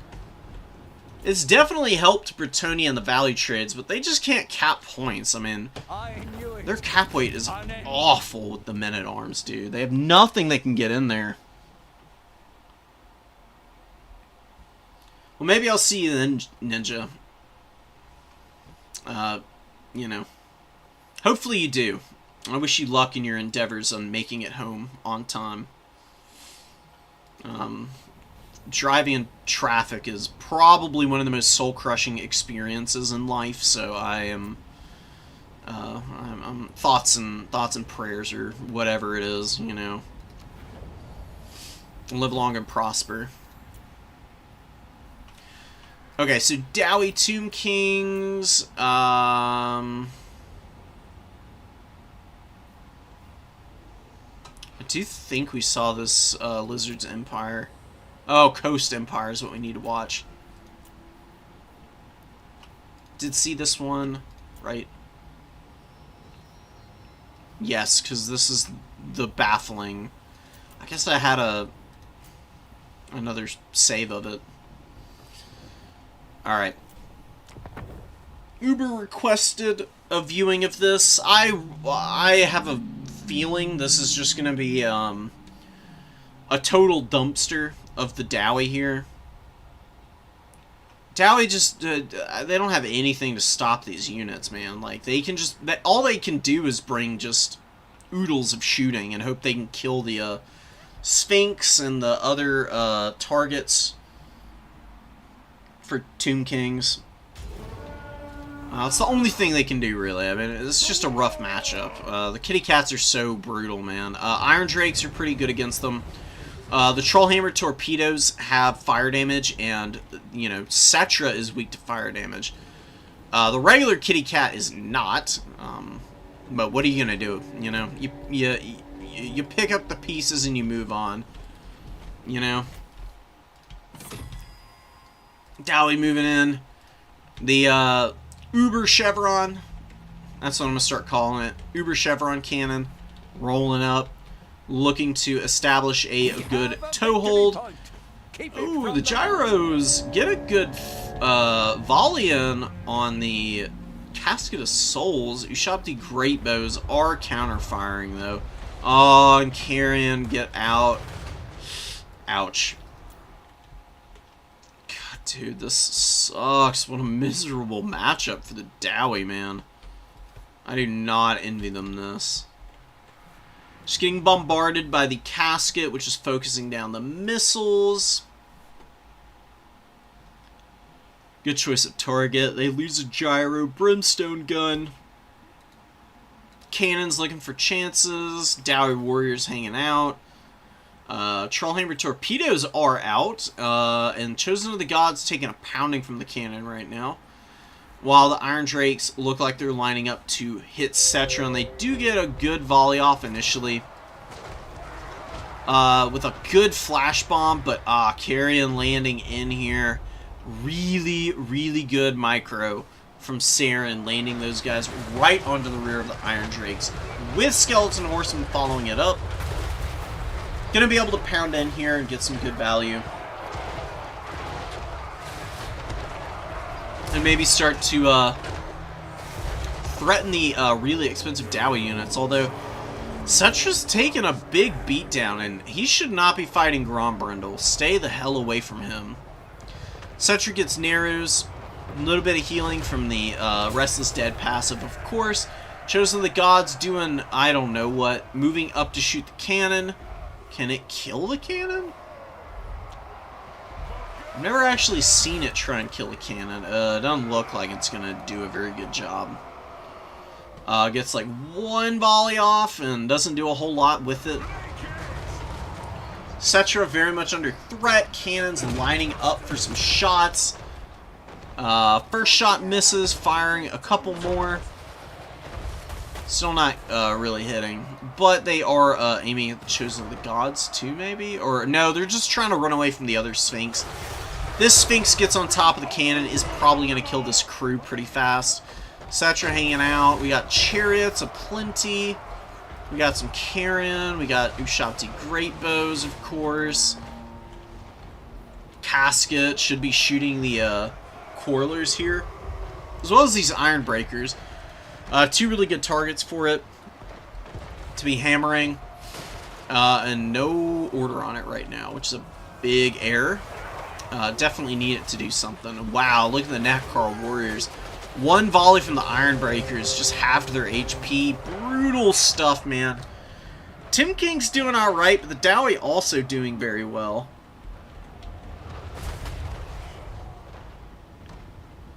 In comes Casket of Souls shots, looking to kill the Dowie Warriors defending the cannon. Or are they just outright shooting at the cannon? It's hard to tell because the Casket's so inaccurate. It's hard to tell at a glance what it's aiming at sometimes. Because it just, you know, fires shots in every direction sometimes, seemingly. Chariot's moving up. Good targeting here from the Casket. Definitely where you want to be trying to punish because there's so many blobbed up Dowie here. Couple good shots land in. Casket with 600 value. Nothing too insane. Definitely leaving a lot to be desired, especially considering it costs 1,400 or thereabouts. 1,250 maybe. And Cetra has been very inactive as of late. He's had a really hard time value trading. Where's the other Sphinx? Sphinx is doing great, though. Much healthier. Looking to run over some Dowie Warriors who are locked in mortal combat with skeletons. Nakar Warriors, Miners, Longbeards scrapping it up. Dowie Warriors being Skelly Warriors. Melee Shopti moving in. Great fire from the Casket. Yet again, the Ushabti piling into combat, looking for some opportunities to grind it out against the Dowie here. Skeleton Archers, or Skeleton Archer Chariots, I should say.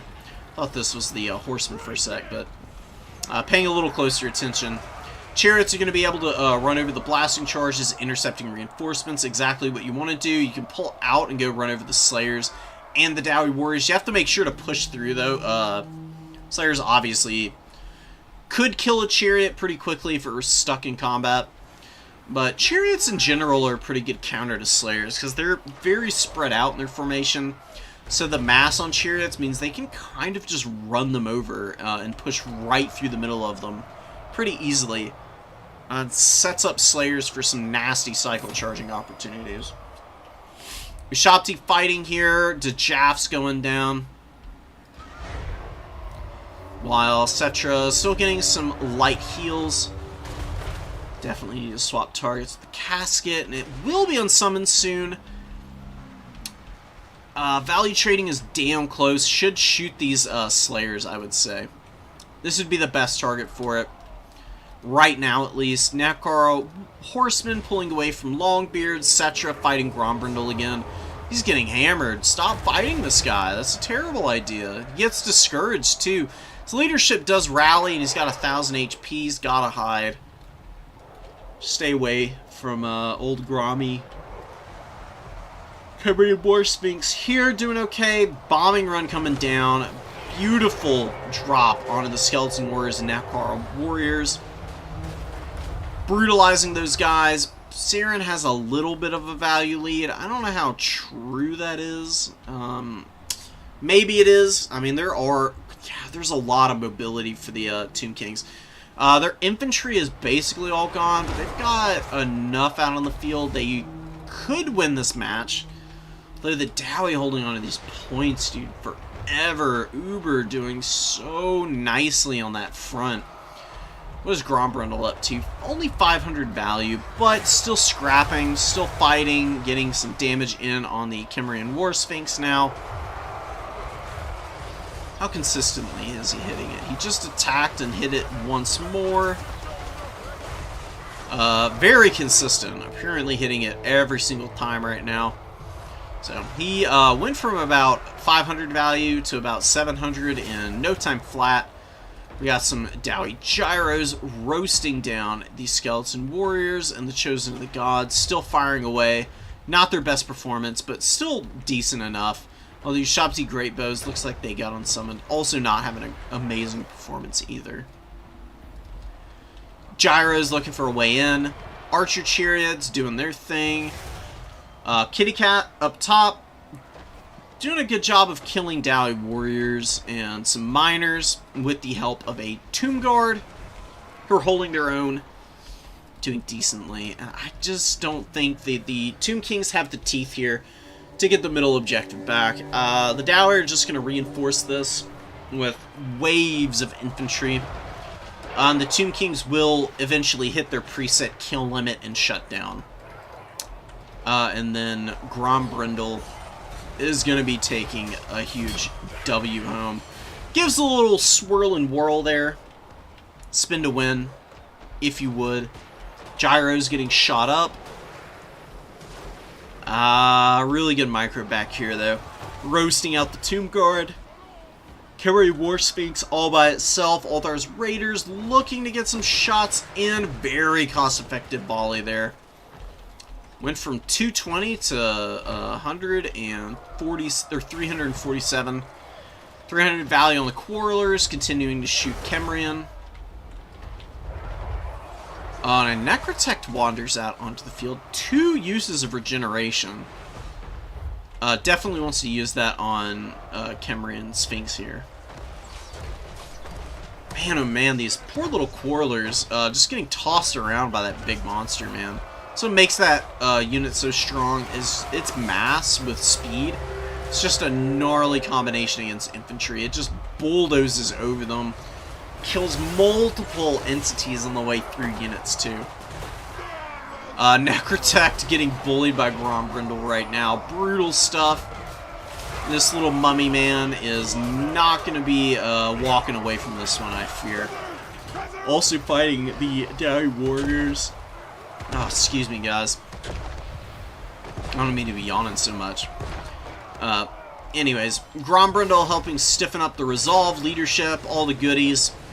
And we do have some more Brimstone Gun action, looking to clear off some of these Skelly Warriors, Nekar Warriors, as well as just shooting the Sphinx. Sphinx is going to be going down here, I think. It's gotten 1800 value, but Grombrindle is kind of putting the moves on it currently. All the Tomb Kings are just really not able to flip the point, man. The Dowie just held this middle point all damn game once they took it away from the Tomb Kings. And that is going to be a win for them, unless something absolutely insane happens. I just don't see that occurring, though. There's Miners slowing the cap down up here. Skeleton Horsemen are finally getting up here. It's not going to be easy for them to cap it. GG's. Very nicely done. I was a little worried for Uber, but good focus fire and attention to Cetra and the Sphinx was able to poke it down continuously at range.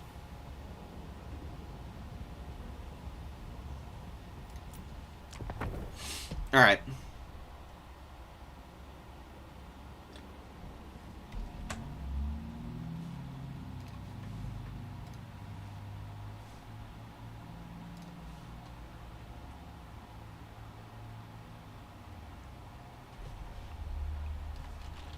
On the verge of crashing out. Oh my god.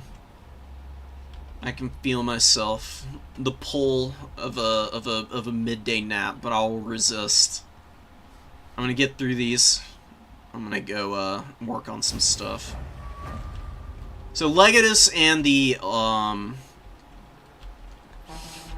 Lizardmen going up against the Empire here. We do have Boris Todbringer with a Life Mage this time, which is odd. Not really a conventional pairing. He will benefit from it, though. I mean, Lizards do have some pretty good damage output against large SCs. Maybe it's just there to hedge worries that Boris gets sniped out by having to fight like a Saurian or something big, like a Carnosaur, I guess. Hawken Long Rifles coming in. Life Magic is also good at healing these guys up with, like, Earth Blood if they do happen to get hit by something. Legate going for a very wide build. Hammer of the Witches out here. Gonna be shooting the Feral Bastillodon. Double standard old Bastillodon. Feral Cold Ones advancing forward through the trees. Max numbers of those. Getting aggressive early. Gonna be looking for some flanks while Cold One Riders hammered by the Hawklands. Very good target for the Empire State Troopers there, man. Victory point. Are Hawkland long rifles considered state troopers? Is anybody knowledgeable enough about the lore to tell me? Like, how elite are these guys really, you know? Like, they have an extra floppy hat, so that's gotta mean something, surely. Very, round and bulbous looking. Skink Cohort Javelin's not doing too much right now. I like the, Jade Wizard, don't get me wrong, but I feel like a Burning Head just in the back pocket for the Empire in this matchup would be really good. You know, I mean, Lizardmen love their skinks, man. Like, even in matchups where it's not the only thing they have infantry-wise, they're still probably going to have 4 or 5 skinks on the field, and Burning Head would be really good for clearing them out. Burning Head also not bad against, Saurus either, to be honest. Lizard's got Burning Head, though. Their Burning Head doing some pretty good damage to these swordsmen. Rotation, not great. Didn't have a lot of opportunities. Here is one at the very end for it to maybe get through and get some value, but also curves away and does not hit the swordsman or the spearman. We've got multiple Ripperdactyls coming in, one of which is fighting Boris. Is it getting any buffs? No. It is getting debuffed, but they did a little damage to Boris for sure. They've got good weapon strength with good melee attack. The only thing about Rippers is how squishy they are in terms of melee defense and armor. That's usually what lets them down, but they're getting some good damage now, although the Hawklands are focusing them up pretty good. We got a Feral Cold One being forgotten about a little bit. The other Feral Cold Ones struggling to push through. Knights of the Black Rose are fighting the Ferals and not going to do too hot.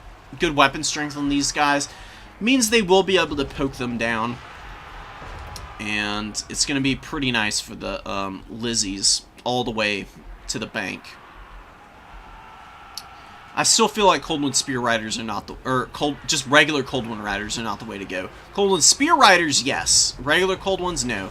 Because I was talking about it earlier. If you do the side-by-side comparison, it's the leadership and a little bit of speed, a little bit of melee attack, and that's really about it that they have over the Cold Ones. I mean, like, the weapon strength is the same.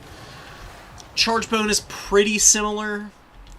I just think Spear Riders for 150 more are a better bet, and they get the anti-large bonus, which really helps their damage output.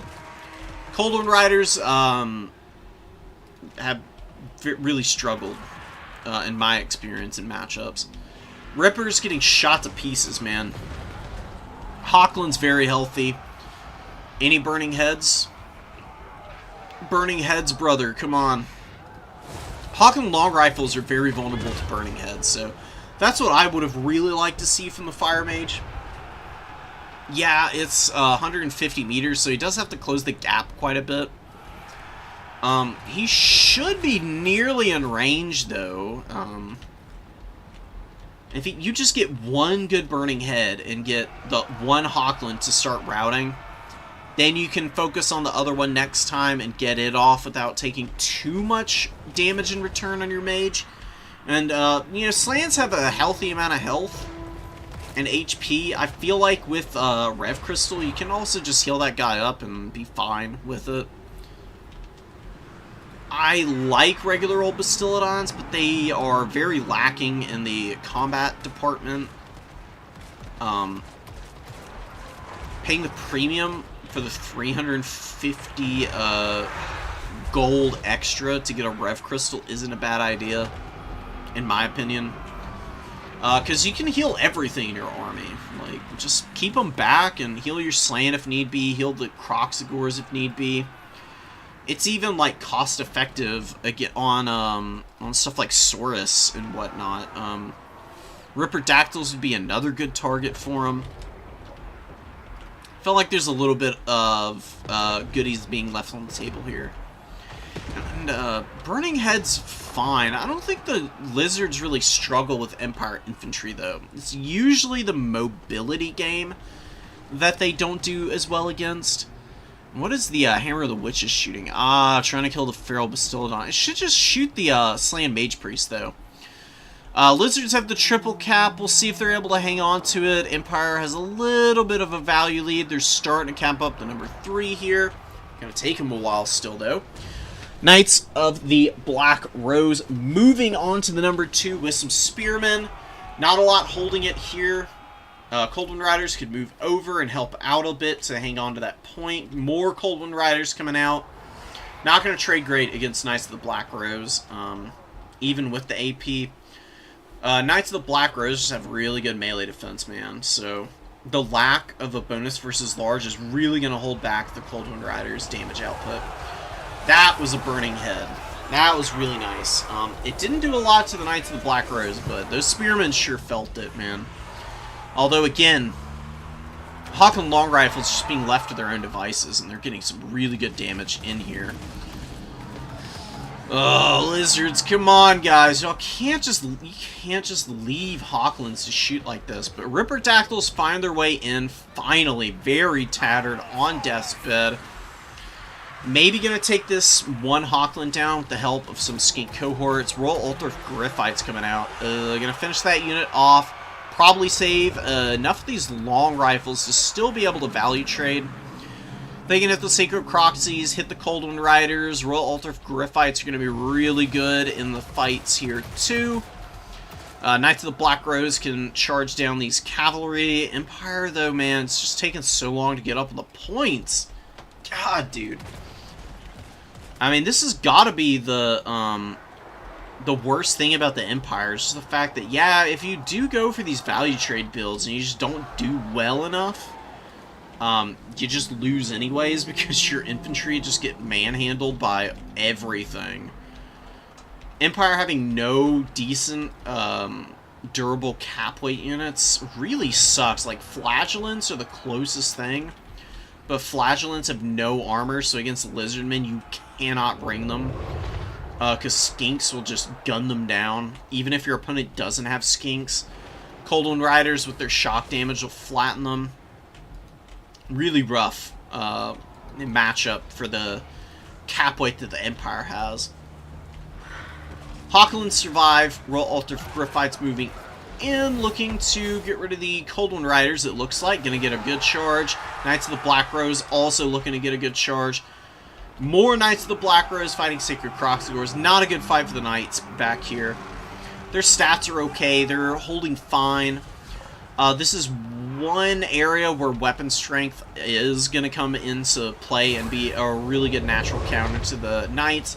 Although with Earthbloods, they should be okay. And it won't be all that big of a deal for them.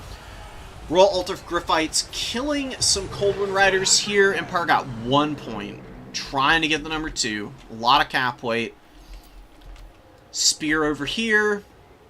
What is this? The White Wolves Huntsman? What do these guys do? I forget what their selling point is. They're weak to fire. Oh, that's because of Kindle Flame.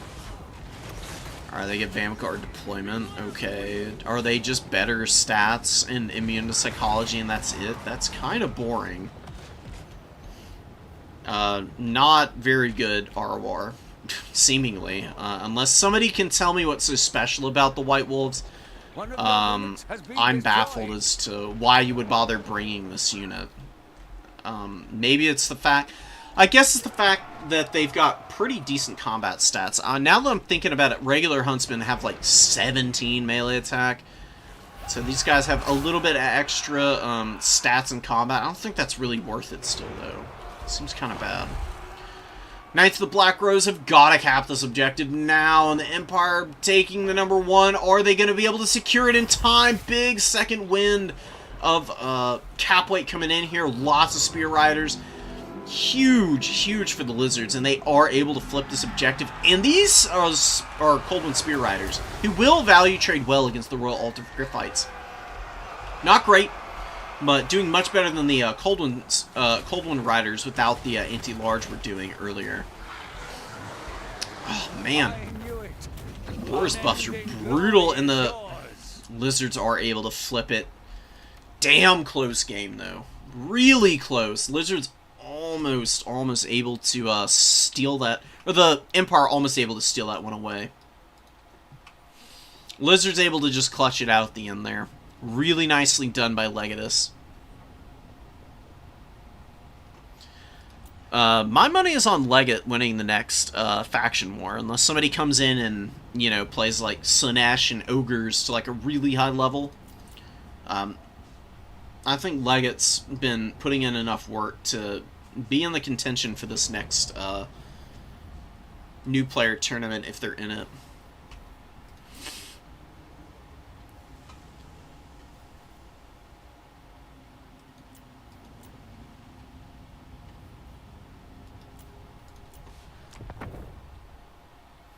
For Brosi versus Mini here, Glade of the Everqueen.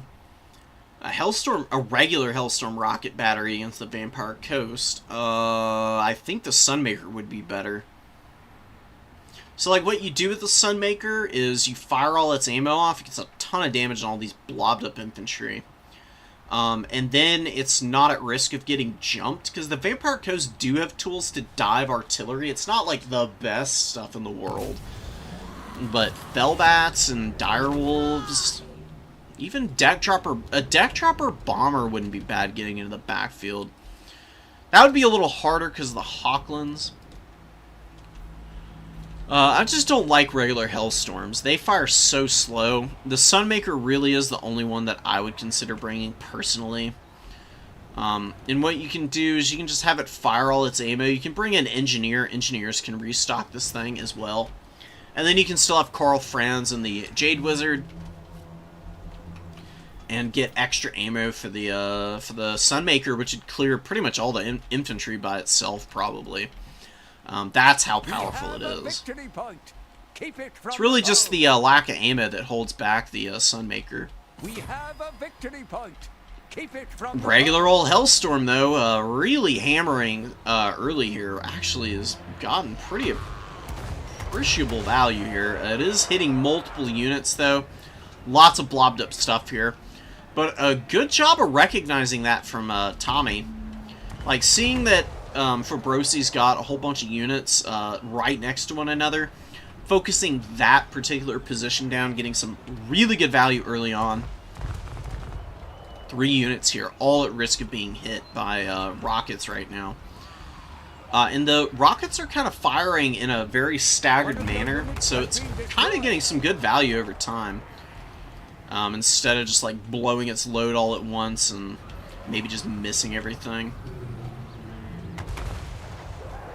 Yeah, I'm liking that Hellstorm right now, but oh no, you can't do this! Oh my god, dude. Dead Hellstorm. Fabrosi immediately gonna be able to start locking horns on much more even terms. Probably even up, honestly. Like, losing the Hellstorm rocket battery here is unacceptable. And the Hellstorm would have fired off most of its ammo by now. Fires way quicker than a regular Hellstorm. And it's only got the 7 volleys, so this is why I was a little worried, man. And I feel like I'm feeling very validated right now and vindicated. Knights of the Blazing Sun doing their thing, rear charging through deckhand mobs, doing some good damage, while Spearmen pile into the side, but they're taking a lot of handgun fire, man. Handguns getting some very cost-effective trades against the Knights. Oh, the Flagellants getting deleted by the bomber mobs, dude. This is why it's very hard to take engagements against the Vampire Coast. They just have so many good anti-infantry units in their opening builds oftentimes, and the bombers are probably the most significant threat, especially to chaff and stuff with low armor. You can't run in when these guys are set up and ready to fire. Like, you have to dive on top of these to shut them down early or kill them with magic. And the magic is not available, and the Hellstorm is not available, obviously, so the Empire just has to suffer from now on. And poor Karl Franz is just getting absolutely lit up by the handguns, dude. Oh, baby, how much value do they got? 1,200 on this one, 500 here, and 1,300? No freaking way, dude. Oh, gross.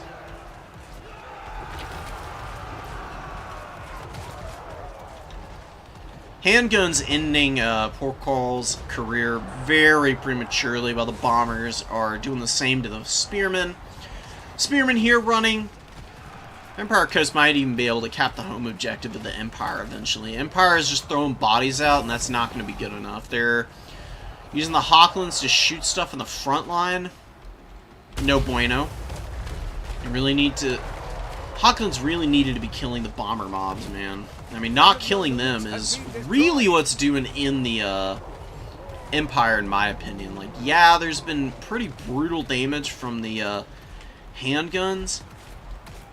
I'm not going to deny that, but the fact that the gunnery mobs with the bombs have just been able to farm up the state troopers has been very low-key devastating for the Empire. It has made it next to impossible for the second wave to start to shut down any of the remaining handguns and such. Which I think is going to mean that the Depth Guard and other tools that the Vampire Coast have out still are just going to be able to value trade endlessly in favor of a dub on their part. Hellstorm Rocket Battery actually did manage to survive. They must have uncrewed it and run those few guys away. But there is a Scurvy Dog coming out. Should be able to shut these guys down. There's another Scurvy Dog coming too. And Tommy, come on. We get one Knight of the Blazing Sun out. Is there an Empire Knight? A tall task killing 2 Hound units here.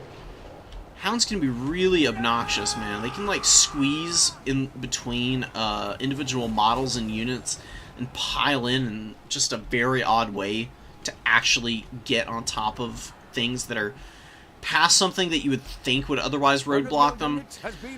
But Fabrossi does decide better of it, is just going to focus on killing the Empire infantry, holding on to the middle objective here. Handguns roasting everything down, and a wind of death actually wrecking these poor Empire State troops. Killing them, Depth Guard moving in. Silver Bullets coming out. Sigmar's Sun's out. Spearmen, Knights of the Blazing Sun trying to hold down the number 1. They get a really good charge on the Scurvy Dogs here. Syrenes coming in, though, with some pole arms. Should be able to push these guys back. Knights of the Blazing Sun are really bad against ethereal units, especially ones that debuff their melee attack and also have AP in their own right. Good idea to pull them back. Not really a fight worth taking, while the Depth Guard are just chewing on some routing swordsmen. Could definitely push up to get the Silver Bullets here, while a bunch of Flagellants and some swordsmen coming out. And what's going on with the Hawklands? They've really not value traded well this game, I've gotta say. They've been pretty lacking. There's some Pistoliers just hanging out in the back. No value to speak of on them either. The Hellstorm is still firing. It's got 3... It does have 4 models. Oh, but only 2 of them are crewed. So awkward. Why, it's only 3 guys on each. Why can't these 4 guys go crew apiece with 1 dude left over? That seems a little silly. Fabrossi has a big value lead. Oh, and some more bombs over here. Blowing up Sigmar's Suns. Pretty good value on those bombs. And poor Carl Friends shatters back here. Oh, and the handguns shoot him off of Deathclaw. Down goes the Prince and Emperor. He said, "Bring me to my men," and the Vampire Count said, "Bet." They're returning him to an early grave where all of his state troopers are at right now, which is just sad. Poor old dude, ain't having a good time. Triple cap incoming, and that's probably going to be GG. Empire is just so gassed, dude.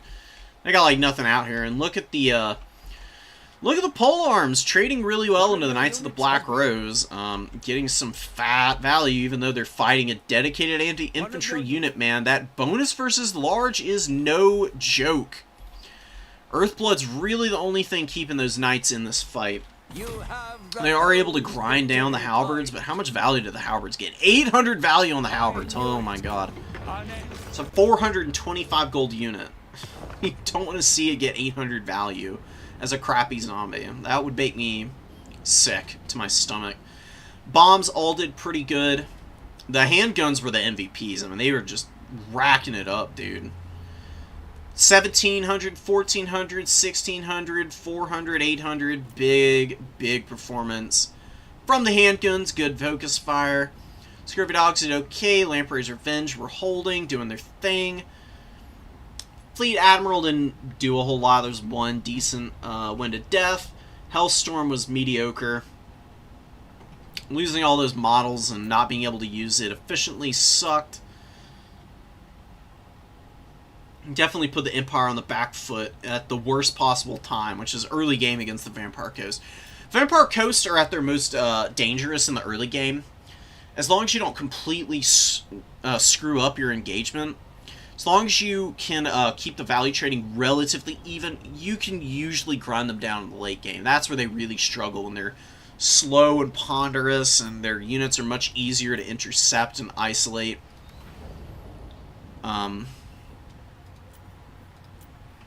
Yeah. Just good in the early, not good in the later. They do have some tricky stuff they can do, but they're just a hard faction. Whew, okay. That was a much longer stream than I was expecting. I didn't realize we had as many replays to get through as we did, but I hope you guys enjoyed this one. I've got to call it here. I might be playing in a tournament in an hour and a half.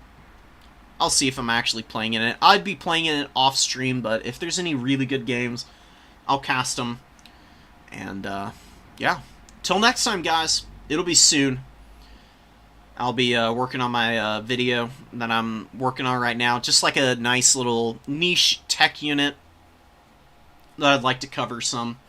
And give people an idea of some tactics they can use to fully utilize it to maximum advantage. But anyways, GG's, peace, and most importantly, please take care, folks. It is rough out there right now.